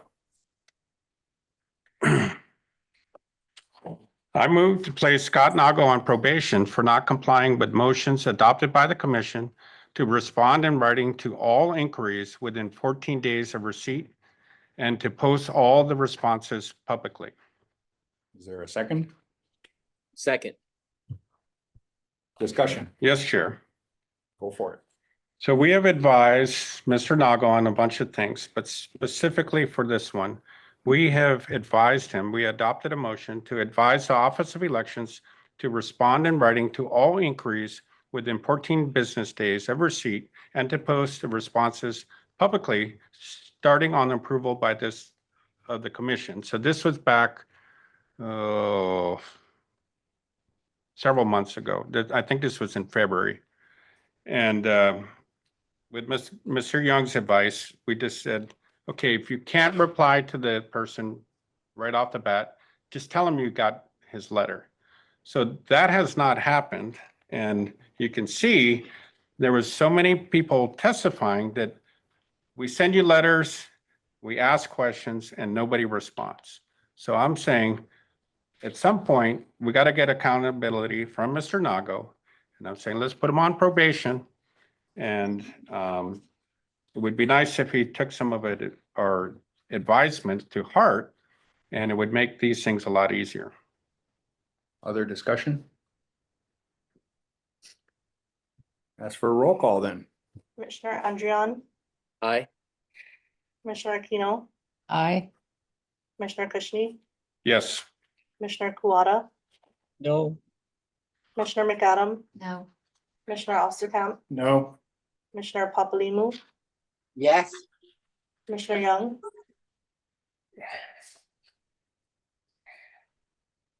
I'm gonna say no, but can I explain my vote? Yes. I come from an HR background, and the problem is I have a problem with the word probation.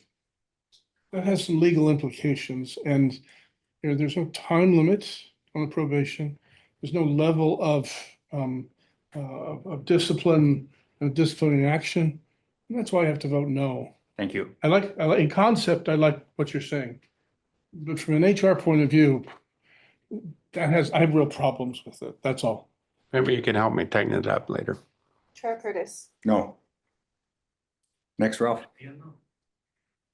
I move to have Scott Nago tell us about the 22-month rule and follow up in writing within 5 days. Or a second? Second. Discussion. Yes, Chair. So in the last meeting, Scott Nago testified that the documents, the ballots could not be touched for 22 months. And he said that the ballots had to be locked up for 22 months, and then after that, you could look at them. And we asked that specifically. I don't think you have that right. So I'd like Mr. Nago to reply to us, or maybe he can speak to it right now. My understanding of the 22-month rule is that the ballots are preserved for 22 months. And if we need to, within that time, if we need to go back and look at the ballots to review anything, that's the time period that we can look at it. And then after the 22 months, they can be destroyed. Am I misguided on that, Mr. Nago? Other than the motion, could you clarify for us, please?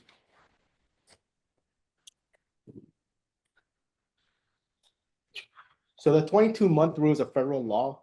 The federal government requires us to maintain custody and integrity of the ballot for 22 months in case they need to go back to it. After the 22 months, we can open them up and we can review them, but we have to maintain the integrity for 22 months pursuant to federal law. Thank you. Okay, I just got a question, please. You're saying we can't look at the ballots? No, we have to maintain the integrity for 22 months pursuant to federal law in case the federal government wants to go back to those. Okay, I completely disagree with your interpretation of that. Motion, you're addressing the motion. Yes. I move to have Scott Nago tell us about the 22-month rule and follow it up in writing within 5 days. Seconded. Any other discussion? I have a question. Yes. So what happens when there's a close race? And so you can't open up those ballots to determine So once we who have to do actually a wins the recount, race? we would do a recount, but that would be in statute and that would be before we seal the ballots. So once we seal the ballots, we have to maintain the integrity for 22 months. And this is from the 2022 election, general election. So for us to just open them up after all that time has passed, we still have to maintain the integrity in case the federal government wants to look at those ballots. So how many days after do you seal those boxes? Seal it after, so in context, we sealed the 2024 primary election this past Friday. Which is after the election, after any recounts would have been done. Okay, so that would eliminate you would recount if there was a close. We would have been race. triggered and we would have 3 days to do it from the election night. All right. So you're saying from now, 22 months, we can't look at the We ballots. have to maintain the integrity in case the federal government wants to look at it. So I'm just So the- asking to put that in writing then. Is there any other Well, I have a disagreement? question. Yes, Ms. Papalimo. So you're using maintain the integrity. Maintain the integrity can mean a lot of things. It can mean that you keep it in your control. It can mean what you're saying is we keep it taped up and don't open it. Or it could be that we just make sure that we have it. We haven't gotten rid of it. It is under our control. So if anybody needs to look at it, they can. So are you saying that the federal government can go in those 22 months and look at it? Yes. Can one of the, so like, let's take, say for instance, there's a person out there named Jamie. Maybe she wants to have a look at ballots in her precinct or her district. She would not be able to do that because you were maintaining integrity. But if Joe Blow from the federal government came and wanted to look at it, then they could. Correct.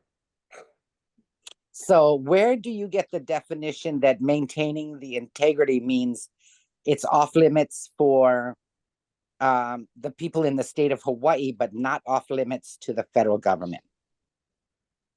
Where does it state that? That's in the federal law. Federal law, and I think the feds only access it if they have a purpose and a reason, like a court case. Is there any other discussion on the motion? Yeah, I'd like, if you could include that when you do your answer in writing, that would be wonderful, because I'd like to see that. Thank you. So again, I just asked it, there's all yes votes and that we should be able to ask this question and get it in writing. I believe it's mistaken. Thank you. Other discussion? Could you read the motion again, please? Okay. To have Scott Nagle tell us about the 22-month rule and follow up with it in writing within 5 days. You don't have a problem with putting it in writing? Okay. Roll call, please. Commissioner Andrian, Aye. Commissioner Aquino, Aye. Commissioner Kushni, Aye. Commissioner Kuwata, No. Commissioner McAdams, Yes. Commissioner Osterkamp, No. Commissioner Papalimu, Yes. Commissioner Young, Yes. Chair Curtis. Yes. What you got, Ralph? Next. I'm so sorry. I need to leave here pretty soon. I've been on for a long time with these two little ones. I just want to say congratulations, Peter, and our two new guys. I welcome to the club. It's going to be fun, and I'm glad you're both here. But I need to go, guys. I'm so Thanks, Ms. sorry. Papalimo. Thanks for coming. It's almost 6 o'clock. So Okay. thank you. No, we're getting over this meeting. Good luck. Chair. Yes, Ralph. Oh, Can we answer Claire McAdams' question in the correspondence? So the biggest thing with this correspondence is we put it in here, but nobody answers the questions. So I'm going through these one by one so we can get the questions answered. So Claire McAdams wrote a question to, who did you write it to? The Elections Commission, and I would like you to answer her question on, want me to read her letter? What's the question? Let's ask Claire, what's the Yeah, question? it was the email I sent because I received email from someone at NPR just asking if Oh, I'd yeah. like to talk to them. And I was asking, what's the procedure here as regards speaking to the president as a single commissioner in my own right? So what was the motion, Ralph? To answer her question.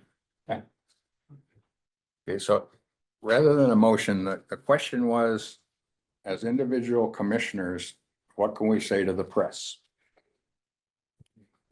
And I would ask you guys that question.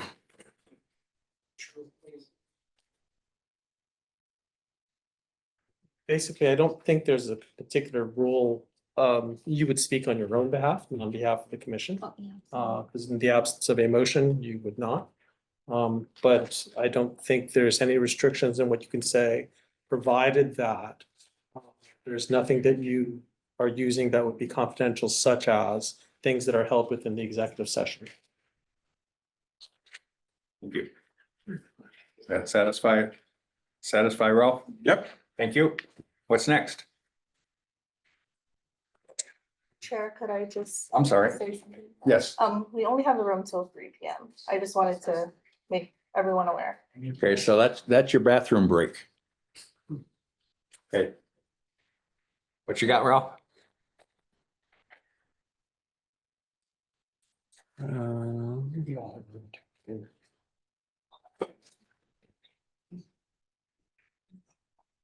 So, this is related to the letter from Rose Johnch.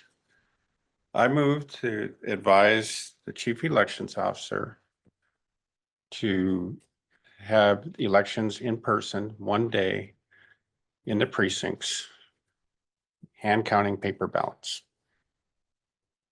Is that within his authority? It is. Well, we'll find out. Okay, let's- Okay, is there a second to that motion? We have a second. Yeah, Dylan seconded. Okay, Dylan. Discussion. So, yes, Chair. So we've all agreed here that that's the best way to get our elections trustworthy again. You supported the motion. We did You not all, supported agree- it. I did not agree to that. Chair. Speak for yourself. Yes, Speak towards the Chair. motion. You spoke in favor of having paper ballots. We know that ballot images cannot be trusted, and Don't know that. we know, we accepted that in the last meeting that they can be manipulated. So I'd like to advise the chief elections officer, in accordance with what everybody was asking us to do, to have the elections put back into precincts, one day election, hand counting the paper ballots. And that was seconded by Dylan. Correct. Okay, discussion. Friendly amendment. Yes, please. It's a legislative issue. Could we insert that we ask the chief election officer to forward a recommendation to do this to the legislature? Yes. So the amendment can be seconded. Second. I'm sorry, it has to be seconded by the person who made the second. So it has to be accepted by the move on and then accepted by the person who made the second. His motion was to amend the motion and the amendment was Second. seconded. Oh. So we're discussing the amendment to recommend that the chief election officer recommend to the statutory body that's responsible to have us doing same day written ballots. Is that about right? Yeah, in the Okay. precincts. So the amendment was to forward this recommendation to the ledge. Yes. All those in favor of the amendment, say aye. Aye. Opposed? Abstention? The amendment carries unanimously. Back to the original motion that we asked Scott to recommend to the legislature that we go back to written ballots, same day voting. Is that the gist of it? Ask for a roll call? Point of information. No. Roll call, please. Okay, Commissioner Andrian, Aye. Commissioner Aquino, Aye. Commissioner Kishni, Aye. Commissioner Kuwata, No, Commissioner McAdam, No. Commissioner Osterkamp, No. Commissioner Papalimon is excused. Commissioner Young, Yes. Chair Curtis. Yes. What's next? Did it pass? Yes. Where was that? Did it pass? Yes.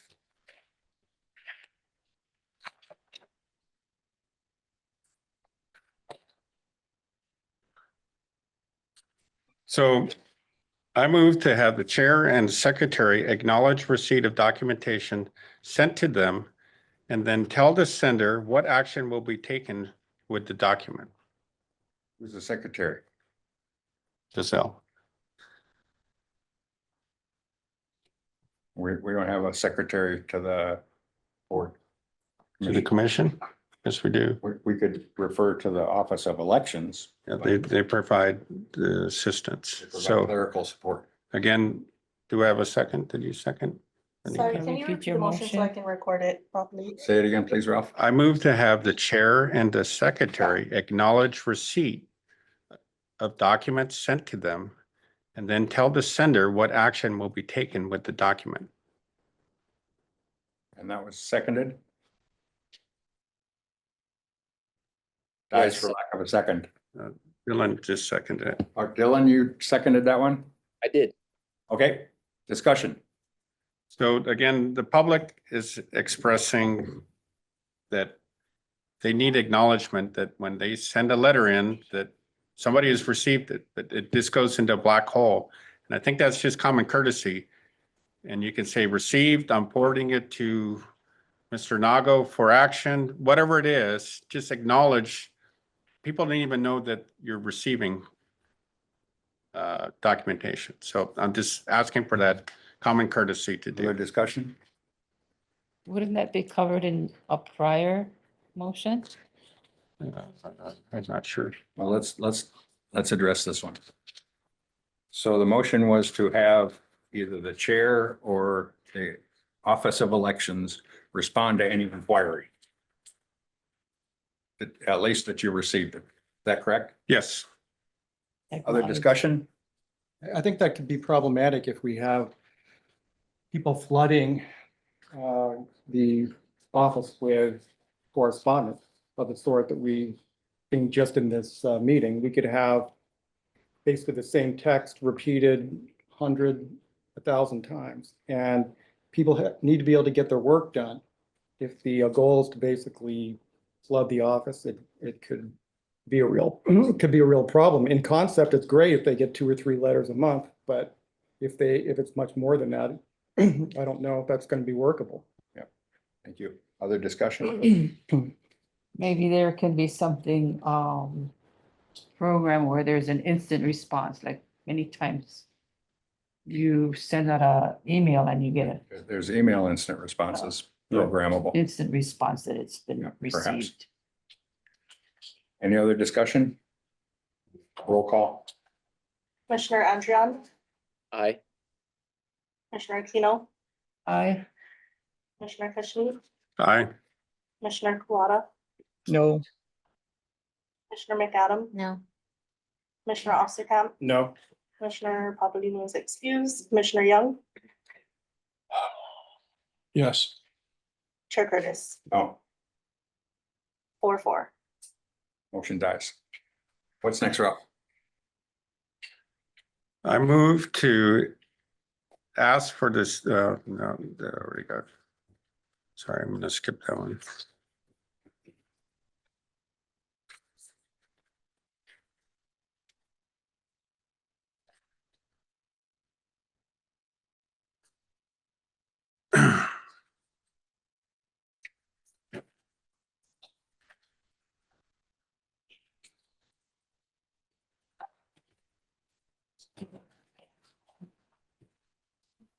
Okay, so I move to have the Office of Elections follow HRS 1642 as it is written by auditing a random sample of not less than 10% of the precincts employing the electronic voting system to verify that the electronic tallies generated by the system in those precincts equal hand tallies of the paper ballots generated by the system in those precincts, counting all races on the ballots in accordance with HRS 11-125. No ballot images. Second. Discussion. Just Chair. Yes. So we went to Kauai and watched the audits being conducted. The way they're being conducted right now is fractionalized. So HRS 1642 says that we randomly select 10% of the precincts and we hand count the paper ballots. What was done was we randomly selected 10% of the precincts, which is 2 on Kauai. And then 2 races were picked to audit. So at the end of the day, Niihau was chosen. There's 11 voters on Niihau. And of the vote that was chosen, it was for the prosecuting attorney. There was 6 votes for the prosecuting attorney. So we spent the time to look that up. And then the other race, I think, was 15-3 that was picked. And the gentleman that was just here, Pikachu, was on the ballot. He got 2 votes. So we spent 3 hours checking 8 votes. And if there's going to be fraud or manipulation, that's not going to catch it. And the way the intent of HRS 1642 was to randomly select 10% of the precincts and hand count the paper ballots, all the races on the ballot, to make sure that the computers are counting correctly. No ballot images. Within that conduct of the people are standing behind a computer screen counting ballot images. And again, there's no question that the computer is counting ballot images correctly. The question is, are the ballot images what somebody put on their ballot? Is that the same? And that's the answer that we want to know. What I heard on the other islands is that not all the paper was counted. So in this case, we actually counted the ballots. So that checked out, but it's a fractional piece and you can't do a real audit fractionally. It has to be a complete precinct. And we have a week to do this. And what I was asking Mr. Nago before is we have people on those islands that can conduct that. And the excuse is we don't have enough time. We have plenty of time to do this. So I'm just asking to recommend to Mr. Nago that this is done without the ballot images and we count all the races on the ballot with the paper. Other discussion? Roll call, please. Commissioner Andrian, Aye. Commissioner Aquino, Aye. Commissioner Kushni, Yes. Commissioner Kawada, No. Commissioner McAdam, No. Commissioner Osterkamp, No. Commissioner Papadimos is excused, Commissioner Young, No. Chair Curtis. No. Next. Yeah. What else you got? Less than 10 Is the Deputy Attorney General going to ask her I'll do this. Mr. Nago is going to answer this question. I move to have the Deputy Attorney General answer in writing the legality of writing a certificate of election for the governor and lieutenant governor prior to the 2022 election being certified. For a second, Second. discussion. So this is the same question we asked Mr. Nago. The certificate of election for the governor and lieutenant governor was signed on November 28th. The election was certified on December 16th. And we're asking, the statutes specifically say that a certificate of election cannot be given until the election is certified.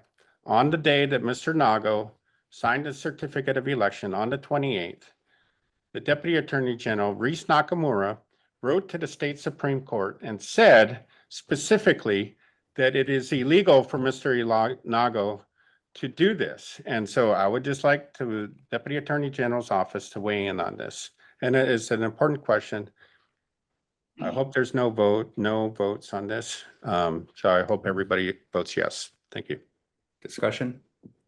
I think part of the discussion has to be the facts behind this. There have been a lot of representations made about what was done at any particular time and what the definition of certification is and so forth. And given that this is a new issue, I think the AG would have to weigh in on both the facts and the law if it were to do that. Concur. That's what we're asking. That'd be great. Other discussion? Yeah, well, sorry, it wasn't clear who you were asking to answer that. You said Scott and then you said the AG and it wasn't clear to me who you were asking. We've already asked Scott that, and we're asking the AG to weigh in. Other discussion? Roll call? Before roll call, can I just have you repeat the motion again so I Please. can have it recorded properly? I move to have the Deputy Attorney General answer in writing the legality of writing a certificate of election for the governor and lieutenant governor prior to the 2022 election being certified. Roll call. Commissioner Andrian, Aye. Commissioner Aquino, Aye. Commissioner Kushni, Aye. Commissioner Kawada, No, Commissioner McAdam, Yes. Commissioner Osterkamp, No, because I think it assumes facts that we haven't established to be the case. Commissioner Paplimo is excused, Commissioner Young, Yes. Chair Curtis. Yes, the facts will come out. What, you got anything else, Ralph? Yes.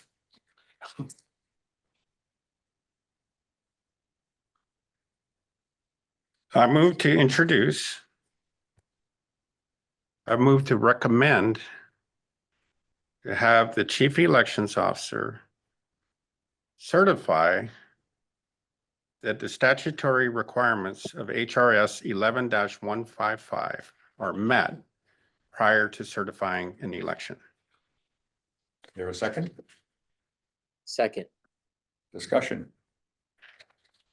So what we've seen in this box of, and what people are saying is that there's a lot of things that are written into the statutes that aren't being followed.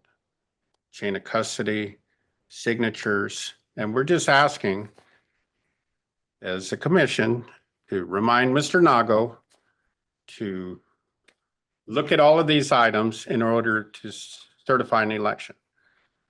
So if there's no ballot box collection chain of custody, not a little bit, if there's none, I don't think he should be certifying the election. So we're advising him to follow 11-155 as it is written, because it's not being followed right now. Other discussion? Ask for a roll call. Commissioner Andrian, Aye.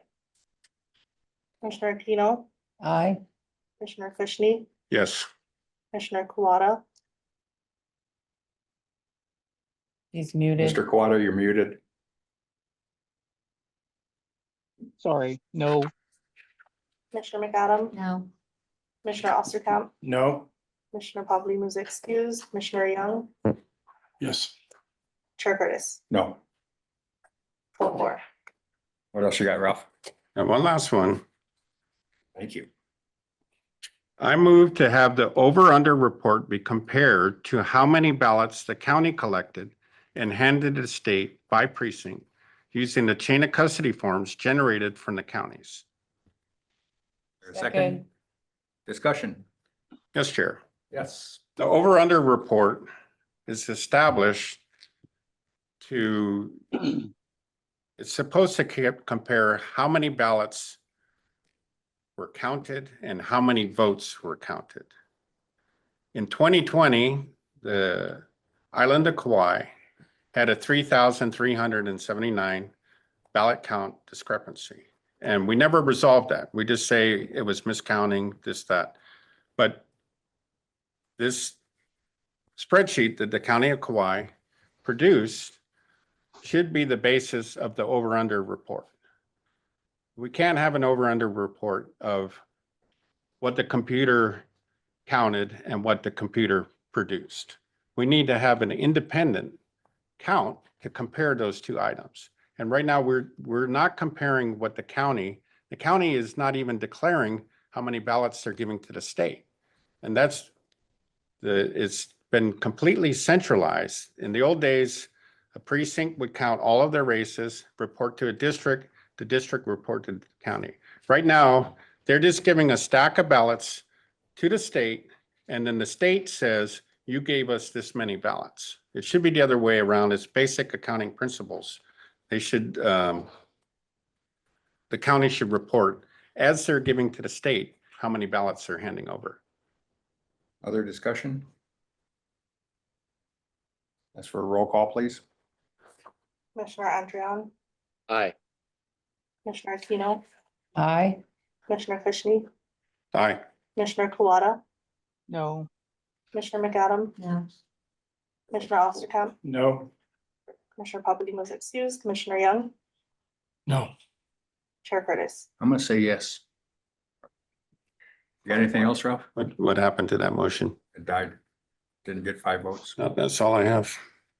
Can I ask who seconded that motion? Aquino, Oh, okay, I think they were saying at the same time. we got 5 minutes left for Scott's primary election metrics.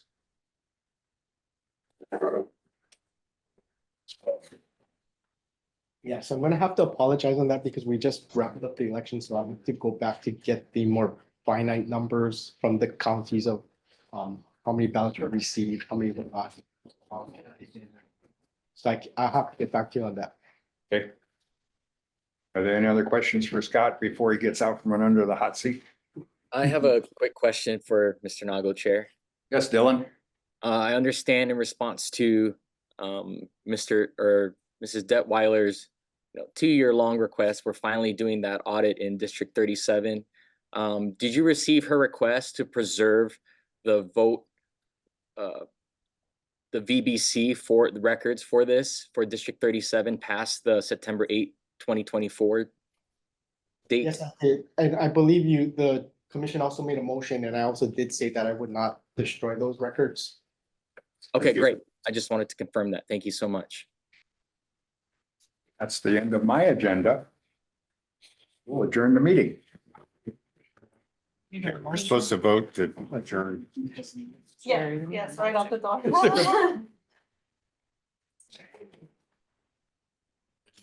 Nice to meet you. Hey. Oh, okay. Nice to meet you. Yeah, nice to meet you. Nice to see you again. Well, that's exciting. That's it.